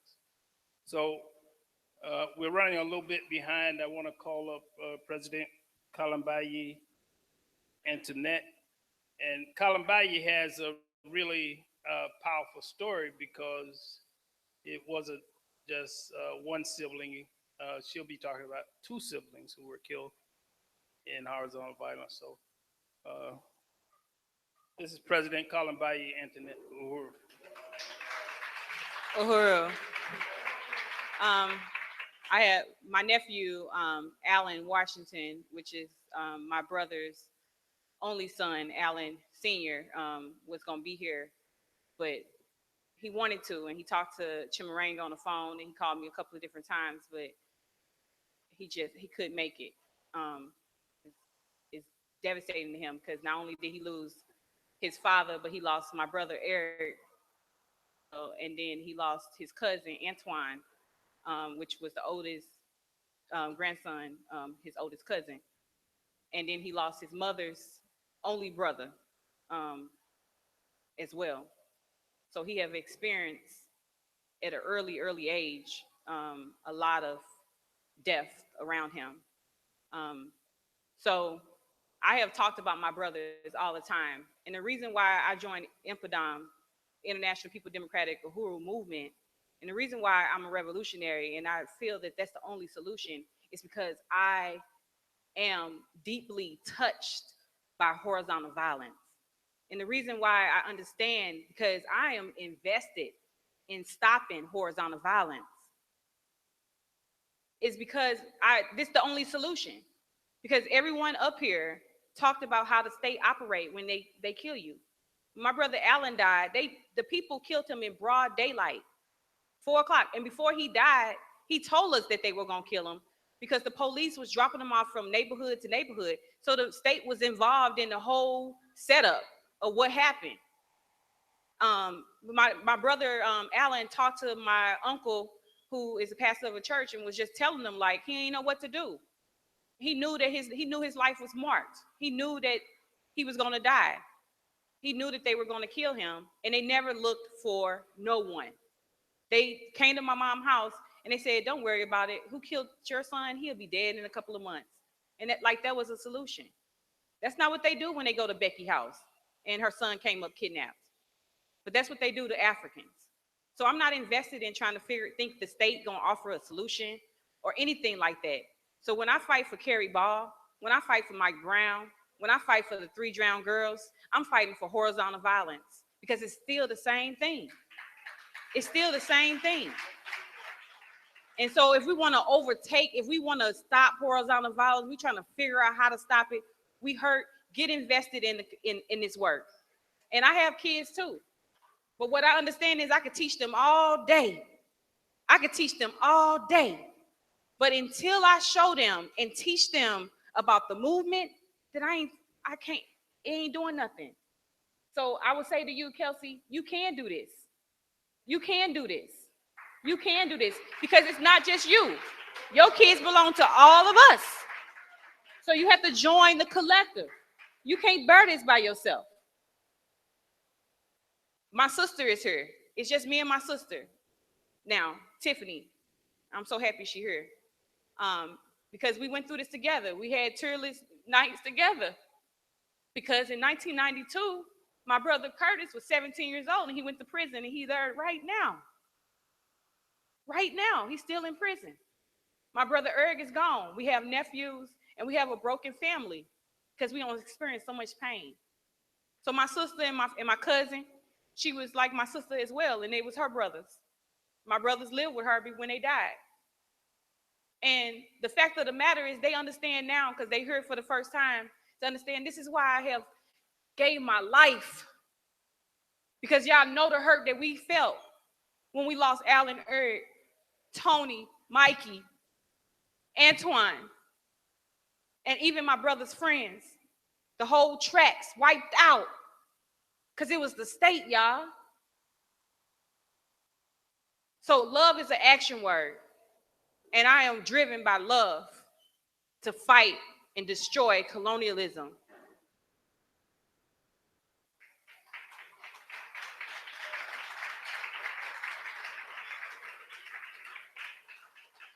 So I know we over time, but I just wanted to, talk about my brothers, and that's why I'm involved in this work.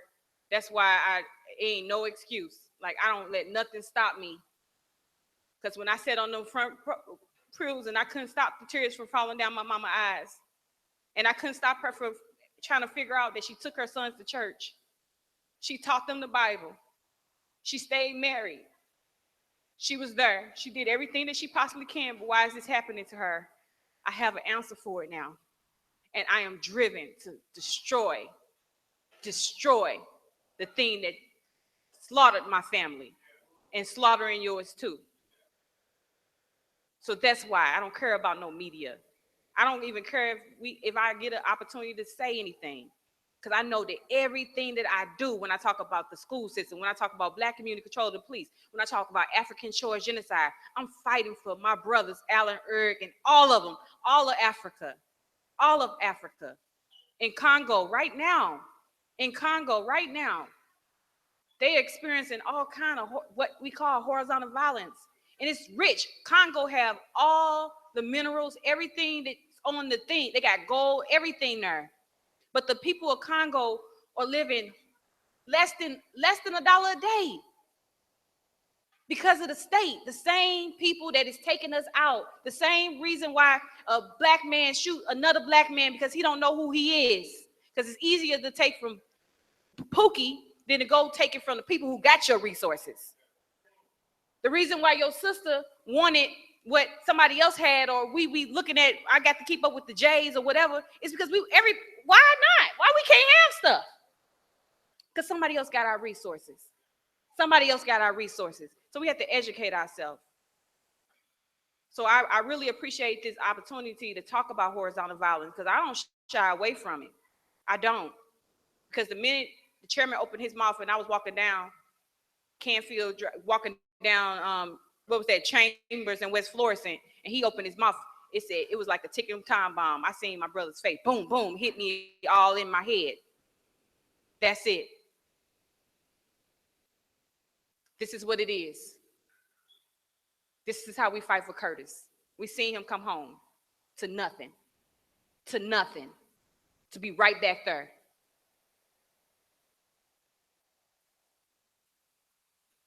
I don't numb myself with weed no more. I numb myself with revolution. Uhuru.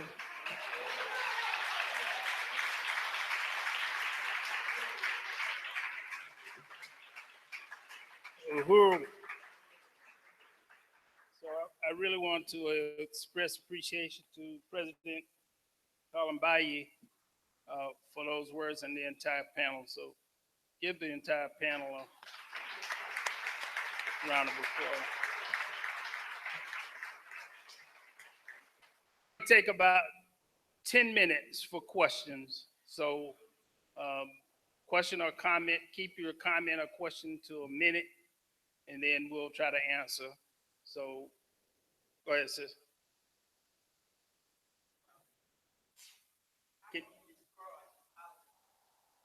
How do you destroy colonization? Well, I think some means we won't talk about, but we'll talk about some means to do that. For example, organizing people in this meeting to bring them to the same set of ideas that we've come to, that it must be destroyed. First of all, you have to be convinced that it need to be destroyed, right? Because everybody ain't convinced. That's why they call the police on you. It is. And everybody ain't convinced because we don't have an army out there ourselves, so you can call them, and then they can come and take care of the problem. So that's one way. This is a starting point to bring people into a meeting like this one, have the discussion so we can say, this is how we see it. It's the state colonialism that's the cause of all the violence, both horizontal and vertical. And then that's an attack on the state. Let them defend that, because I don't believe they can. Because how can the state, where I come from in St. Pete, they have the city is sponsoring these yard signs. If you've ever seen a political yard sign, they stick it in people's yards and it says, "Not my son." And this is supposed to be some kind of campaign against black on black violence, horizontal violence. But how can the same state who killed Tyrone Lewis in 1996, who killed Jarrell Walker in 2005, come back and say, "Not my son"? They can't be on both sides. Either they're the enemy or they're your friend. So make up your mind which one they are and treat them like that. We've decided they're the enemy. So that's how we treat it. So anything they do, we know it's an attempt to keep black people colonized. That's how we see it.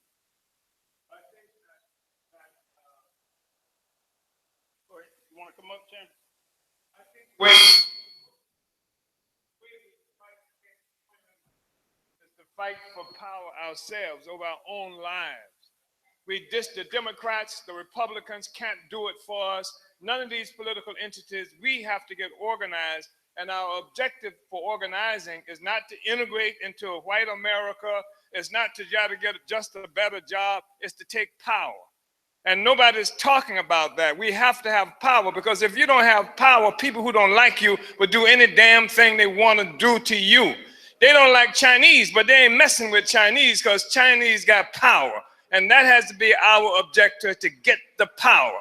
November 5th and 6th, Washington, D.C., we are having our own Black People's Convention where Africans are going to be coming from around this country to establish this is our Black agenda. We have our own agenda. I don't care what Hillary wants. I don't give a damn about Trump or either one of them, but this is our agenda. We're fighting for the power. And you got to start someplace. So you ain't going to wake up tomorrow morning just because you want power and have it, but you can wake up tomorrow morning having some kind of idea what you're going to do to get it. And I hope what you decide to do is come to Washington, D.C. on November 5th and 6th to the Black People's Convention. Uhuru. That's how. Uhuru. When the white people's grand jury, after they murdered Mike Brown, the white people's grand jury decided that Darren Wilson did not commit a crime. So everybody said, well, they said he didn't commit a crime. We'll say, well, let's have a black people's grand jury. Let's see what we say about it. We used the same white people's law, had 12 black people from throughout this place, and then had put forth evidence, testimony from everybody, and then black people decided that Darren Wilson was somebody who should be tried for first-degree murder. Now, once you decide that, it's up to you and us to start saying, well, how do we begin to start carrying out a verdict? How do we do something about that? But the point is, we don't leave it in their hands, and that's a step toward destruction of colonialism when we can come together and make our decisions for ourselves as a people, as opposed to being on our bellies forever, hoping that some white people or the white system is going to solve a problem for us. Uhuru.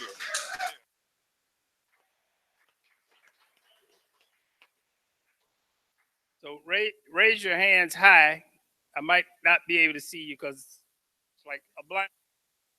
Yeah, what I want to say is it's a question that comes with it. With systematic oppression, we got to break down the system and scrap it. You can't fix it. So my question is, if once we scrap the system, is it anything historically showed that we have to replace it? You know, as we have any success throughout history of a socialist society, anything like that?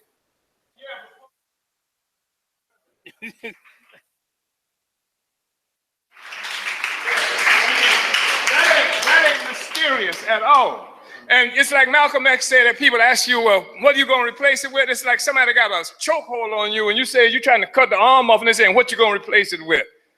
No, there's nothing worse that can happen to us. Let's fight for this freedom. And what I'm saying, just before we met the white man, this stuff was not happening to us.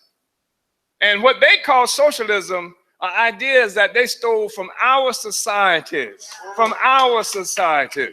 We want to have a society that's not based on dog eat dog, where people who don't work own everything and the people who do the work ain't got nothing to show for it.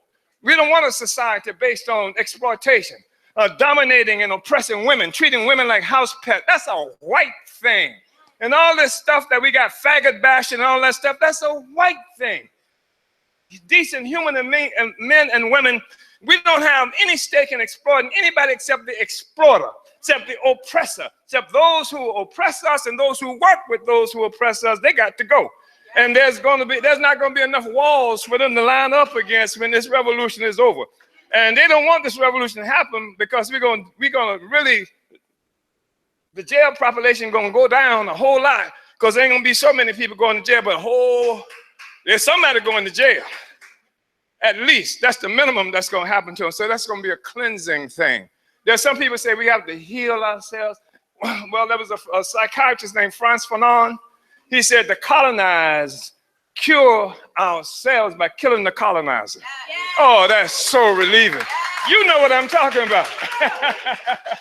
Killing the colonizer. So we can create a new kind of society. It ain't even new.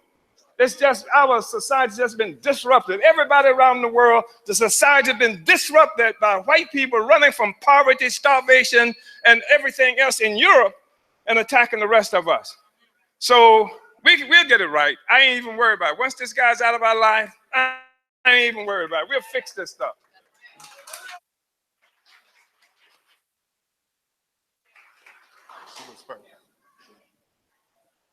Uhuru, I'm Comrade Sarah from St. Louis, and I just wanted, Kelsey is my niece. She's the oldest of the three, and I just want to say, Kelsey, I'm so proud of you for standing up for Keela. When we lost Keela in May, it was very, very hard, and you're a mother of four, and your eyes are open, and you know that we need freedom. You know that we need reparations. You know that we need revolution. And I'm so proud of you, young lady, at your age of 24, for coming here and for standing up for your sister and for fighting for our freedom as Africans that are colonized in this country. And I just want you to know I'm proud of you. I'm proud of you, and I love you.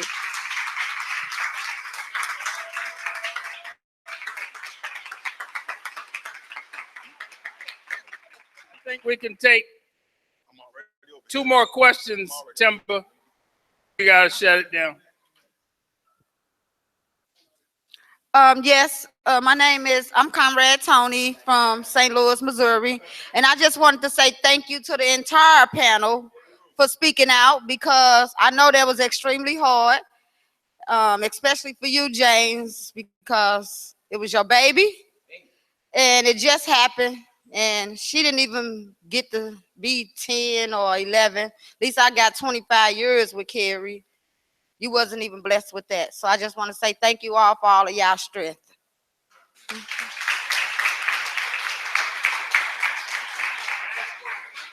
Yeah, we're gonna shut it down. I have a question to the chairman. Chairman, I want to ask you this before you leave St. Louis. You know, they depicted Xavier Malik as this horrible human being, and I'm not saying that I was alone, but amongst the area where I was at, we was like, right on, brother. Now, a lot of people may disagree with that, but it just seemed like when the police got killed, all of a sudden it's like, oh, you killed the police, but our baby's dying every day. Yeah. So I just wanted, if you don't mind, to reflect on that. For Sister Tony and acknowledging you and your strength on this panel, because the truth of the matter is, when you lose your baby, when you lose a member of your family, the pain is as bad whether it was done by one of us or whether it was done by the state. That hurts. That's painful.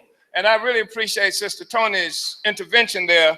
That's terrible, and your community needs to surround you when this happens. And as we get stronger, we will surround you, because the state is responsible for it, but some of us act as instruments of the state, and sometimes they live right next door to us. And sometimes they don't live right next door to us. They live in the communities that Sister here was talking about. There's privileged uppity Negroes. You know what I'm talking about.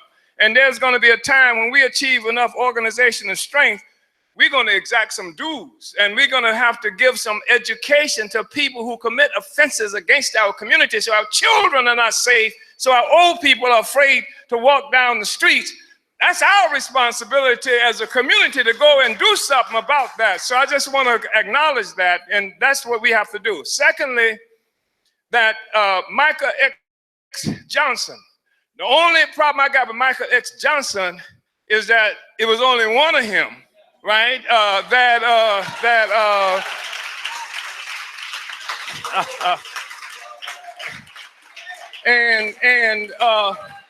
That we were not organized, and what he was doing was going toward a strategic end, but it was enough to terrify them so that they could not even confront that one brother. They said it's 5, 6, 7 of them. They're all over the place, you understand?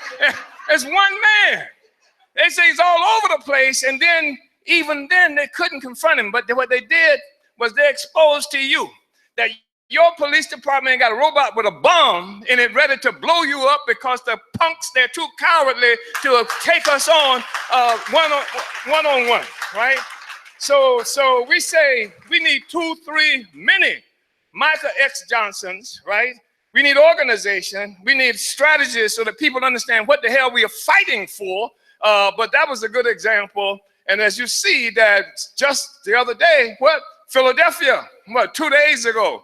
And after that, other places, Baton Rouge. And you're going to see people beginning to do a lot of that. And now, as even individuals strike out on their own, they got a 19-point platform that they'll be able to say, this is what I'm doing it to fight for. That's our responsibility, to create the political basis for any kind of political action that happens out there in the world. So I know it was a long-winded response. All right. Uhuru. Yeah.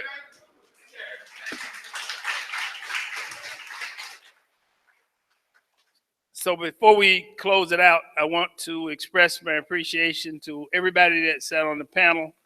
I think everybody was great, and we should give them one more round of applause before we end this panel.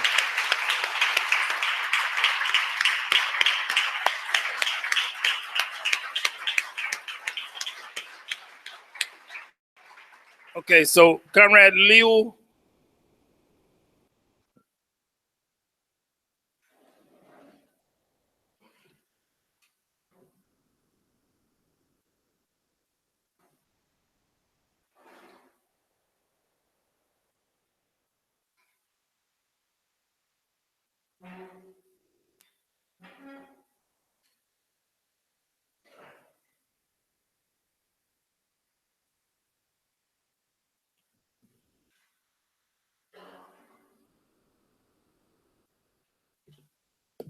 Uhuru.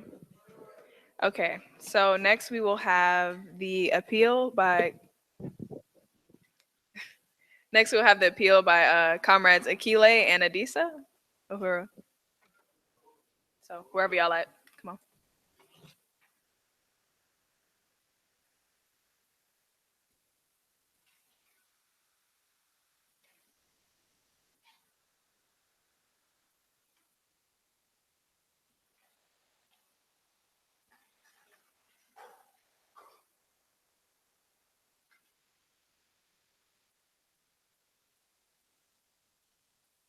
Uhuru. I want to thank everybody again for coming today, coming to support us. And right now we're going to do a call for resources. And we are trying to meet a $300 goal today. So we're going to pass the basket around. And I just want to let everybody know, we know how important it is to fund the work that we do. We are supported by the people, and we work for the people. Uhuru. Uhuru, I want to unite with Comrade Adisa and say that, yesterday was a huge victory for us. in raising these resources and you guys all pulling together to make sure that we met our goal. But I want to see a show of hands of how many people in this room are a part of the African People's Socialist Party. Uhuru. Now, how many members of the African People's Socialist Party, not InPDUM, the African People's Socialist Party. Now, how many of you have a paid membership to InPDUM? Now, don't lie, because I know who you are. I need every party member to understand that it was called from the party that every party member must be a member of InPDUM. It is not a question. It is not a choice. You have to be a member of the International People's Democratic Uhuru Movement. The party must support its mass organization, which means just like every other comrade in here that became a member yesterday, you need to sign up and get a membership, pay your membership dues, and become a member of InPDUM. It's not enough. You have to support the organization materially with resources. So every member, just like every member in here has to sell the burning spear, every party member has to be a member of InPDUM. That came from the African People's Socialist Party. That came from the lips of Chairman Omali Yeshitela, Uhuru. And for everyone who didn't have an opportunity to sign up for InPDUM, join InPDUM yesterday, I want to say that you can sign up today. And you can sign up over there at the back of the front tables near the entrance. We can get you all paid today. And for those who did not pay for their memberships yesterday, but said they wanted to become a member, had made pledges, weren't able to get in touch with us or pay for your memberships, we are also doing that today. I'll be issuing out membership cards today. So if you aren't able to pay today, they will be mailed to you. But just wanted to let you guys know that they're available, they're ready, they come out hot, they burn your fingertips. So thank you. I really appreciate all of you. And remember, all party members, you need to be a paid member of InPDUM. Uhuru.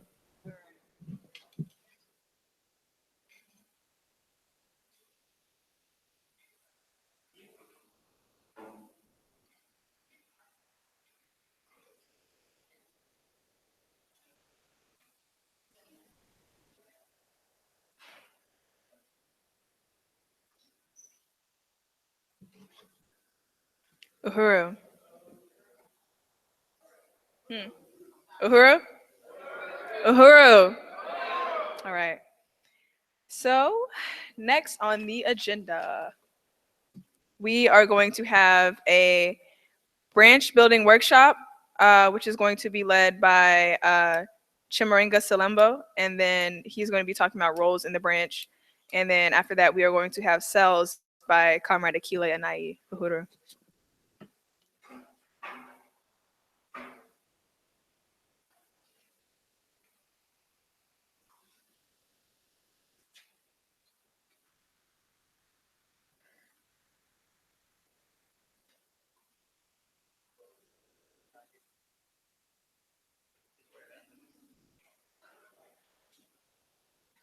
Uhuru.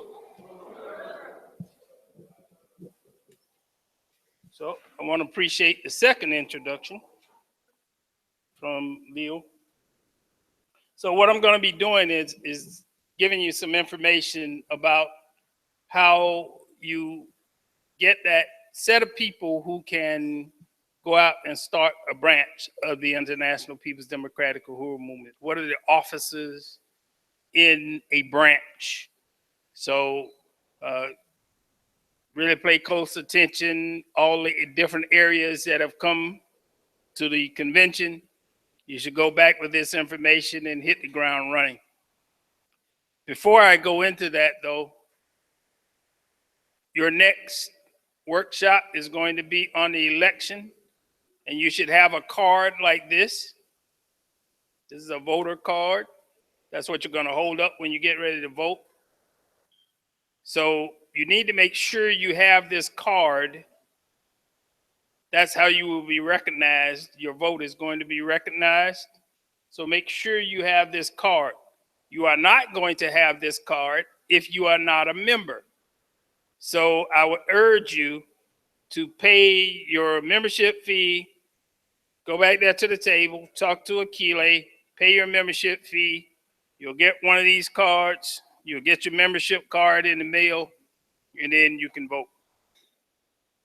So I want to talk a little bit, and this information that I'm giving you is straight from the InPDUM Constitution. You can find it on impdum.org under the information about the Constitution and the platform. So there are four, if you're going to start a branch, there are four mandatory offices that must be filled. And the first one is president, and these are organizing committees. So you would start out as an organizing committee. You find four people or start organizing, going out there. So one person could go out there and start hitting the bricks, passing out flyers, community meeting to found InPDUM and give a little bit about the organization, give some contact information. And before you know it, in a month or two, you'll have your branch together. So the branch president leads the local executive committee of the branch and calls meetings, and they are the primary political leader of the organization.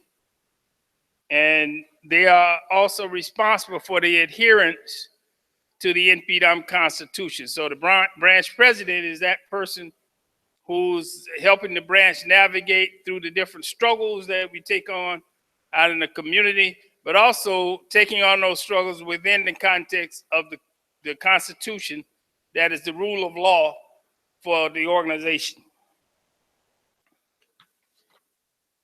The second position is secretary.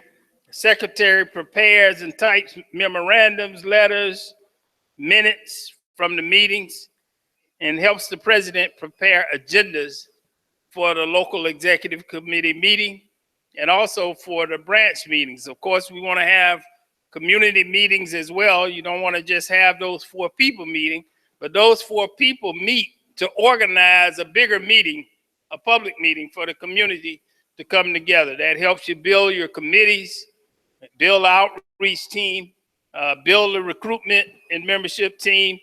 So we want to have those public meetings going on as we build. So the next office is the Economic Development Coordinator, who coordinates the development of programs and a means to develop what we call sustainable income.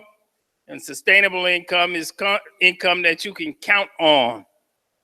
And a meeting, a community meeting, can be a sustainable income source.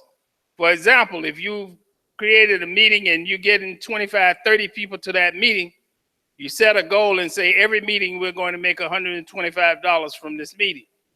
That means you have just guaranteed yourself $500 a month in income for that organization. So that's a way to, okay. Adisa, I know you're not happy. So just quickly, we raised $131. Our goal was $300. So Adisa is, I'm not gonna let her kill me. So you're gonna probably have to do that again, pass the hat again. But we wanna quickly go through the other positions in the organizing committee. Again, the real emphasis should be on sustainable income, but you should be doing other fundraising, fish fries, car washes, really stay actively engaged and connected to the community so that we can raise the resources to have office, to make sure that we are getting flyers and putting out propaganda, and the Economic Development Coordinator helps us to do that. The current configuration of a branch would have a treasurer that's appointed by the Economic Development Coordinator, and I'm going to be talking a little bit later about some constitutional amendments that were put forward by President Kalambayi and united on with by the International Executive Committee. So the last mandatory position is the membership coordinator, and that person is responsible for meeting the membership and recruitment goals, creating that plan of action that can recruit people into the organization. Every public meeting should be used as an opportunity to recruit people into the organization, because you're not just bringing them there to hear good speeches. You're bringing them there to get them involved in the work and recruited into the organization. Now, everybody is not going to come to every meeting. Everybody is not going to always be engaged in every action. But the larger group of people, the larger the group of people that you have access to, the more money you're going to raise, the more actions you'll be able to do, the more political influence you're going to have. That's the kind of outlook that you have to have. You're trying to build for power. You're trying to build power in the cities where you are responsible for. So each branch has a responsibility and a jurisdiction of a city. And we'll talk later about state conventions that involve actual branches all over the state, the same state. But those are the positions that are going to be required for you to start an organizing committee. I'll be available to answer any questions if you got any questions about how to do that. Akile Anai, who is the membership coordinator, is going to be coming up and giving you some details about cells. And I think she kind of enhanced that workshop to go beyond cells, how to follow up and make your meetings happen, make your recruitment happen.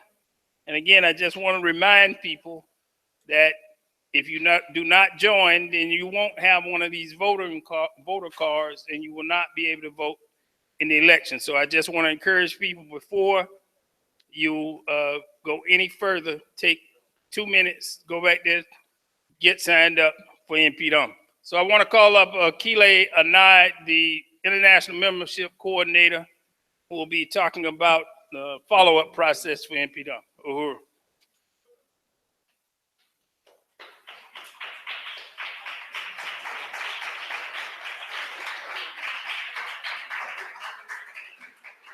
Uhuru.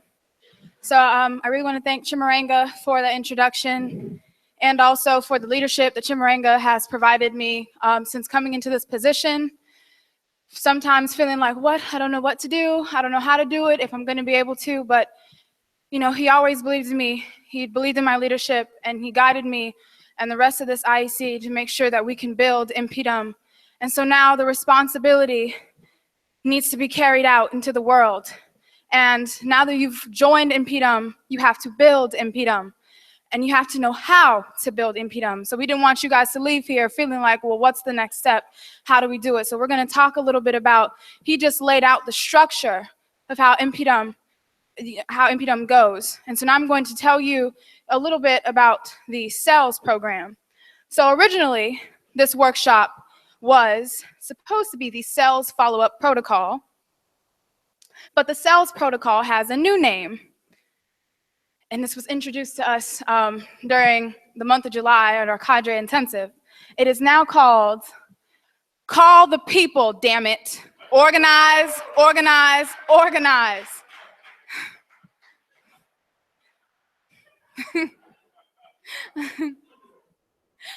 Oh, go back. Yeah, okay. So, political overview. Why we must build an organizational culture of follow-up. Now, before you go, now, I just want to say that I was not the most social person, and even though I seemed like it, I was very socially awkward, very anxious to be in front of people. I gave Ghazi so much hell because I wouldn't call people. I hated talking to people on the phone. And one day, I had got this job, and they asked me to call someone, and I called them, and it wasn't a problem. So I said, if I can do that for the plantation, then I can do that for the people. I can do that for the revolution. I got over that anxiety real quick. The people are the most valuable resource of the revolution. Wait, don't go.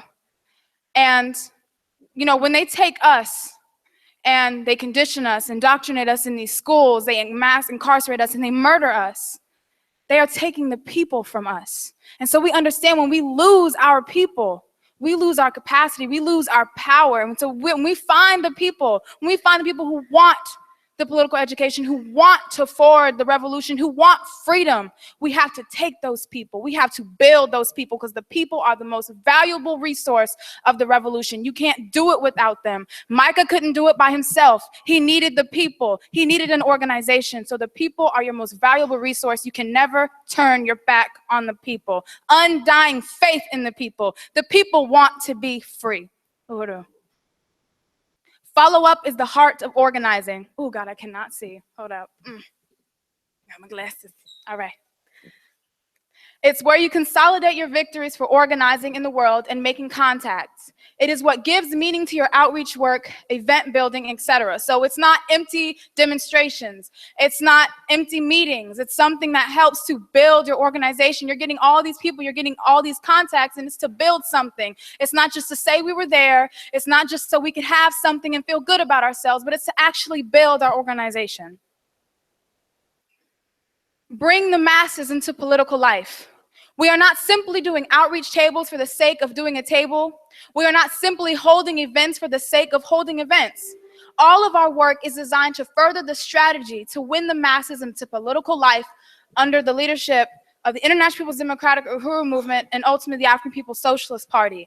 The political ideology is so important. We have to win the people to the political line. That is one of the most important things for unity, because we don't just unite for unity's sake, but we unite with the line. We unite with the work that we have to put out. We can't be all over the place with the line. We have to be united. And so we have to bring first the people into political life. We have been forced out of the political life. The revolution of the 60s was completely knocked down, kicked people out of political life. So we have to bring them back in. And then we need to let them know that they don't have to be afraid to be in political life. They don't have to be afraid to have a voice. They don't have to be afraid of the state. They don't have to be afraid of revolution. Uhuru. This is not just a protocol. It's a way of life. So all of us in this room at one point or another, we started as a contact. And from that contact, we became a member. From member to cadre, and from cadre to leader.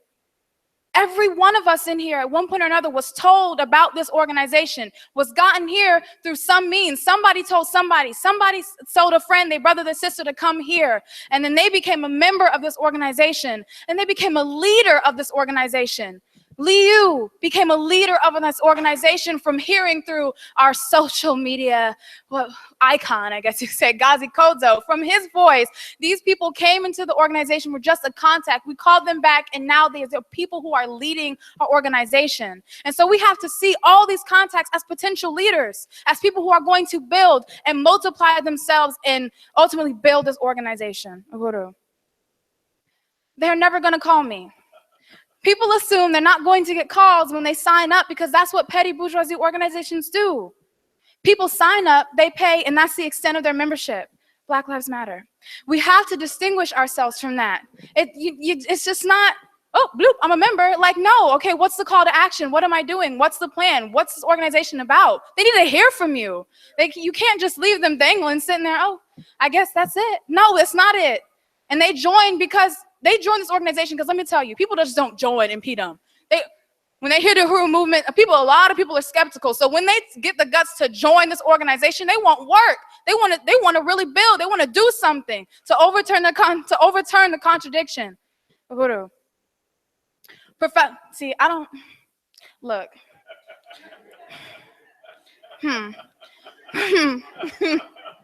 Stop it.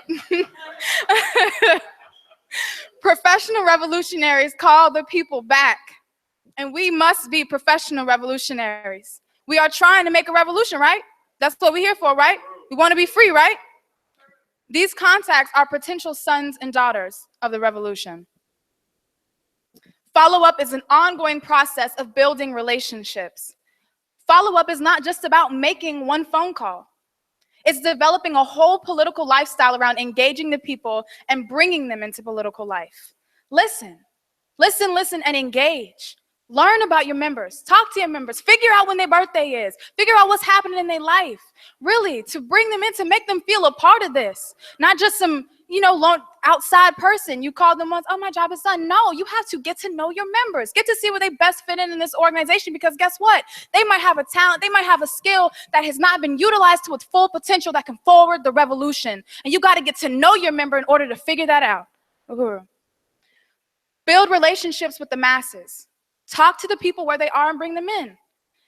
Sometimes I don't understand what the chairman be saying, but somebody breaks it down for me. When I was reading the chairman's book, The Uneasy Equilibrium, when I first started, I didn't know what it meant. I didn't know what it was, but somebody met me at my door and broke down the uneasy equilibrium for me. And you got to do that with the people. Sometimes they don't understand. You got to break it down to them. These are poor and working class African people that we're dealing with. We got to break it down. We have to meet them where they are. They're going through a lot. We're talking about people who have lost their children, have lost their families to the jail cell, to everything. We have to meet them where they are.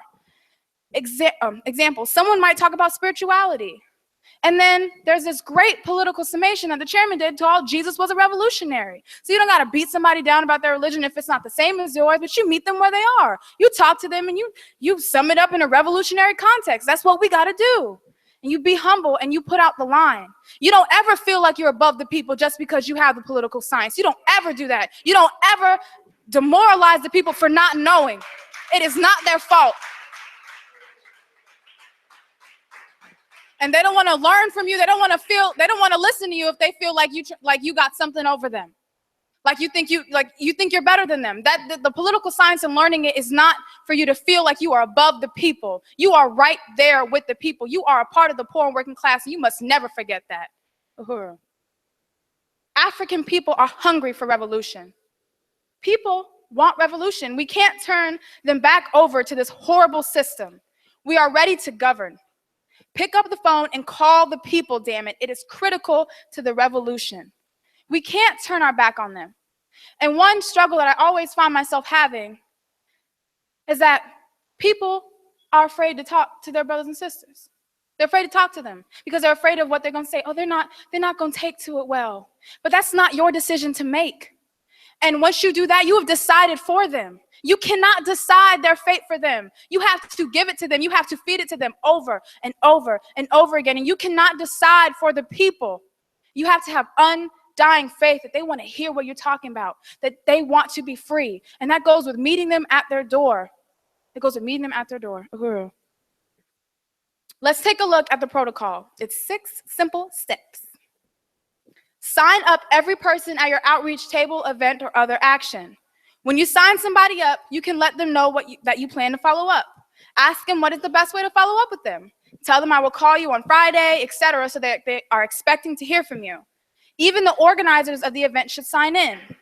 This is a security question as well. We must have the info for everyone who comes to our events. We are not passive on outreach tables. We are organizers. Every Sunday in St. Petersburg, Florida, we have a Sunday rally. And in front of the entrance, there is a sign-up table. We get everybody to sign up. Make sure to sign in. Get everybody's contact information and then establish a protocol. Establish a protocol to follow up this protocol. But whenever you do an event where you're trying to fundraise or anything like that, you need to have a sign-in table. When you're out there doing outreach or selling the spear or anything like that, you need to have some form of way to get contacts. Step 2, enter the contact into a database within 24 hours. So the overall coordinator of the event or outreach activity must designate someone to secure contacts and enter into a database after events and outreach. And this could be the registration coordinator. For the table, it could be an outreach or membership coordinator. And what the movement-wide contact database that we use is HubSpot. So every time you get contacts and you have the organizer, the leader of the demonstration or the event that you did, you need to get those contacts to the leader of the event, because they need to be able to enter all those contacts into the database so that they're not just on paper, but that we have them so we can have a serious that we can follow the protocol, because that paper at any point in time can get lost, it can get stolen, anything. And you do not want to lose the contacts of these people because they're expecting to hear from you. They came to your event, they want to hear from you, they want to hear from you again. So you have to make sure that you follow the protocol, give the contacts to the leader of the event, and then they can enter it into the contact database. Step 3, add to list box within 24 hours. So this also goes for the leader of the event. So I have point people in here, you organize in your area, people who have even organized for this convention, doing outreach. You know how this goes. You get these contacts, you enter them into the database, and then Listbox is our, it's a free service where we use to send out notices, emails, and everything like that. So you can create a mass email, and the mass email gets sent to all of your contacts that you have in the database. So you can update on what you're doing. You can celebrate a birthday in your, in your organization, all this different kind of stuff. Listbox is such a handy tool, and the contacts must be entered in there as well. So this is for all the leaders of the events and all potential leaders of events. This is the protocol of putting contacts into Listbox. Step 4, follow up. Call or email, text, etc. within 5 days. And I want to just say, don't call or email. You do both. You do both. And some people, you can't just email, because some people don't read their emails. I know before some of us were party, we didn't ever check our emails, but now we know to check our emails. But people sometimes don't check their emails. So you have to call them, especially if they didn't say they didn't want to be called. You can call them. And we also, for sign-in sheets and things like that, have an option to text. I mean, you want to utilize every possible avenue you can to contact these people. So don't call or email. You call and you email. Make sure that they're getting them in every way you can possible until they tell you, stop it. And this is the most important step of the sales process, to develop your contacts. Call them, engage with them, find out what they thought of the event, see if they had any questions. This is a great time for political education. If they have anything they didn't understand, this is a one-on-one time for them to ask you a question, and you get to break it down, you get to lay out the line so they can unite with it.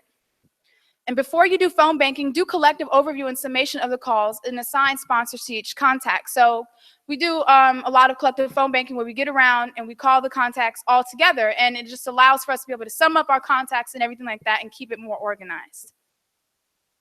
Step 4, continued. Ooh, what's that?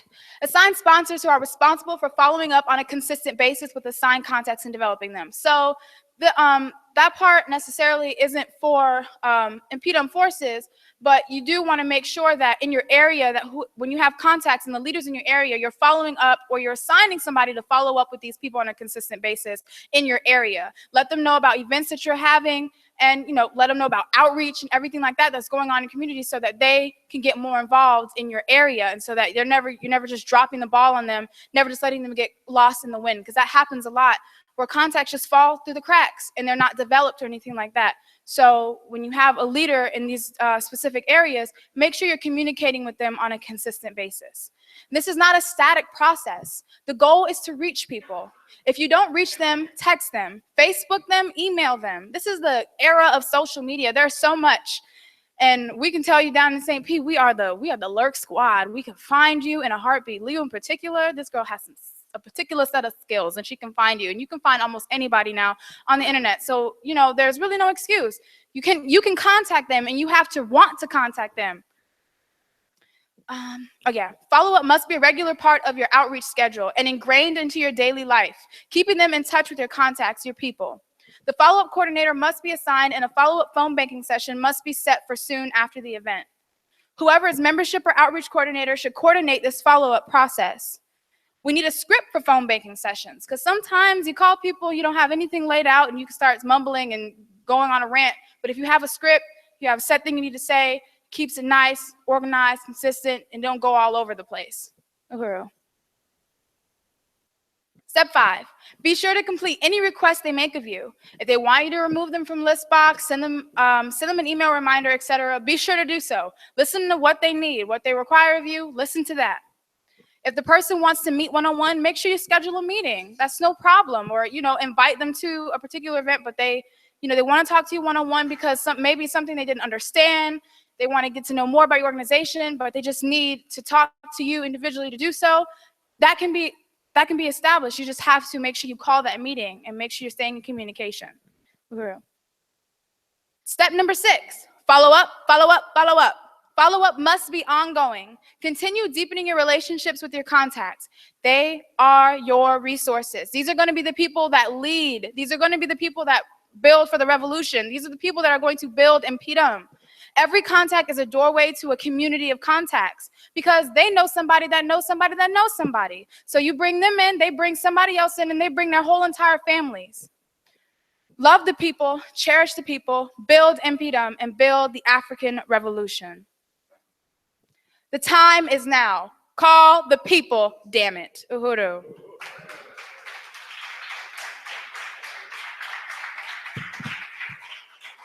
I just like saying damn it in front of my daddy. Heh. Uhuru.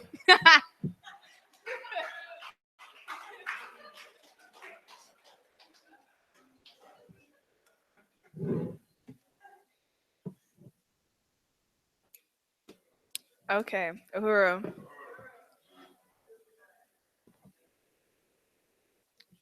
One second.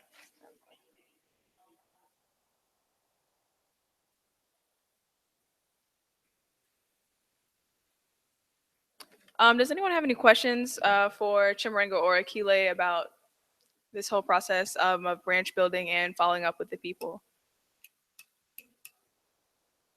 Going once, going twice? No? Okay, all right. We're moving on to the next thing on the agenda. It's going to be Chimurenga coming back up talking about the election and constitutional revision session. Uhuru. So everybody, round of applause for Chimurenga.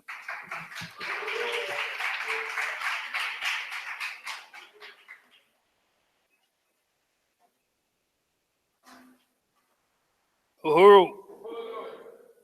So let me see the hands of people who have a voting card, the red card.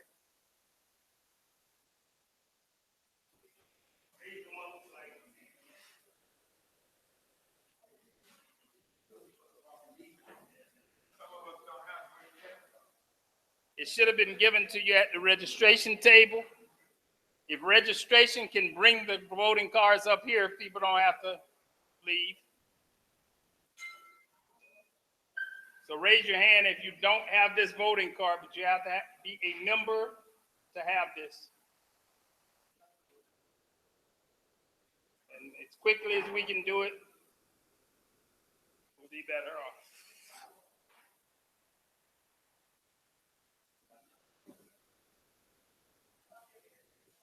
Okay, so while you're getting your voting card out, I just want to tell you how this process is going to work.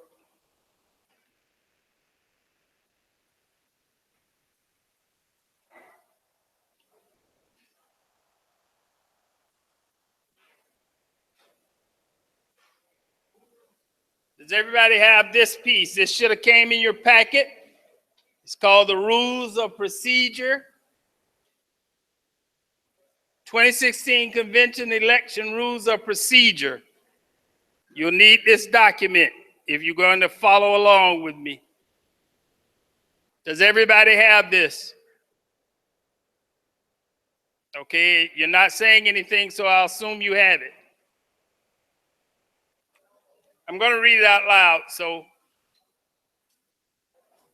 these are the 2016 Convention Election Rules, Session Rules of Procedure. These rules of procedure are the convention guide to an orderly and effective election process. The rules are described here would be the determining method for electing officers to the InPDUM International Executive Committee. Chairperson of the election session will lead the election process. That's me. So 1.0, the rules of procedure for candidates standing for election. All candidates standing for election to an office on the International Executive Committee shall be a member of InPDUM. All candidates standing for election to an office on the International Executive Committee will be given 5 minutes time slot to explain why they should be elected, and you'll be hearing from some of those people. All candidates must receive a nomination from the floor by a qualified elector. A qualified elector is a member of the organization who is not a subject of any misconduct investigation for theft, etc. All candidates will be elected by a simple majority vote of the qualified elector present at the convention. So the members of the International People's Democratic Uhuru Movement will be raising those cards, and the majority of those votes will elect the officers.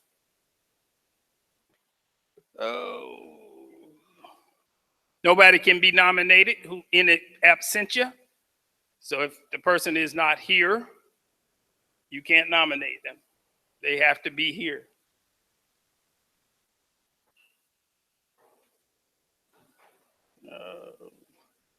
So anybody that's nominated cannot be the subject of any active disciplinary investigation. All potential candidates must be verified as a qualified candidate by the sitting International Executive Committee. This might require a recess if we are not clear about that. In the event that a candidate elected to the IEC is found to be unqualified after the election, then the results of that specific election become null and void. Only that specific one, not the whole election, just for that office. Qualified electors will be members of the International People's Democratic Uhuru Movement. If you're holding up this card, I will assume that you are a qualified elector. No proxy voting, that means we're not taking votes online. If you didn't get here, that means you're just an observer. In the event of a tie vote in any election, there will be one tie-breaking method, one recount. So we're going to recount one time. If the recount still results in a tie, then a simple majority vote of the sitting International Executive Committee will be the tiebreaker method. In the event that an unqualified elector votes in an election, the election results will still stand unless that vote makes a difference in the actual outcome. So everybody understand what we're doing? Okay, so what President Kalambayi has done is she is putting forward what we call a slate of officers. What that means is that you will vote on one time for a group of people at one time. She's putting forth a nomination for Akile Anai. She's putting forth a nomination for Mawuli Oteka as secretary, Akile as membership coordinator, and Adissa Dukubo as economic development coordinator. So those persons will be voted on, up or down. So that nomination was made by President Kalambayi, and she's putting forward that slate. And Oteka, can you come forward? And Akile? Adissa, are you still here?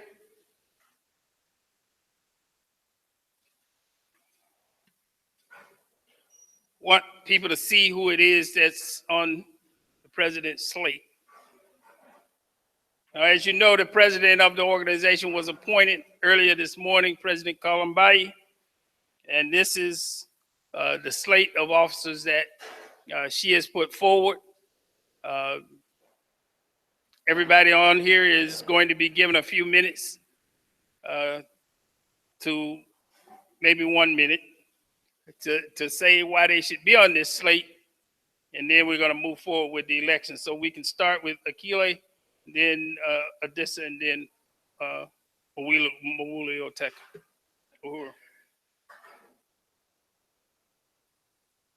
Uhuru.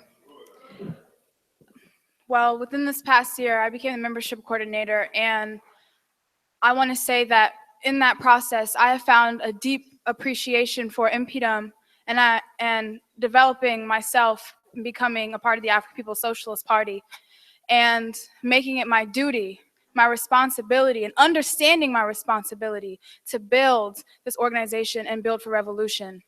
And I want to say that this year I had to overcome many obstacles, but I stand firm and I feel more confident than I have ever felt in knowing that I can lead and be a member be the membership coordinator for this organization and implement all my creativity, because I have so much creativity to bring the masses into this organization and to meet the people where they are. And I would be honored to be InPDUM's membership coordinator and to assist on this International Executive Committee under the leadership of President Columbai and the African People's Socialist Party. Uhuru.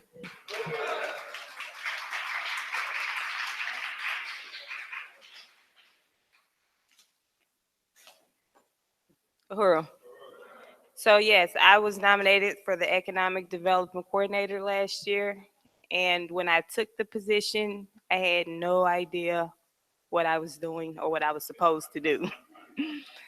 But a year later, I have figured it out. I have possessed and gained lots and lots of skills that I didn't know that I had in me. And InPDUM has brought out all the good things in me that, you know, that white power say you can't do or that you can't accomplish. So I would love for everybody to stay on the winning team and help us build, build, build, because that's what we're called to do.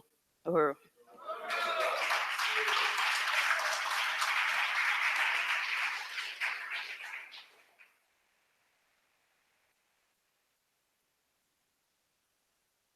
Uhuru. I'm not really much of a speaker, but I do want to say um, I started this journey into political life not too long ago. But one of the things that I learned um, was that the plenary, I believe, was my first interaction with the African People's Socialist Party in the form of the Uhuru movement. And that day, it won me officially. Although I had been following, the work of the Uhuru movement through um, Ghazi, and also falling really deeply in love with the theory of African internationalism given consistently by a chairman. Um, that day at the plenary, I really, really, really, really connected with other African people, as nervous as I was that day. And I also really felt like that was the best answer I could get in this day and age to really overcome the issues that we're dealing with in the African community, and then ultimately overturn the complete system. So moving forward now and being in InPDUM and also participating in InPDUM in leadership over the New York area, I want to build as big of an mass organization as possible in New York, and I want to see InPDUM thrive, because ultimately I have become a lover of freedom for my people. Uhuru, I really want to see us free. Every single day that I hear more stories of the genocide that's happening to our people, every single day that I participate in capitalism, every day that I'm on that plantation that I'm working at, I mean, I know you all can unite. This is a poisonous, this is a poison system. This system is, parasitic to the core. And we cannot progress as people in this world. And we certainly can't progress as a nation, as African people in this world, if we do not overturn it. And I know that with the work of InPDUM, with the leadership of the African People's Socialist Party, with Chairman, with President Columbai, with all of the people that I have right next to me, and everyone in this room, and those of us who are not actually physically in this room but watching this online, I know that all of the friends of the movement and all of those in solidarity, we can overturn this system. It's got to go. We do not want to be here. I know S.G. Gaia said this one time when she was giving a criticism, and I fell in love with it. We do not want to be here another 500 years. Another 500 years. I don't, and I know everyone in this room do not. So, acting as a secretary, I'm not the greatest. I struggle, but I am trying as hard as I can to overcome my contradictions. And I'm the first one to say, look, criticize me. I'm gonna be self-critical, and I'm gonna find some way to resolve these contradictions. Uhuru, Uhuru.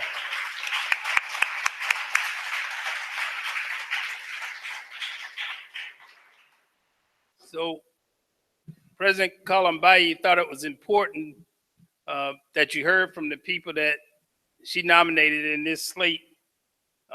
And once again, if you do not hold up this card, your vote will not be counted. So you have to be a member of the International People's Democratic Uhuru Movement to vote. And we're preparing to do that. The nomination was made by President Kalambayi of the slate that includes membership coordinator Akile Anai, economic development coordinator Adisa Dukobu, and for secretary Mawuli Oteka. So we're going to vote up or down this slate.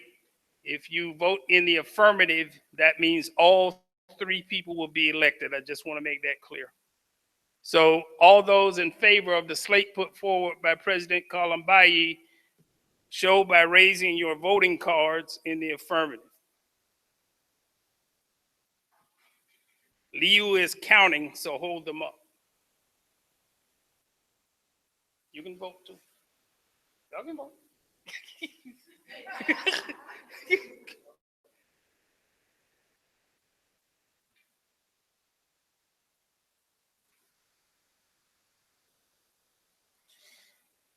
Okay.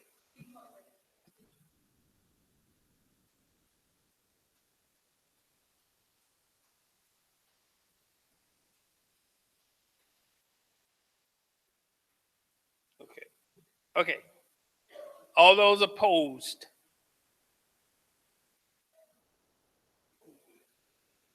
Okay, the chair recognizes no opposition. So the president's nomination for the slate of Akile Anai, Mawuli Oteka, and Adisa Dukobu has been elected.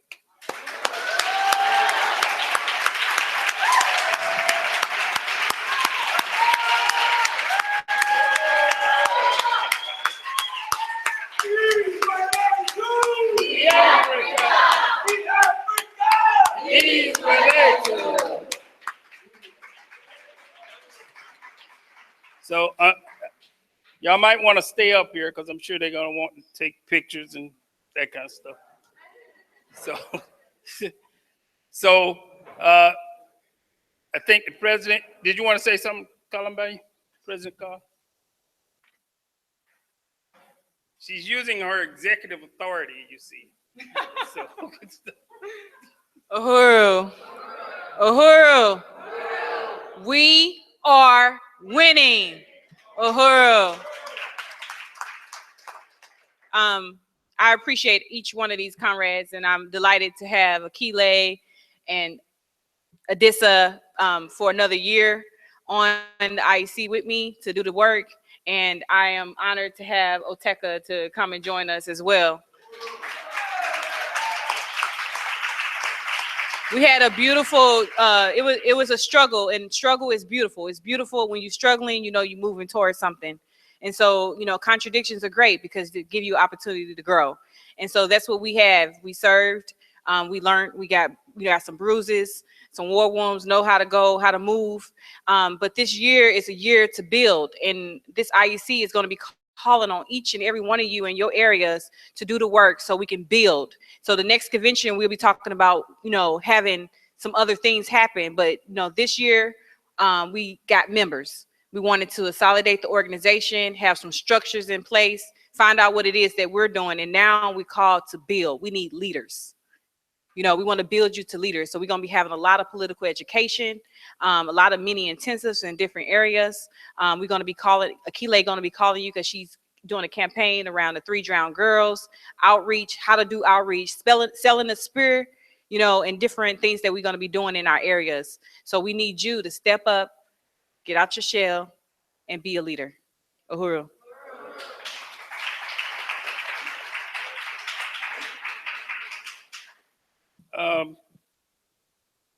For those of you who are familiar and not familiar with Secretary Daraja, I want to, on behalf of President Kalambayi, really express our appreciation for her serving as the secretary.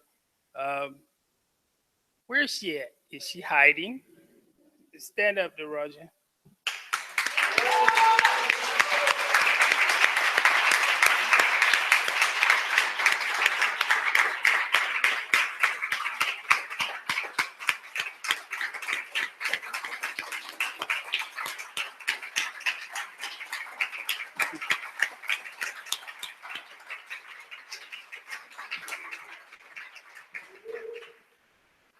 Roger was really the right hand of President Kalambayi, and she is right-handed. So she was the right hand. So I really want to express appreciation again to the Roger for all the support of the president and being that right hand. So now that job is going to Oteka, and Oteka will be your right hand now. So we know that's going to go great though. We know it will. So we have more work to do.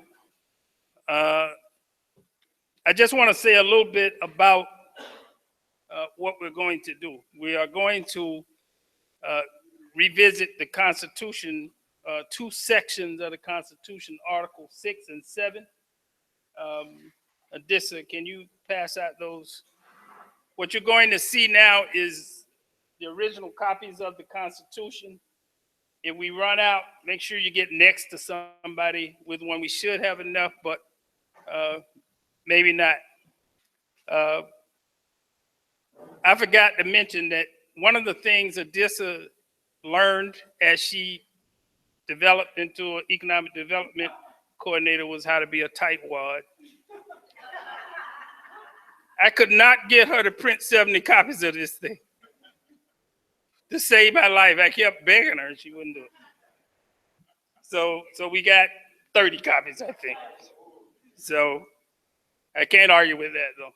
So she's the boss in that area. So what we're going to do is look at Article 6 and 7.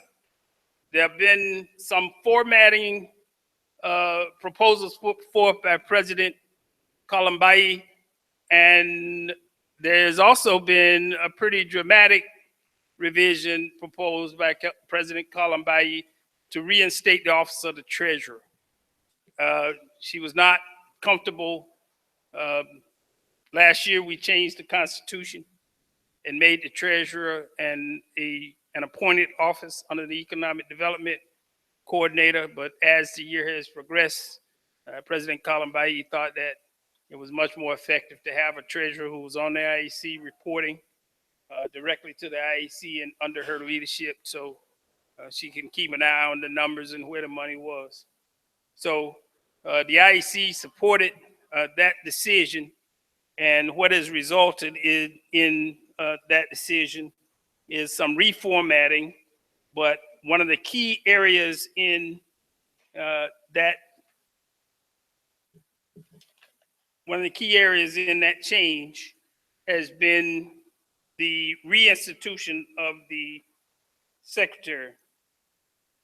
So you should have a document that says proposed constitutional amendments.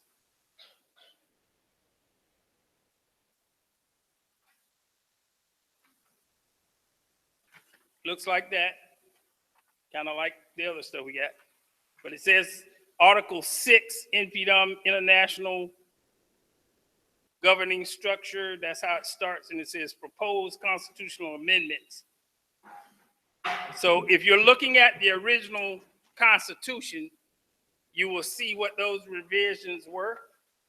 I know we're behind time, so I don't want to read the whole revision, but I can tell you that the key element in there, some of this is just formatting, but the key element in there is the reinstitution of the treasurer as an office on the IEC. I'm going to read the proposed constitutional amendment to you. You can look at your proposed constitutional amendment sheet, and then you can look at the original Constitution, and you'll see how we changed it. This is Article 6. This is the proposal for Article 6, International People's Democratic Uhuru Movement Governing Structure. Section 1, the International Executive Committee of InPDUM is the highest body of the organization between conventions. The IEC carries out the day-to-day leadership and organizational duties internationally. By the way, this document here is the Constitution that you're seeing on the screen. So if you are having trouble, got bad eyesight like mine, then you might not be able to read it if it's too small, but it's the same. This is the Constitution that's being shown on the screen, the original version. So what I'm reading to you now is the proposed revision. Okay, A, under Section 1, Article 6, Section 1A, International President of InPDUM shall be a member of InPDUM and a representative of the African People's Socialist Party appointed by the National Chairman of the party, subject to the advice of the International Executive Committee of InPDUM, who shall serve at the will of the African People's Socialist Party National Central Committee. The other wording has not been changed. I'm not going to read every word. I just want to give you the gist of where we're going. So here we have a formatting issue, and we put the international officers in Article 6 as opposed to Article 7. So you'll see that we made just kind of switch places. It seemed more natural to have the international officers and then the state structure, so on and so on. So the international secretary prepares and types memoranda. So this is just a list of officers' descriptions. So C is for the International Economic Development Coordinator. And then D is the International Treasurer. Now here is the key element in this revision, because before it said the treasurer was an appointed office who was appointed by the Economic Development Coordinator. So I'm going to read the job description of the treasurer based on the revision proposal. The International Treasurer is an elected officer of the IEC. It used to say an appointed staff person. The treasurer will have the following responsibilities: maintain financial records, make timely bank deposits of InPDUM resources, be one of the primary signers along with the InPDUM International Secretary on the InPDUM bank account, required to make reports to the International Executive Committee, and takes control of resources from fundraising events for deposit into the InPDUM bank account. Now, the only other office that this really impacts, technically impacts, is the Economic Development Coordinator. Of course, the language that they would appoint the treasurer is now not under that office description. And then if you will look on page 2 of your revision, I'm going to Article 7, InPDUM state and local structure. That has now been renamed under this proposal. And then we gave a description of the state conferences. InPDUM may, got a typo there, and we're going to straighten that out. It says may be, it should say may establish state constitutions and consistent with the international constitution. The initiation of a state conference is subject to the approval of the International Executive Committee and the International President.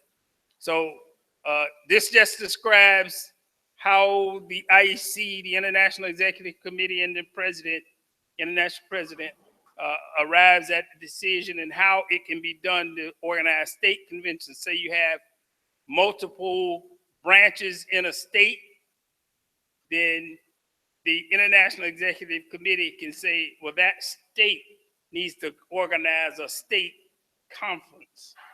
That would be all the combination of those different branches.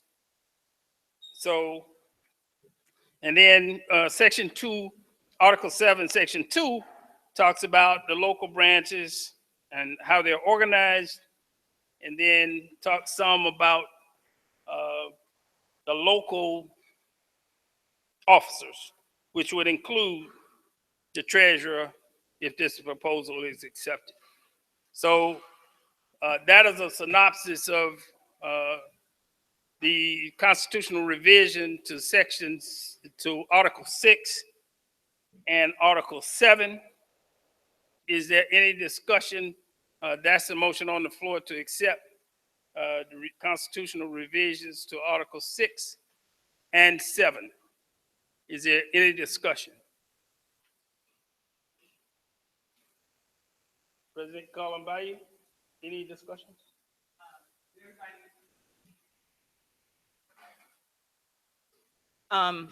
So in this year, last year, we had somebody to say that they thought that the treasurer should be under the leadership of the economic development coordinator. And with no experience, I voted for that, not knowing what that meant. But in this year with economic development is always striving to figure out ways to get resources. The treasurer is making sure and give reports to the IEC where the money is that we have collected. Economic development have so many moving parts that it's hard for that person to do both. And it's very important for any structured organization that stay accountable to the poor working class to be able to give those reports so we know where every dollar went and know where everything happened. So I wanted to make sure that we overturned that and have a treasurer that sits on the IEC to give reports every meeting on accounts and what we did with the resources and where the money go. And so that helped all of us to stay accountable to one another, and so we can know what we're doing. And so that's why we went in to, change that. So that's just like a short version of what Chimaranga just read us.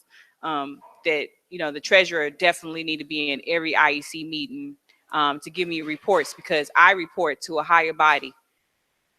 And in my reports, it was always this missing component of me not really having somebody that took that on, that can say what's there and everything. So that will overturn that contradiction.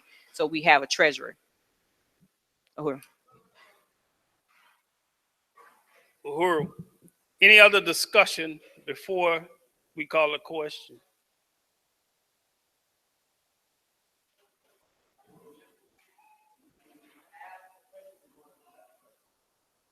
And to use co-optation, which is a legal authority of the IEC, to appoint a treasurer. Next year, that person would be elected.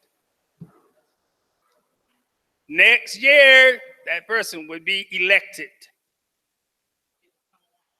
They would still come onto the IEC through co-optation, which is an appointment by the majority vote of the IEC.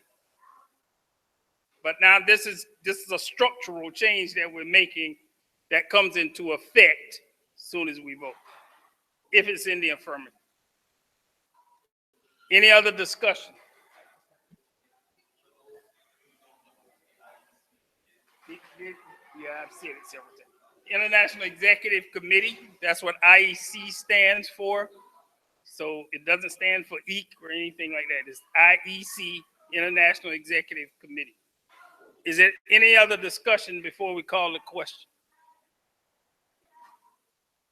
Okay, so we're going to, okay. So the question has been called. All those in favor of said changes to Article 6 and 7 of the InPDUM Constitution to become effective immediately, raise your voting cards in the affirmative.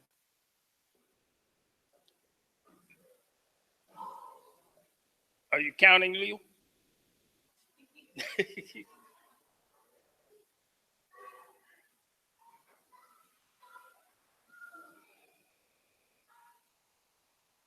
Okay. All those opposed? The chair recognizes there is no opposition. It passes unanimously.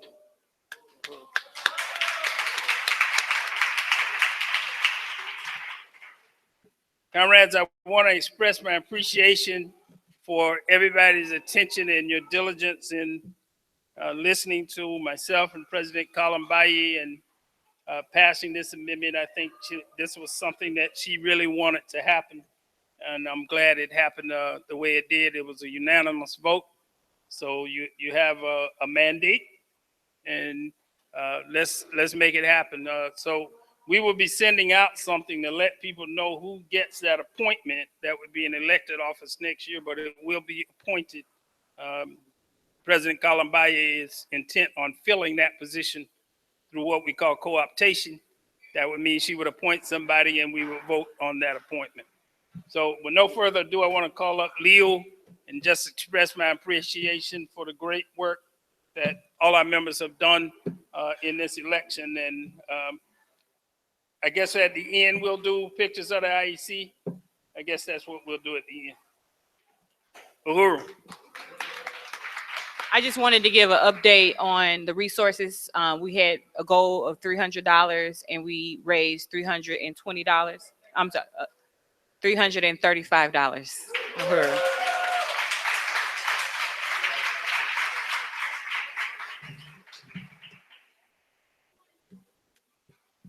Uhuru. Now we will have a panel discussion on it's going to be a workshop, a same gender loving workshop, and this is going to be with Kobina, the Southeast Regional Representative and a member of the African People's Socialist Party, Comrade Gazi Kodzo, who is the director of the NORM Office or National Office of Recruitment and Membership. He's also a party member, and Muteba, who works in the office of the chairman, and he's also a party member. So a round of applause for them as they come up, Uhuru.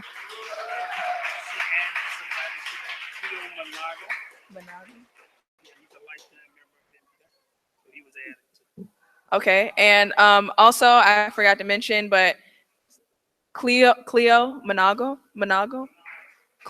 will also be on this workshop and panel, Uhuru. So round of applause for him.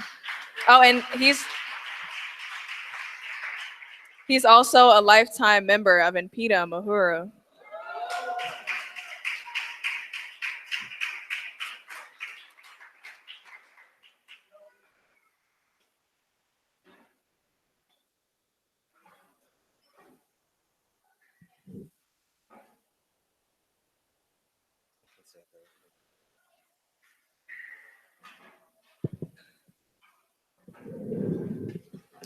Uhuru.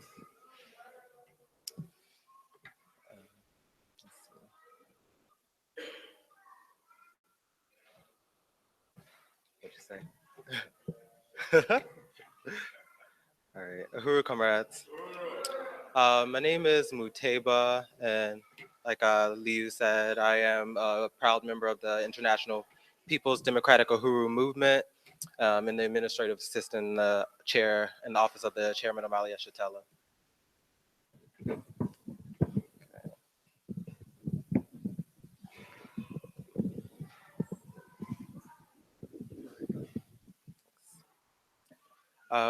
I just want to speak as briefly as possible about the Same Gender Loving and Trans Commission, and open this discussion about the role of African poor and working class same gender loving and trans people in the worldwide African revolutionary movement. Same gender loving is a term popularized, that is essentially, I just want to open up to speak as briefly as possible about the Same Gender Loving and Trans Commission and open this discussion about the role of African poor and working class same gender loving people in the worldwide African revolutionary movement. That is essentially no different from the role of African people engaged in the struggle for genuine self-determination, which is a struggle to kill the slave master and to liberate our whole people. Same gender loving is a term popularized by Cleo Manago, a sociologist, behavioral health specialist, and InPDUM lifetime Marcus Garvey member in the early 1990s in contention with the LGBTQ moniker that we understand does not affirm the culture of African transgender and so-called homosexual and bisexual people, nor does the concept of a LGBTQ community in general speak directly to our historical relationship to her as colonial subjects. While many of the same gender loving individuals in the Uhuru movement reject the LGBTQ label, the Uhuru movement holds that any political line or action that serves to undermine the role of same gender loving and trans people in the process of consolidating the African nation and building the revolutionary movement to liberate our whole people is diametrically in opposition to the political and ideological stance of the movement, Uhuru movement. We have since inception struggled in practical terms to address the special oppression of African women, to elevate African women to their rightful place as leaders, equal partners, makers and shapers of human history, and in the forging of a new society. As well, we have struggled around the question of the oppression of African peoples on the basis of sexual orientation.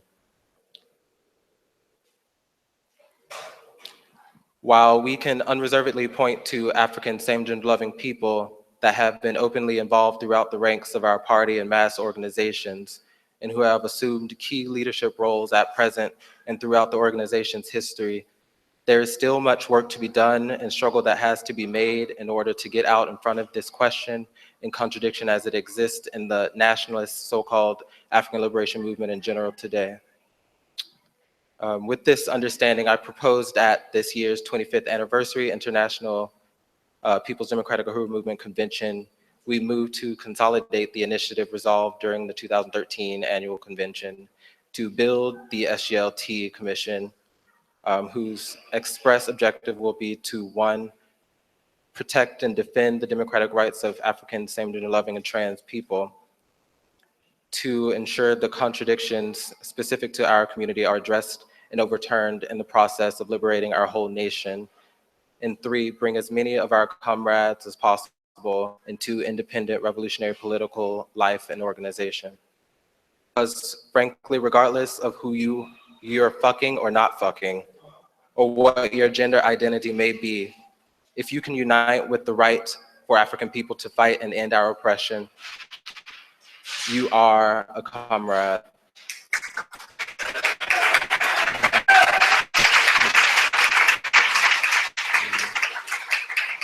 Poor and working class and same-gender loving and trans people are not the inherent enemy. African poor and working men and women are not the inherent enemy. Poor working class African people are not the enemy. It is imperialism that gives a small sector of our colonized African community some short-term political and economic advantages for collaborating with the continued colonial oppression and misery of the vast majority of the rest of us. And we have to be clear on that, because there are many African people seem to be confused about who the enemy is and who our comrades are, in the origins and insidious nature of the parasitic social system called capitalism. And that isn't a small question. It has far-reaching implications for the movement as a whole that cannot be overstood, but we must ensure that our historically required mission, the entire African nation, isn't limited to a subjective understanding of the interpersonal contradictions that may manifest themselves in relation to one another as individuals. Because there are certain forces from within but estranged from our colonized African communities attempting to divert our people into alliances with petty bourgeois political expressions such as the hashtag Black Lives Matter, which was recently rebranded as Black Lives, and circumscribe the struggle for Black freedom to one for same-sex marriage or gender-neutral public bathrooms and other reformist initiatives that have nothing to do with making a revolution and for independent political power over our own lives. This is due in part by the general silence and lack of political and ideological continuity of prominent African cultural nationalists in the African liberation movement at large in regards to the question of African women, same-gender loving, trans and gender non-conforming people, all of whom experience state-sanctioned horizontal and vertical violence, mass incarceration, unemployment, homelessness, health and medical exploitation and experimentation at disproportionate rates as compared to even the most downtrodden and neglected LGBTQ committed citizens of the Euro-North American oppressor nation. But was the military and counterinsurgent defeat of the revolutionary movement and organizations forged in the 1960s. We have to deal with this head on in a principled, organized, and uncompromising fashion if we are truly to make impactful and substantive moves in advancing the revolutionary project to free all of our people. In this current crisis and decline of imperialist white power, in the reemergence of the independent struggle of African people colonized here within the illegitimate borders of the US, consolidating this LGBT commission is important and should not simply remain a position struggled for within the ranks of our organizational structure, nor should the question of women, transgender, non-binary, loving people simply be some obscure contradiction or idea discussed, draw academics, no organized, actionable resolutions in sight, but one that we practically implemented in our poor working class African community and the international African liberation movement.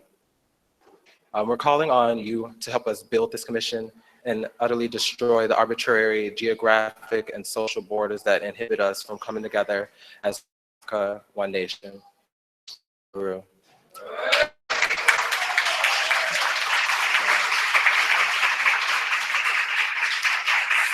Thank you. Great. So a few short words from Go. Guru.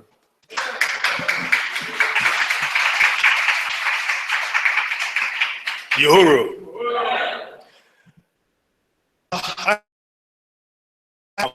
I'm an African.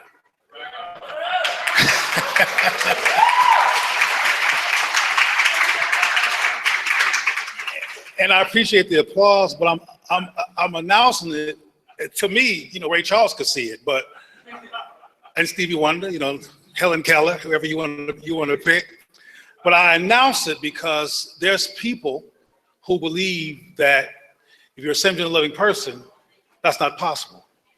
Now that logically makes no sense. But what I hope happens today is that we unpack why it logically makes no sense to people. Because I don't believe in just creating a context where people clap in support, but don't have an internal understanding about why they feel the way they feel. That's how organizations and people and groups get sabotaged, from my opinion. We're neurotic and unresolved and tripping and not clear, and we act out. And my goal is that we have a conversation about this for real. I know there was a brother that was here earlier who talked about or referenced a struggle that he had with the issue. And those perspectives need to be talked about in the open, and not just what y'all's friends Donald Trump, will call PC. You know what that means, politically Caucasian. We're not gonna do that. We need to have a real conversation. But I have a question, just to make a point. Are any of you familiar with James Craig Anderson?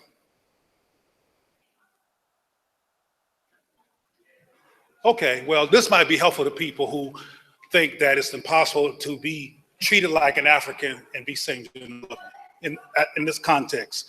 If you go on Google and look for James Craig Anderson, in 2014, I believe it was, and this might raise your memory, James Craig Anderson was coming home from work, and he happened to meet 3 young white men who had made a decision that day to kill somebody black. And they beat him up first, and this is all on video. They had the cameras, the security cameras, you can watch it on YouTube. They found Mr. Anderson, they beat him up, and then they got in their truck and they ran over him twice and killed him. You know what I'm talking about? How is he relevant to this particular conversation? Don't say nothing, Chairman. Why, and you over there, be quiet. How is he relevant? How is James Craig Anderson possibly relevant to this conversation? What was that? He happened to be a same-gender loving man. And white supremacy don't care. I'm a huge threat to the white supremacists that see me. I want to be real clear. I'm treated like somebody who white supremacists don't like. Now, my concern again, though, is that I don't just give you a bunch of rhetoric to get you to nod your head and what they say in the church, amen corner. I want us to have a conversation about this. Can we do that? Be on the side of thoughtfulness and logic when it comes to how large the African family is. Are you on that side, or can you have a conversation about what you had, how you were before you had your revelation, so you can inspire somebody else in this room to tell the truth? Because I know you've seen the promised land now. You're in the promised land. But before you got here, there's some real perspective. And from my perspective, and I can explain that better in dialogue as opposed to in monologue, there's some legitimate deductions that result in anti-homosexual reactions in our collective.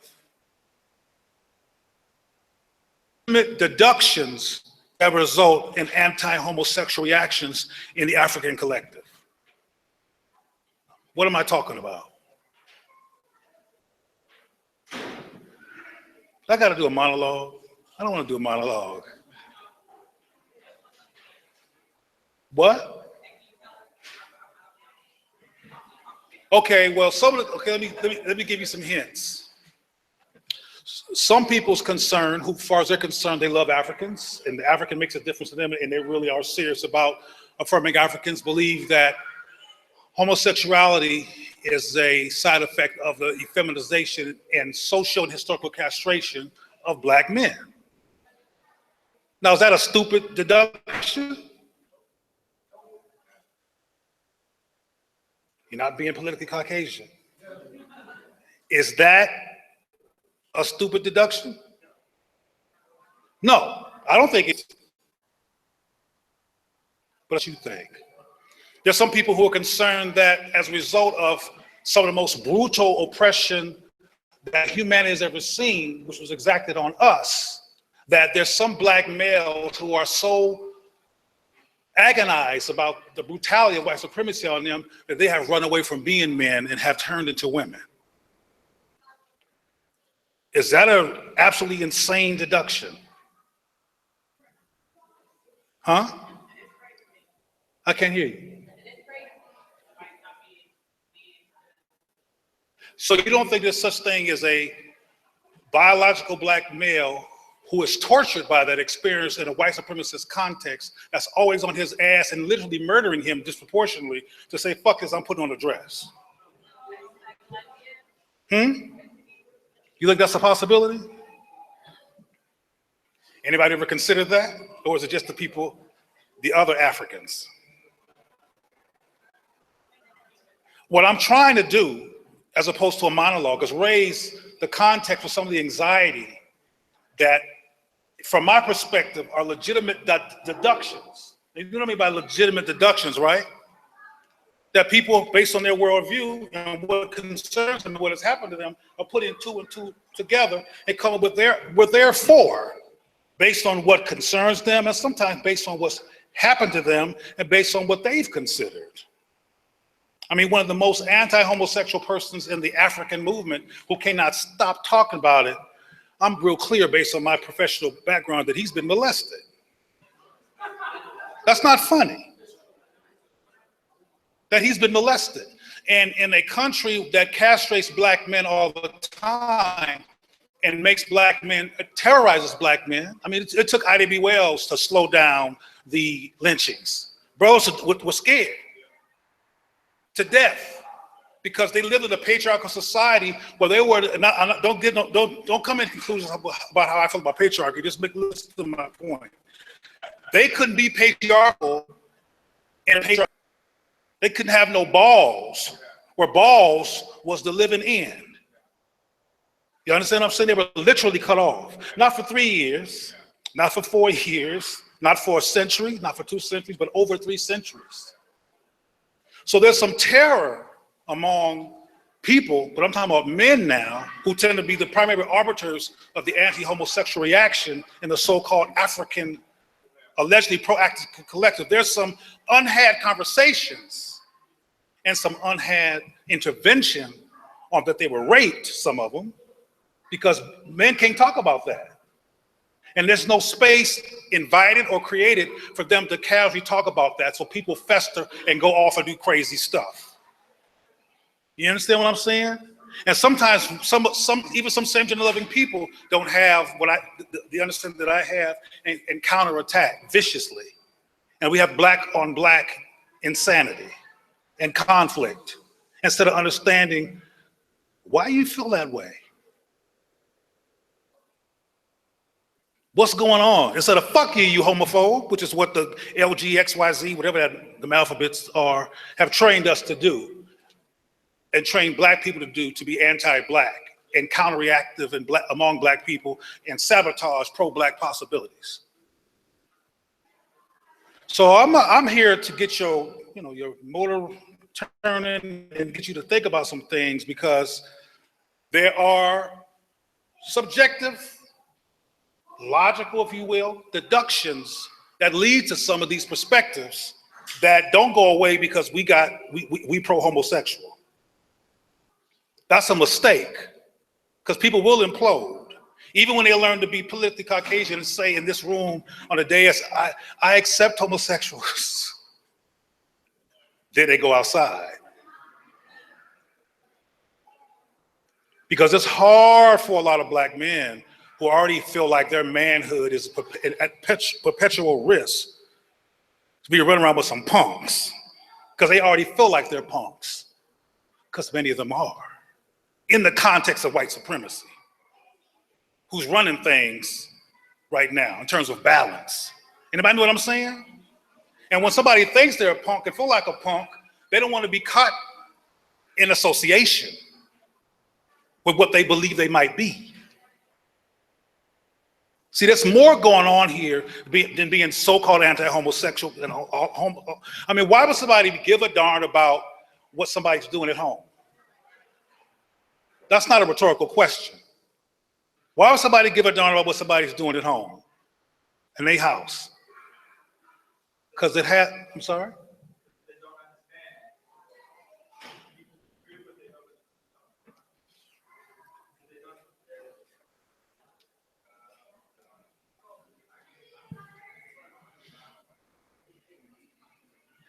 He said people fear what they don't understand.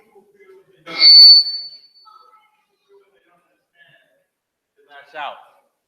That's exactly what happened to us 600 years ago. Who was us? Black people. White people came to our continent and they got scared. Because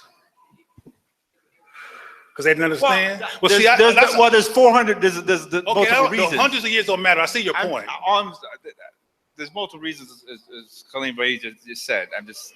To me, I truly believe that's one of the reasons, because I've been trying to figure out why white people, for all this time, keep doing this to us. Because being half white myself, my mother, who I love to death, who died when I was 8 years old, having half of my family being white, no one people can be better than another people. I can't in my mind go to the Elijah Muhammad, white devil thing. So just like, why? Because you don't want to call your mama a devil. Well, that'd be part of it, but also because there are white people all over the world. And you mean there's some nice ones, and you've counted all three. No, I'm just kidding. And John Brown, that's 4. Oh, 4, okay. Your mama, John Brown, and we kind of getting off the point. To your point, I could see you said that, which is kind of another topic, that people react and fear what they don't understand, and that's what white folks did. But to your point, because I did it. I did it to the LGBT community when I was in high school, because I didn't understand. You did what? I was a homophobe. I was a transphobe. I didn't understand, because I grew up in a Christian household, a black Christian household, and going to But that can make you white crazy. churches and black churches, seeing both sides of it. Crazy black Insane. and crazy white. My Okay. my father grew up in Compton, so the whole 9 yards of black homophobia. But I didn't get it. I didn't understand homosexuality. I didn't understand what. So there was a time, I want to make sure we. So that's why I would lash out. There was a time that you was the issue. All I'm saying is because I didn't understand. Because But you probably didn't understand Chinese arithmetic. Did you go off about that? You know what? Wait, actually, hold on. When I was younger, the Chinese language just freaked me out. But that's a whole other All right, thing. I'm sorry. I got the keep time in mind sign. This place I know.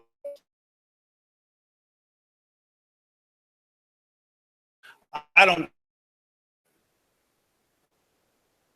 Overreact African people has to do with understanding. I think it has understanding and feeling inferior to what they understand, and when wipe it out because they can't take it. That's what I think, and that might be different, not completely, but a little bit different than this anti-homosexual phenomena that's in our community. That I think is based on all kinds of things, including things that I've articulated. But again, I don't like to just talk and make assumptions, subject with about. I want to hear from you, and since you, like I said, you've arrived to the independent African promised land, to remember your struggle, like you're doing, that you might still doing. I don't know. You can answer it yourself in terms of still hollering. But the point I'm trying to make is that I wanted us to talk about why we have felt and why we do feel the anxieties and the things that we have, so we can see if we can understand and do some education here around how to go forward, given how we see things. And I started off, as I closed this particular part of my discussion, talking about James Anderson, to just put into your psyche that the African was killed, ran over twice by a truck by 3 white men who went out to find somebody black. They didn't go out to say, well, let's make sure he was homosexual too. They might not have messed with him if they knew that, because white people prefer, and I've heard people articulate, they prefer black men to be homosexual.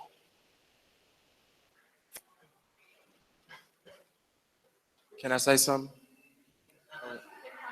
You still taking comments? I'm over here. Oh, I'm sorry. There you go. I know. Yeah, you looking at me. You know what I'm saying?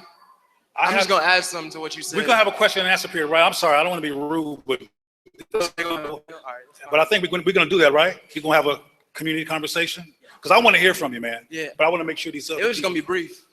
All right. All right. So personally, it's just gonna be 2 seconds. Okay. You know what I'm saying? 2 seconds. So basically, all right. Homophobia in itself is an ideological construct imposed over people through religion, through morals, through ethics, through philosophical ways, where someone is told that this way of being is an abomination. And if it is not wiped out or erased from earth, and if you're part of a nation, if you refuse to condemn it, Talk about the Christian and then it's through right? power, through colonial power, people are able to demonstrate that this is wrong, technically, in their perspective. And that's it. It's really simple as that. It's not like it's a real thing, that it's an abomination or a sin. People make this up just to justify their means of oppression. I hear you. All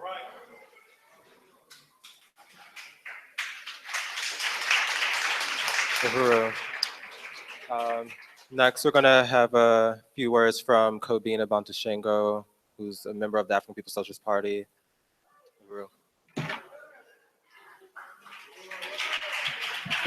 Uhuru. We'll try to be brief. I appreciate the discussion and being able to participate on this panel. And as a member of the African People's Socialist Party, our I think point of organizing with anybody, or the point of unity, is revolution. We want to be free, and we want to organize to be free. And it doesn't matter, you know, what your sexual orientation is, if you're trying to get free and fight, you know, for the freedom of African people. And that's what we're here for. And so we also understand the one thing I appreciate about, well, not just the one thing, the main thing I appreciate about the party and the chairman is that we make sure, and a lot of us come to the party and come to the movement with all time in our head been imposed by colonialism. And coming into the party, we make struggle. And the struggle sometimes is fizz, but it's to help you stand on the right side of the question. And we struggle to stand on the right side of the question because we're here to make revolution. We're not here to try to make friends even. We're not here to try, we want to build comrades, and we have a type of camaraderie that advance the revolution. And there's all type of contradiction that you come in contact with yourself, with each other. But we always have the African internationalism in the center of the struggle. And we bring it back to African internationalism and fight, you know, for the liberation of African people. And like it was mentioned, like, and that's the one thing that we always appreciate, you know, like Cleo, the first thing that he said is that he is an African. And the first thing I can say is I'm an African. And that's the point of unity that we have. We Africans that want to be free. And so we want to be able to take that and organize with anybody that want to be free. And if you don't want to be free and you're going to work on the side of imperialism, then we're going to fight against you. If you're going to be an Obama, we're going to fight against you. If you want to be any type of blood-sucking Uncle Tom, we're going to fight against you and fight against you fiercely in order to get our freedom. And these comrades up here, I would want to be in the trenches with my comrades that I know that's going to be fighting on behalf of our liberation. And like you said, I mean, one thing, the other thing is that with the party, we have to control our own narrative, because the divisions that's imposed on us based on your sexual orientation is a tactic of the state. It's the state. And the panel that was before us talked about everything is the state. Even if an African kill another African, horizontal violence is the state. You know what I'm saying? So we know that this LGBT and the way that they try to exalt that over you, as opposed to African, you being an African and fighting for black power, we know that's the state. It's the state, and we fight against the state. The state is our enemy, and that's the enemy that we got to all unify against to overturn this contradiction that we now know as imperialism and capitalism. And so we want to control that narrative, and we fighting colonialism. So we always clear on fighting colonialism. That's what we fighting against, and we understand that all, you know, colonialism got all type of tricks that it'll try to make you think you fighting something else and fighting each other. You fighting and just doing a whole lot of things that ain't got nothing to do with fighting colonialism. We saw that the first time Obama ran. All the revolutionaries, except the party, except African internationalism, where they sum that up as neo-colonialism. You had people jump ship and jump on the bandwagon because now they was revolutionaries yesterday, but as soon as Obama came into the process, they became, you know, Democrats or something like that. But we don't wave like that. We clear that every step of the way, our agenda is revolution. Our agenda is to overturn imperialism. Our agenda is clear that we want liberation and black power in our hands in our lifetime, and that's what we're fighting for. And so we not clear on that. Coming to the party, coming to the movement, and we're gonna make struggle until you stand on the right side of the question, or you keep standing on the wrong side of the question, and we're gonna be fighting you too. So, you know, I'm like I say, I'm the party, and I struggle to be cadre. And cadre, if it doesn't matter, you know, for me, I mean, it doesn't matter, you know, who anybody going home and sleeping with. You know, it don't matter what your sexual orientation is. You talking about fighting for freedom, let's get free. Let's get free. That's what we got to do. Let's get free. And when we say touch one, we got to really mean touch one, touch all. And if you really down with that, it doesn't matter what any other aspect of what we're talking about. But the other thing is that how you know that this is a state, the state when they trying to divide African people up, is that I think somebody else at another panel this earlier today said that this has never been a real contradiction in the sense of we in our community where we use this as a way to divide or bash anybody. They always, imperialism, white power has been the only instrument that if they didn't get along with somebody, they disagreed with your sexual orientation, they stoned you. There's no history of African people stoning anybody because of their sexual orientation. This is not a contradiction that we have divided amongst ourselves until the state started imposing these type of contradictions on us and making us think that we can't unite because you're not a real African if you this or you that. We know that we are real Africans, and African, if you're African and you're talking about African liberation, then join the Uhuru movement and let's get free. And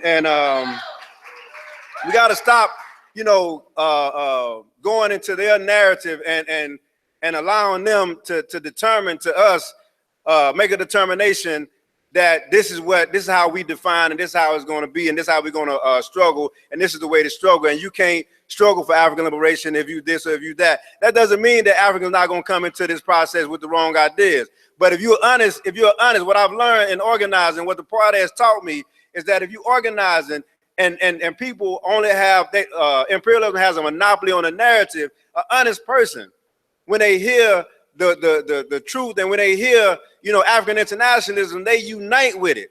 And they come away from those they start to shed those colonial ideas and those thoughts. We always trying to shed those colonial ideas and thoughts in our heads every single day, but we make struggle. And when you hear the politic, if you're an honest person, you can come to the side of the right side of the question. If you're dishonest and you're going to hold up your agenda and try to continue to carry out your agenda, then you're going to stay on the wrong side of the question. But the other thing I would say before, and just briefly, is that what I found as well is when you put African internationalism out and you come across people that want to raise every single contradiction that may exist. Like no matter what you do, if you say something about sexual orientation, then you can't be an organizer if you're same gender loving. If you say that we gotta fight, we gotta get black community control over the police, somebody says, well, what about what black people are doing to each other? Black people killing each other. What I come to understand and what the party has helped me understand is that most time people come up with these contradictions because they don't want to do no work. They do not want to do no work. They don't want to be free. And because they don't want to be free, instead of just being an honest person and saying that's too much shit for me to be doing, I ain't got time, I want to go to the movies tomorrow, all this type of shit.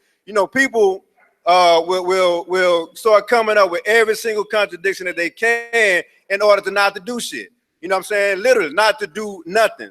And you'll find sometimes they even cluster up and they can have a potluck, you know what I'm saying, and do stuff like that, and they'll cluster up with each other. But when it comes down to get out of here in these streets and do some work to actually get free and get liberated, they don't want to say anything. They don't want to do anything. They'll debate with you all day and have a 6-hour debate with you instead of going out and sell a burning spear for an hour. They want to have a debate with you about, how we got to talk about horizontal violence, or we got to talk about how African people are not homosexual.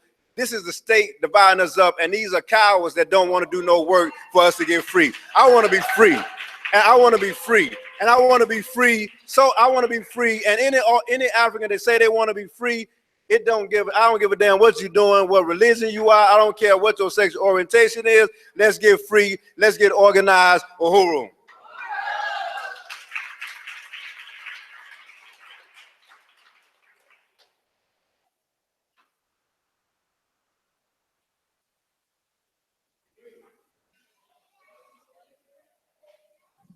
Aquaba, y'all. Uhuru, everybody. Another round of applause. Uhuru for Kabina, Cleo, and Muteba. Uhuru, Uhuru. And what Kabina said are not just words, because he is under the leadership of a revolutionary party and a revolutionary organization. And anytime he stands in disunity with African women, African same gender loving people, African poor and working class, we have a saying around here: if you're wrong, you're gone. Uhuru? I said Uhuru? Touch one, touch one, touch one. That's what we mean. And that's what we're fighting for when we're discussing this panel, when we're discussing the same gender-loving, trans, non-binary issue. We're discussing touch one, touch all. Well, since you wanted to, introduce yourself as African, me too. I'm an African. Uhuru, thank you. Hold the applause.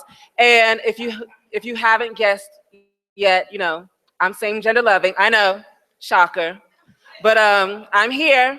So yes, Uhuru. So I found the revolution like most Africans do, and that's through pain, right?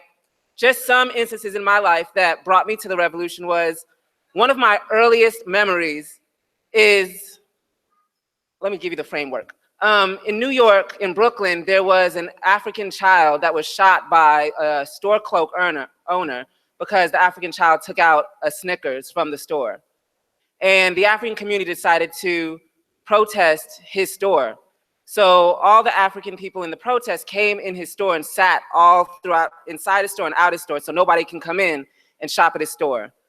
My mother was one of those people. And I was still about like 5 years old, in her lap, sitting with her while we're sitting down doing this protest. And one of my early memories is of a police officer grabbing and pulling my mother. And they did this tactic where you do like, if the police come, you just do like a dead body. Y'all ever heard that? That's for the old school people. They do, yeah, dead weight. So my mother was just acting like dead weight and being pulled. And to me, it just looks like, my mother's dead or something's wrong with her. And she's being pulled by this police officer. And that's like one of my earliest memories is of my mother standing up for African people and then being treated like this, being attacked by the state, being attacked by white power. Another memory of mine is my best friend in high school, Mark Ballard, who I went to a majority all-white high school, but they brought my best friend to this high school to play football for them, right? Because white people will do a lot of things to get you to do something that's beneficial for them.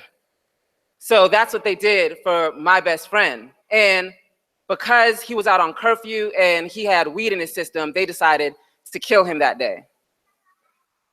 And as a 14-year-old teenager, to not only get the effects of, or the trauma of losing your best friend to the state, your best friend to white power, what was probably even more devastating was to see the powerlessness in my parents, in his parents, in all these African parents, that they couldn't do anything about it. That puts the fear of God in someone. And then when I went to high school, when I went back to school on a Monday, because he was murdered on a Saturday, and I found out he didn't get a moment of silence. And when I asked the principal why, someone that they made sure to be in their school to play football for them, right? They said, because we don't give a moment of silence to criminals. It promotes bad behavior. That's what this principal told me. So you know what I did? I was on the ROTC, I was in ROTC, and I never did the Pledge of Allegiance, right? Because my mother was always on that pro-black tip. So this time I decided, I'm gonna do the Pledge of Allegiance, and I told my captain, and this fat, jolly white man was so happy. He was like, finally, Augustus, it's time. Augustus is my colonial name. But he said, finally, Augustus, you're gonna do the Pledge of Allegiance. And I was like, sure I am, honky. And I walked down there, I got into that mic, and I gave a moment of silence for my best friend, Uhuru. Another memory of mine, also in high school, was meeting my uncle for the first time who got out of prison. And he used to go by Uncle Mo, and he might have been around for a couple of weeks, and he used to sing this song like, if you don't know, ask Uncle Mo, because he read all these books in prison, so the kids would always ask him questions about things, and he would always either tell us what he read or make up something, but we just thought he was the smartest guy ever. And I came home from school one day, and my dad was home, and I was wondering why my dad's not at work, and it's because my Uncle Mo committed suicide. That when he left prison, he couldn't take it. That trauma, the way that they treated him in that prison system, that he couldn't take coming out anymore. He couldn't take being amongst everyone else. He couldn't take white power anymore. Another memory of mine is one of my best friends in college right? Catching HIV and dying of AIDS and not getting any treatment because of the shame of it. And locking himself in his room. All this and so much more has affected me, but like most of us, we just hold it inside and keep on moving, right?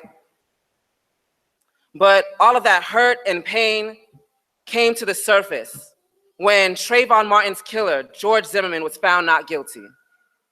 I lost my effing mind. Okay? I punched holes in my wall, I broke my TV, my white roommate decided that she was gonna stay with her sister for a month. Okay, I scared the shit out of her. My cousin came to live with me and she wanted me to go to this church. And we went to, of all the churches in LA, Oprah's church, the Agape Church. And this pastor told us, you know, it was right after the Trayvon Martin hearing, and he says, sometimes the Lord, like a boomerang, pulls us back to launch us forward.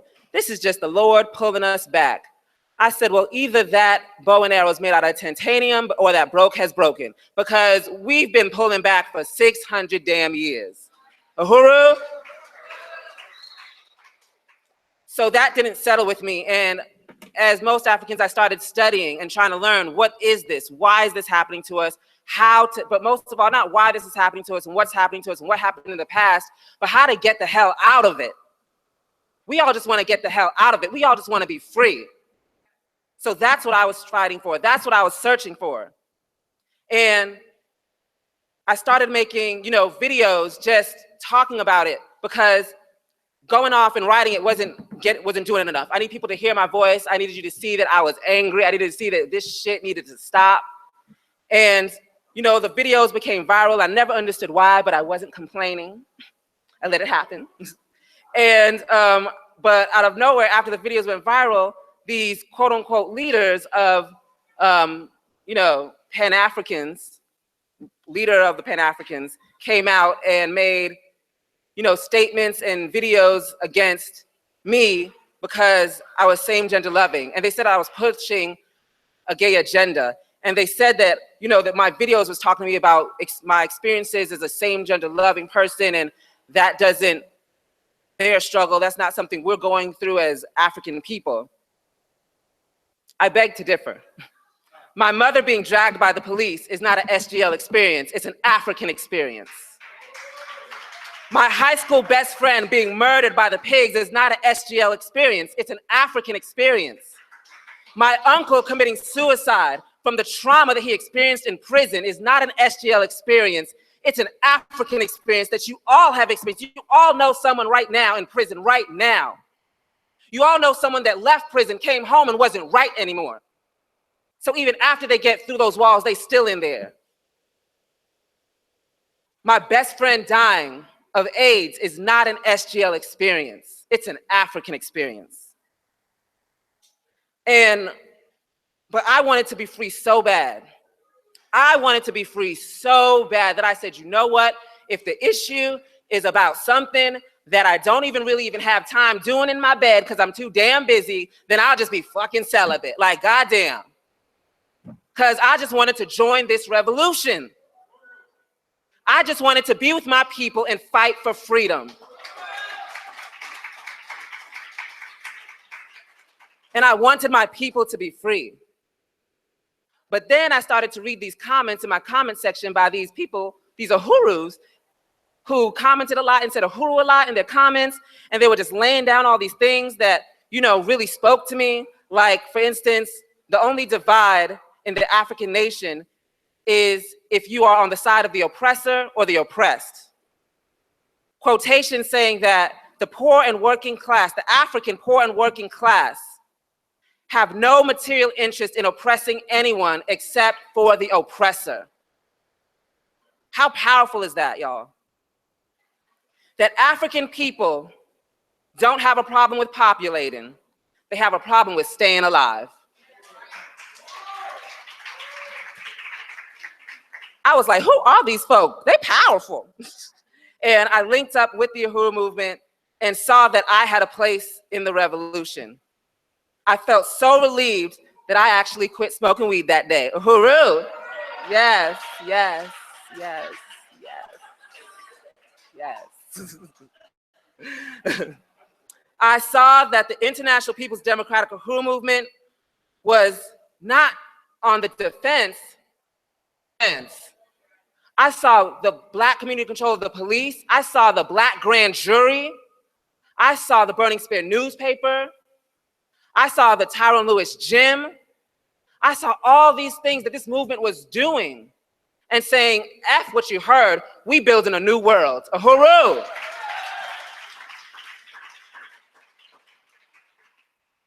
I also saw a video of Chairman Amalia Chatella chasing off 9 pigs off of the Uhuru property, and I was like, whatever he got, I want it. I saw an organization that not just wanted revenge, but wanted for African people to be free. And that's the best revenge you can actually have against white power. Uhuru?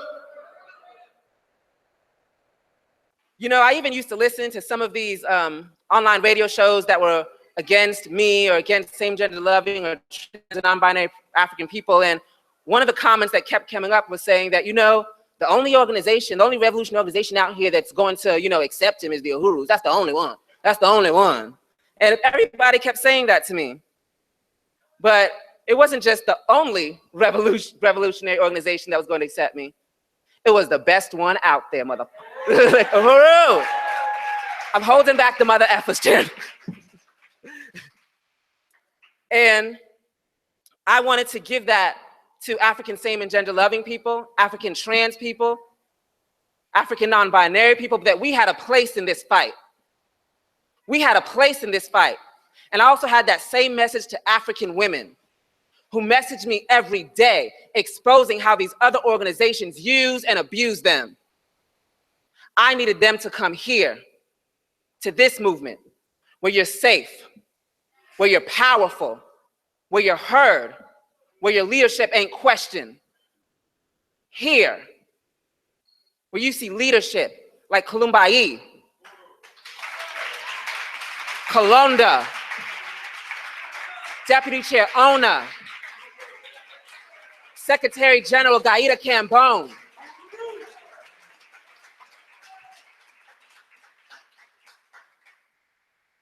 Because it's not just words we saying up here to make you feel good, to make you say, oh, okay, well, we're just gonna be liberal, we unite. Because the work gonna show if you unite or not. Because when you have that kind of politic against African same gender loving people, you can't come up in here because you're gonna have a lot of SGL leadership you're gonna have to work under. You can't just say, what's up, queen, love you, sister, yes, goddess, when you under a fierce African woman leadership. And she telling you need to do A, B, and C and have this POA ready by Monday, nigga. Okay? You gotta show up with work. And if you don't, get ready for a fierce struggle. If you don't make it through the fierce struggle, then you gotta make it through the door, because this is the future. Uhuru.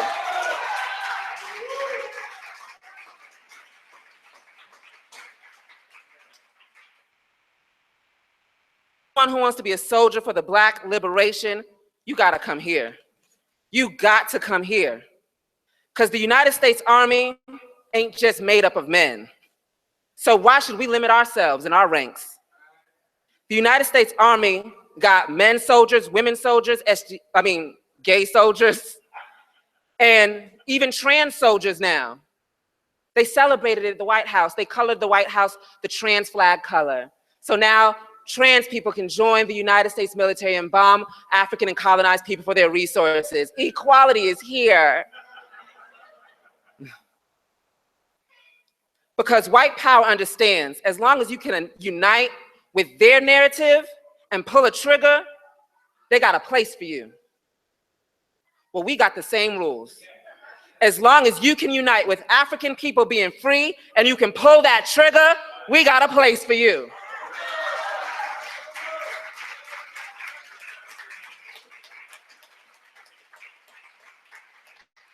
And I want to tell you who I am so you can see what InPDUM has made me.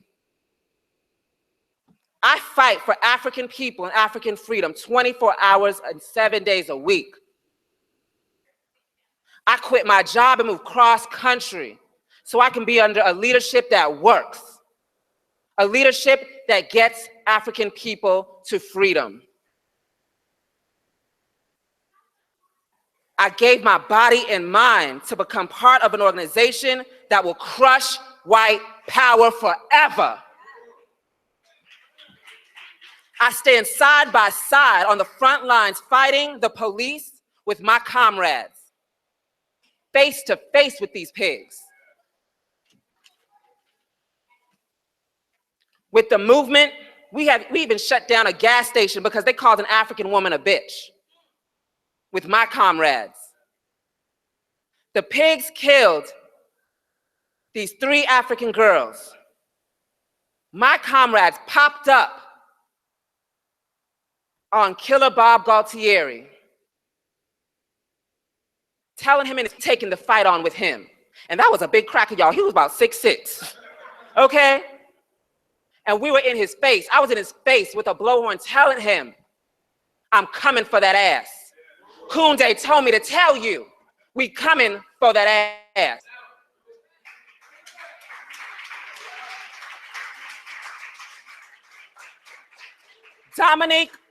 Dominique Battle left 3 younger siblings.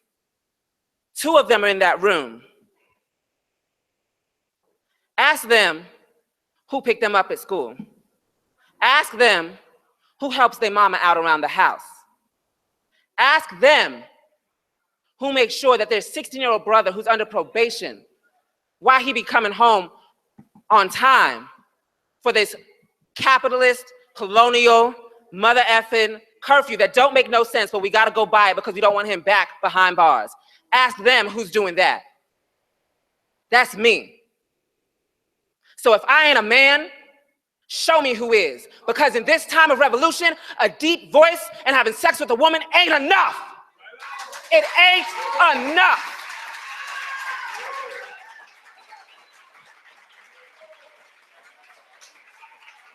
Touch one. Touch one. We gotta get free. And I'm an African, I'm a man, I'm a revolutionary, and I'm a soldier, and this organization is what made me. So that's why we struggle fiercely. That's why we fight fiercely. That's why we get out here and recruit. That's why we're talking about this SGL thing. Because we need soldiers. And like I said before, as long as you can unite with African people being free and do this, we got a place for you. Uhuru!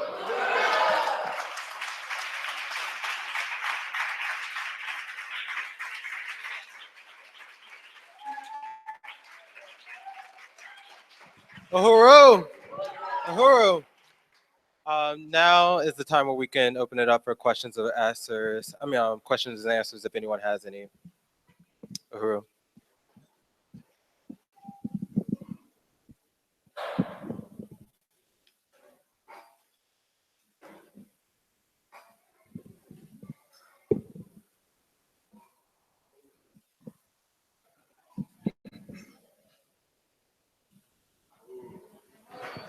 Ooh. All right. I would like to express appreciation for having this panel. I know each and every one of the people on it very well. I also would like to say that the importance of us having this panel, I believe, is not just to put the party line out there when it comes to the question of SGL, is also so that we as cadre can truly understand the masses, I believe. We have a saying with ANWO says, hit the system, not the sisters. Then I think Ghazi put something up, say, hit the system, not the sissies. But that's something we don't, that's something we don't have to tell cadre. That's something we don't have to tell people who have the clarity to join the party. That's something that we have to put out for the masses. And I believe that it's very important that we do have the dialogue that we were having earlier as far as understanding a lot of our, I'm not gonna say heterosexual because I don't believe sexuality even work like that. And we don't know what nobody is doing, and it's nobody's business what nobody's really doing. However, people's mindsets affect behavior. and behavior ends up affecting all of us. So I do believe that it's important that we have this conversation and understand why people are thinking what they're thinking. We know it's colonialism, absolutely. You know, we know it's colonialism, but then we do have to be able to have something to tell the people, you know, aside from just putting colonialism on it. We have to explain, just like we explain African nationalism, just like we break down colonialism, we break down the history of how they got us from Africa. We break down how you know, capitalism was sparked and all that, and what our true, you know, enemy is. We have to be able to break down the question of SGL and the question of why some of our people have aversions. I call it an aversion or anti-homosexual sentiment. Uhuru. And if any of y'all can respond to that, I would appreciate it too.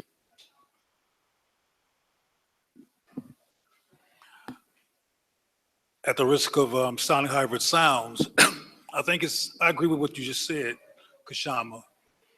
And I think it's a mistake to think that, well, let me just back up and say this. It's my perspective, and the chairman has heard me say this before, that we are not just Africans in America or in the United States. We are Africans who have gone through several hundred years of mind-numbing, mind-altering madness. And it has caused some scar tissue among and between Black people. And I personally think the neglecting of addressing that gets in the way of this movement being even bigger.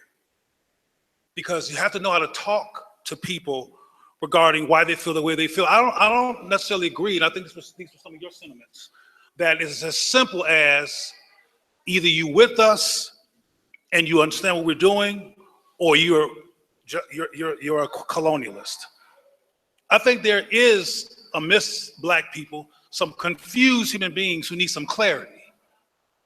You know, whose family is confused. Somebody mentioned having to go in all these churches and all those other confusion-making phenomena that have become part of the Black cultural landscape that makes us crazy, that makes us confused. And we need to do work on deflecting and reducing confusion.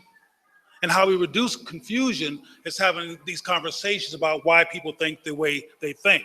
I personally, and this might be different from a lot of the perspectives here, don't believe that people are just simply so-called Uncle Toms or progressive. I think there's some people who want to be progressive, but don't know how to do it because the whole footprint of their life has taught them to be Black white supremacists.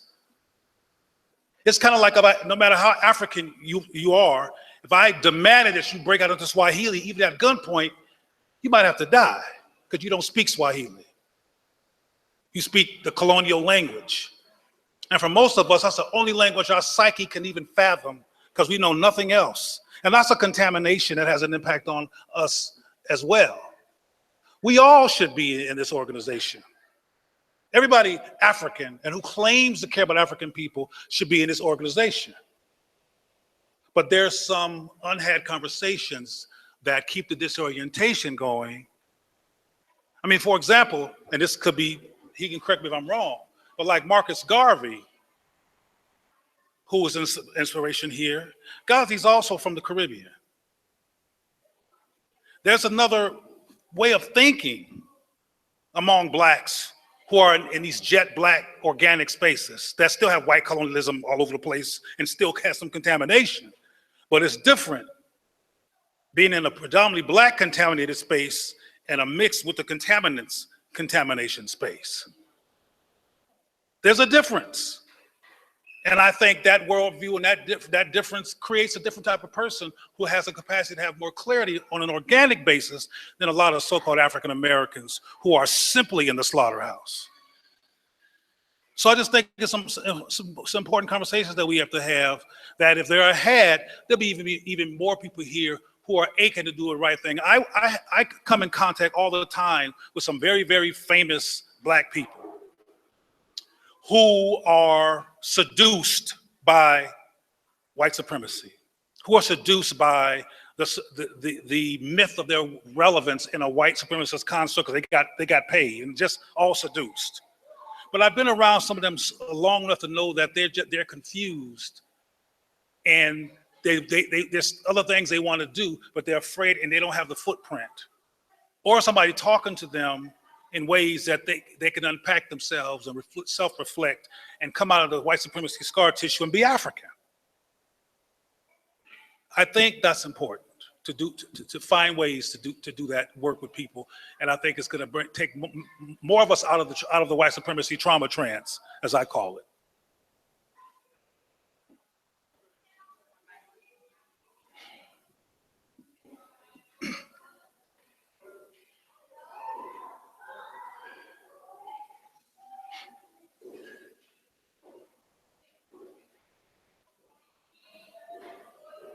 Uhuru. Okay, sorry. Uhuru, I first and foremost want to appreciate the whole panel. And as the leader of InPDUM at the cadre school, Mustafa came to me and was talking to me about this panel discussion. And I just had an aha moment, because I just really wanted to deal with a lot of different issues that happen in our community with horizontal violence, state violence, how to be a leader, and same gender loving.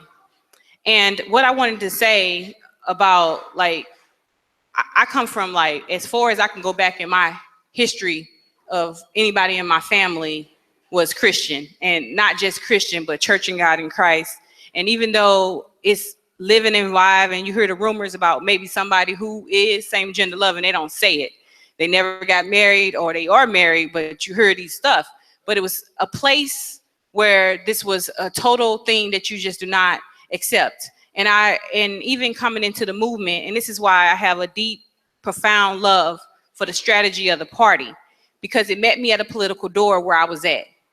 I didn't just wake up to be an African internationalist, but through study and understanding, I couldn't argue with it, and it makes sense.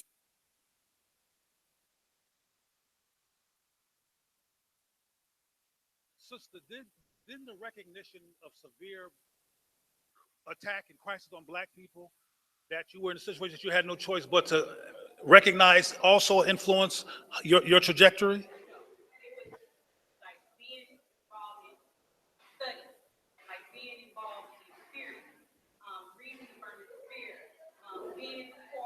What made you open to that, though?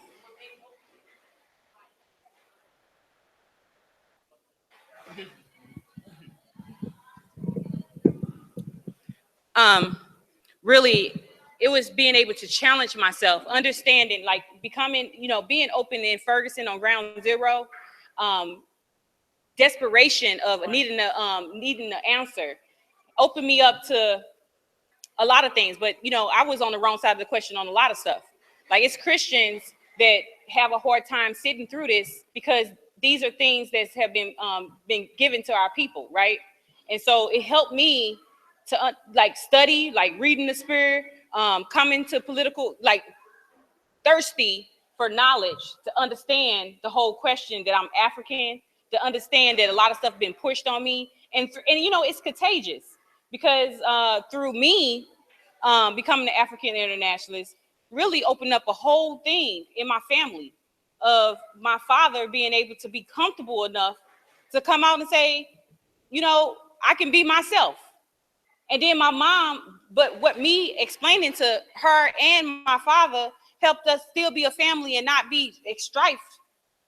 And I'm same gender loving, and I have 5 kids, and I've been married to a woman for 43 years. So that's why I say, like, this right here is like African International is the truth, and it really is a cure to a lot of all the problems in our community. But it comes through study. So it might be people that be like, I don't know, I don't quite get that. And my challenge to you is get up on Mondays, study, get the spirit, get you a group of people that y'all can read the chairman's book, and it will help you see why we have came to these conclusions, because this is something you can study. I mean, this is something that you can test. It's not just talking about it, or anything like that, and just like, oh, we gonna heal ourselves, but it's something that you can actually say, okay, I get it. Like, I need all my brothers and sisters in a new world. Like, I want to create a society where people can be whoever they want to be. You know what I'm saying? That it don't make sense for me to be against somebody because they same gender loving or they want to be called they or them. You know what I'm saying? It just don't make any sense. So I felt like this was a conversation that I'm not even going to sit here and say I have all the answers. But what I do know is that I want to be free. You know what I'm saying? I want to be free. And that's what it go back to me. Like it go back to, I want to be free. And how do we get free? And we can figure out everything you want. I can figure out if Jesus, the Son of God, I can figure out all that when I'm free. You know what I'm saying? And the reason why people don't want to deal with those issues is just like Kobina said. You know what I'm saying?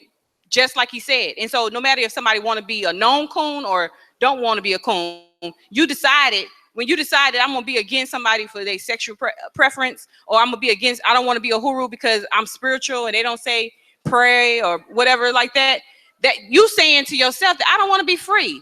Because, I mean, for real, like that's the bottom line. And it might not feel good, but that's what that is. Like you have to pick a side. Ain't no gray area. Pick a side, free or don't want to be.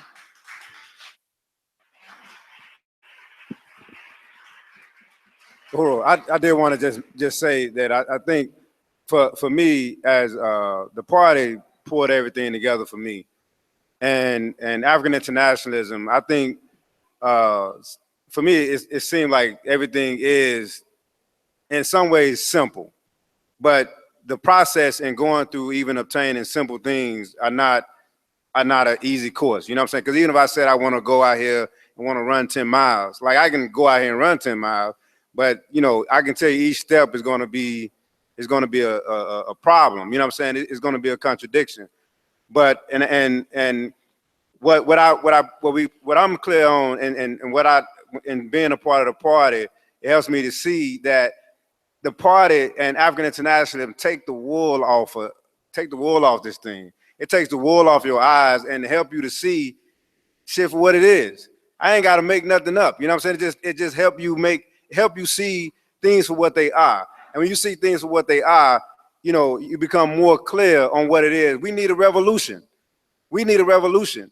Now, you know, you have this whole class struggle that go on, you know, throughout this process where, you know, people may say they want a revolution, but then, you know, they like the comfort of being able to go home. They like the comfort of being able to, you know, watch the football game that's going to be extraordinary today. They find these different comforts and they begin to say, well, revolution looks like this. You know, well, revolution is, you know, me having a meeting, but then going to a football rally and not, you know, talking revolution until the next event. You know what I'm saying? But I think things are simple in some ways. We just have to begin to make struggle, but that don't mean you don't meet people where they are. We have to meet people where they at, and we got to have this discussion because we all, again, come to the movement with all type of colonial ideas that we have to struggle with each other against and stand on the right side of the question. Now, we may find all type of ways not to stand on the right side of the question, but what I've seen consistently more than anything, people that want to struggle against the right side of the question oftentimes either don't want to do work or they done found a certain level of comfort that they don't want to, you know, negate. And not to say that I'm not going to put a blanket over all of it and say that that's what it is, but I think we have to make struggle with each other in order for us to stand on the right side of the question, as well as struggle with the masses to help the people understand, you know, what's happening to us. Uhuru. Oh, you raise your hand. What I have heard from you and from the sister that was just up here is that you have clarity. This organization is full of people guided by its leader who are clear as a bell about what freedom really is. Everybody ain't clear. Some people think freedom is watching the football game. They think freedom is being able to pick between Muslim or Christian. That's liberation. These people think that a lot of people who are not here, who are wondering what's going on here, who are afraid to come here or wish they were here, think that they're in the free space. And this is not free, or else they would be here. People think they're, look, I agree with everything I've heard. I agree with everything he said. I agree with everything you said, because I'm clear. But part of my job professionally is to bring clarity to unclear people. And a lot of us are not clear. So freedom, not from your perspective, is relative. You're clear, this is freedom. You know, like Ghazi said, if you're willing to fight against white supremacy and fight against colonialism and fight for African freedom, there it is. But some people think the more African you are, the more unfree you are. Now they're wrong. And that perspective comes from what they've been trained by their Christianized, post-slavery, unresolved elders. So I'm just saying that we have to find ways to be bilingual, have a liberation clarity, but speak crazy. You know how to interpret crazy and talk too crazy to walk people into clarity. And sometimes you have to be bilingual to do that. And you cannot be bilingual unless you can understand the other language. I'm talking about strategy now. Because, and that's why I mentioned about Ghazi and Marcus and the Caribbean in context. I really would like to see more people understand what freedom really is. And I'll be repetitive by saying if more of us knew, it'd be standing room only in the city, let alone in this room.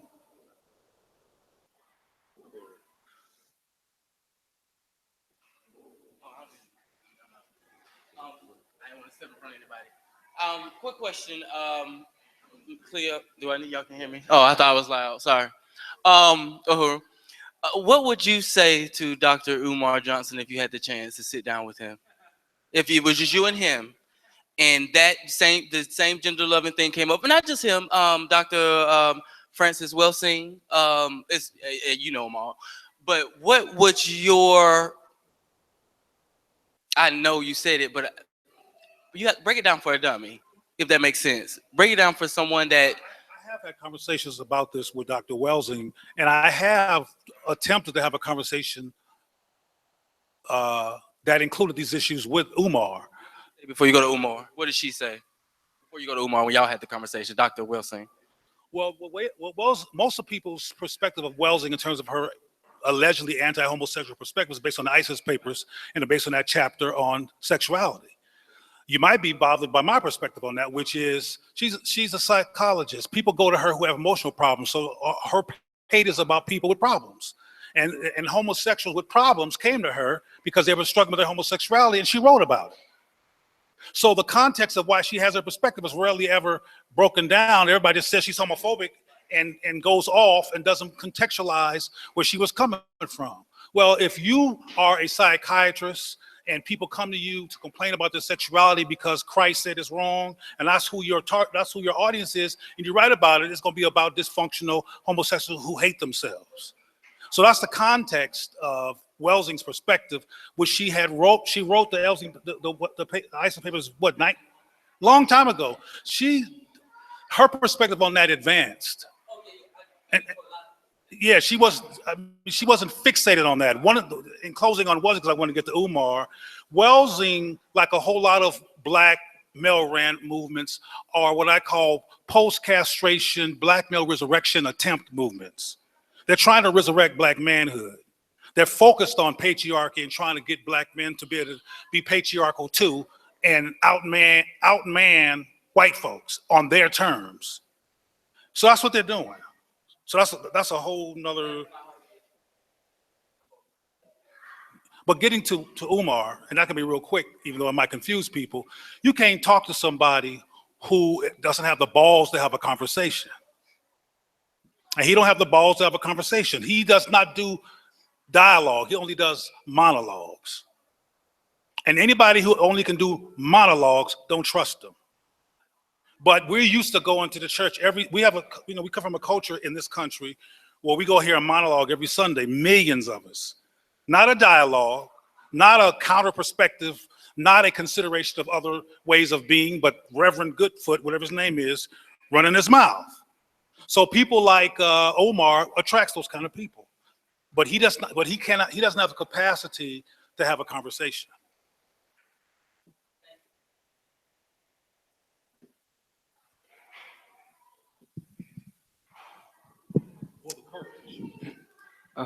Uhuru.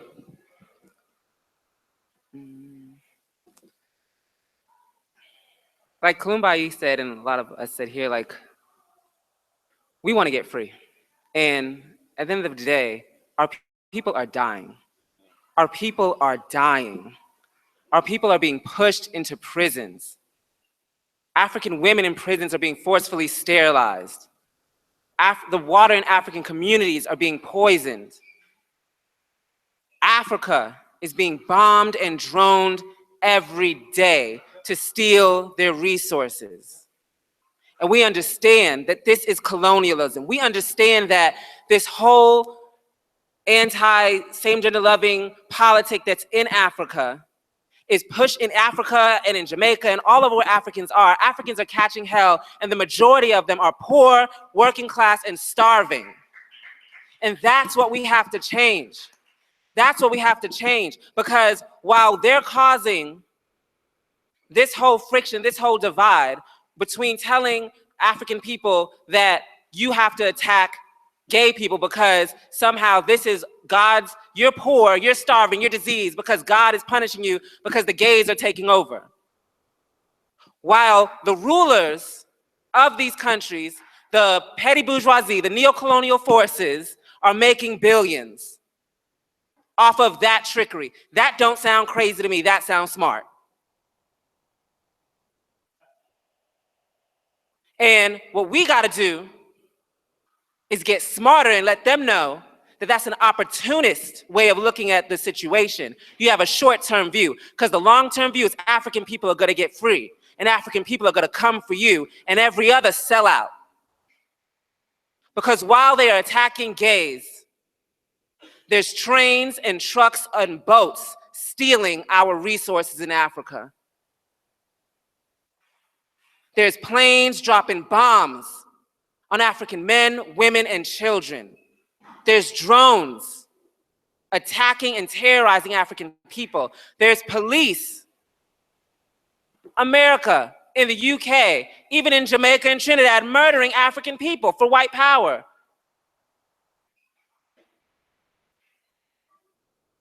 I need to stop that. We need to stop that.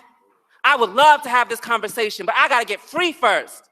I gotta get free first. I cannot have this conversation and let my brothers keep dying and my sisters keep dying. It ain't that great of a conversation to have. And if we have to drag a dead body up, a dead body was right above us.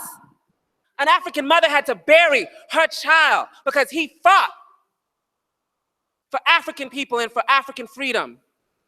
And a lot of people online felt a certain way because the Uhuru movement went up there and Kulumbai gave an amazing speech. And we showed support for that family and that brother because they said he had anti-gay politics, he had anti-woman, whatever contradictions that brother had, it was white power's fault. Whatever contradictions he had. And the reason he not here for me to educate him and me to give him science is because white power took him from me. And I'm mad. And we're mad. And we need to change that. We need to change that. Because bullets are hitting our kids every day. Uhuru.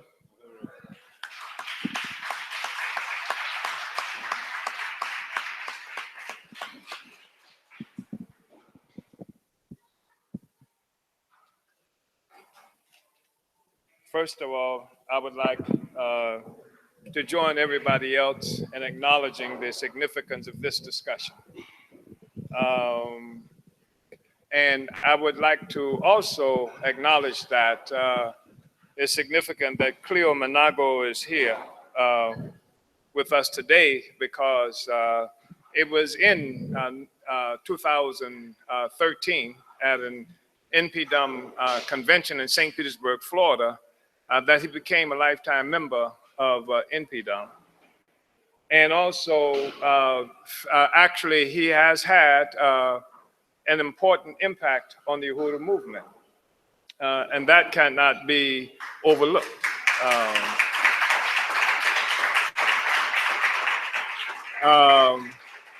It was Cleo who introduced the concept of same gender loving and rescued a lot of us because we hated that gay stuff.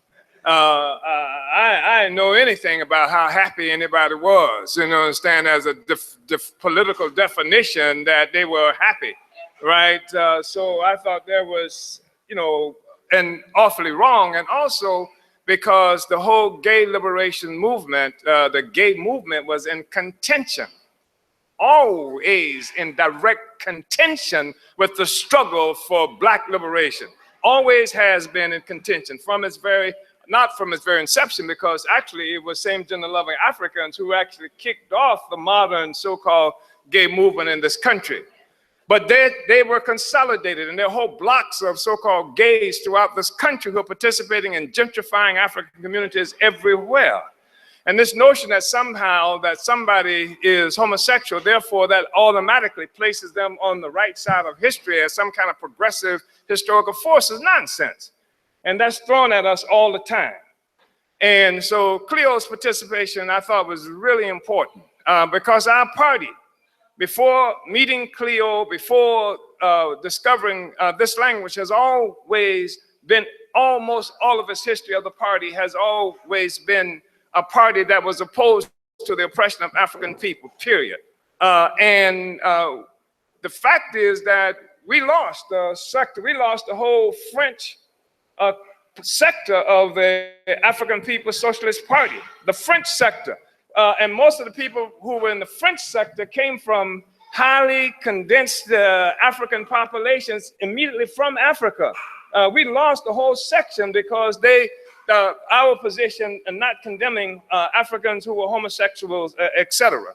So it was really important for you to do that. And our position we've tried to have a position based on principle. And next month I'll be 75 years old. And most of my life, I have never seen this vicious faggot bashing stuff that I see now. Because generally speaking, all African people in the country may have looked peculiarly at people who may have been same gender loving. I have never seen this vicious, nasty stuff.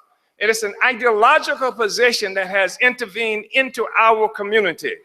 And the most direct, immediate vehicle for that has been Black nationalists, so-called cultural nationalists who have introduced this nastiness, given it, consolidated this position inside our community. So that even if there were Africans who may have looked askance at somebody because of because they were same gender loving, there has never been this nasty, there's never been a consolidated anti-homosexual position, faggot bashing and stuff like that.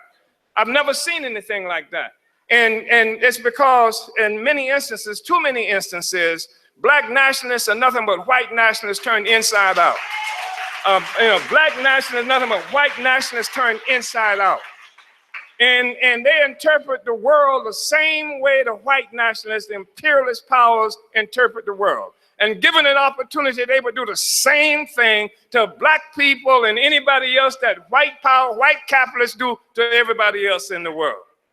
And I think that one of the things that differentiates the approach that we have to this question as the party is because for us, revolution is not an abstract concept. The fact is that people in this movement are involved in preparing to govern. And we're jealous about anybody else who's trying to govern African people. We have to be a self-governing people. And to be self-governing means to have state power. And having state power does not require everybody to like you. It doesn't require everybody to like the damn rules. It doesn't require everybody to like homosexuals or get over whatever kind of psychological problems that they may have related to homosexuals, but it does require you act a certain way. So we cannot predetermine what somebody's subjective response to homosexuality, even in the African People's Socialist Party. We can't predetermine what their position and opinion is going to be, but we can, their subjective response, but we can determine what their political response is going to be. We can determine how they're going to act in this goddamn organization. We can say that if you're going to be in this party, in this movement, then you cannot do that kind of stuff. And then we talk about governing. They say anybody who wants to make this revolution, overturn white power, is welcome in the African People's Socialist Party. And what does that mean? That means we're also opening up the door to power. Gaza is not just a figurehead in the African People's Socialist Party. He's a part of the leadership of the African People's Socialist Party, which means that he has an opportunity to decide what this party is going to look like and how it's going to act in every circumstance. So he can't say that the person coming into the party, he's cured whatever insecurities that he may have around same-gender loving. He can't say that. But he can say how this person acts in terms of the mission of the party and making a revolution. And you know what an anti-colonial revolution requires? It requires national and class unity. And for somebody to come into our movement to destroy the unity of the struggle to make national liberation based on sexuality or something like that, your ass out of here. You out of here. You understand? That's without having any understanding about what kind of psychological issues you have. Because one thing I've discovered is they ain't crazy enough to fuck with white people. You understand? So their psychological problems is constrained by white power, and their psychological problems can be constrained by black power just as well. And so we want the power. That's how we see it. That's how we see it. They tell me Jeffrey Dahmer was crazy. Y'all remember Jeffrey Dahmer? He ate the black community of Milwaukee, right? But he wasn't so crazy. He was eating white people, right? He was all eating the black people, and he was eating the black people because he knew he could do it and get away with it. Because there was nothing that would make him pay a price until he went to prison. And when he went to prison, there was an African in that prison with him who found a way to get to where his cell was. And he got a piece of metal that came from a weight bar, from a dumbbell, and beat Jeffrey Dahmer to death. You understand? And then what he did, he found another African who was in prison, another white man who was in prison, because he had killed his wife and tried to blame an African for doing it. He killed him too. And you know what he said? He said he did it because he heard voices and God told him to do it. So Dahmer had his form of insanity that drove him in a political direction. This brother had a form of insanity that drove him in a political direction as well. So, you know, I don't know. There ain't enough Cleo Monagos to go around to be curing all these mothers. You understand? So what we do is we get power, and then we can affect their behavior. That's how it works in the real world. So that's the thing that I just really think is important, you know, like for us to understand this. And you look at this country, this rotten government. It's a foul, bestial government. And one of the most vicious anti-homosexual actors in this government, who was also viciously anti-African, who helped to kill Fred Hampton, who created a program called counterinsurgency, COINTEL program, to destroy the black revolution that assassinated Malcolm X and all kinds of people around here. His name was J. Edgar Hoover. J. Edgar Hoover was gay. You understand? He was a white gay man. And he was one of the most vicious attackers of homosexuals in the damn country. You see? So he was clear. And it was the political power that was the thing that informed him and his connection to white power. So I just wanted to say that people offer up certain kinds of excuses for behavior, and sometimes I just don't want us to offer excuses for them as well. Because all this stuff about it was this thing in St. Petersburg, Florida, where these old nasty Negro preachers, I'm sorry, y'all. I mean, but anyway, they had this whole thing because this preacher made a reputation in Baltimore. You know, during the rebellions in Baltimore, he hijacked the movement, just like these folks hijacked the struggle here. And he was, you know, all this anti-homosexual stuff, and the NAACP, they were all having this meeting and he was speaking at an anti-homosexual agenda. And they say they're doing this because it's in the Bible. I said, but damn, opposition to fornication is in the Bible too. They ain't never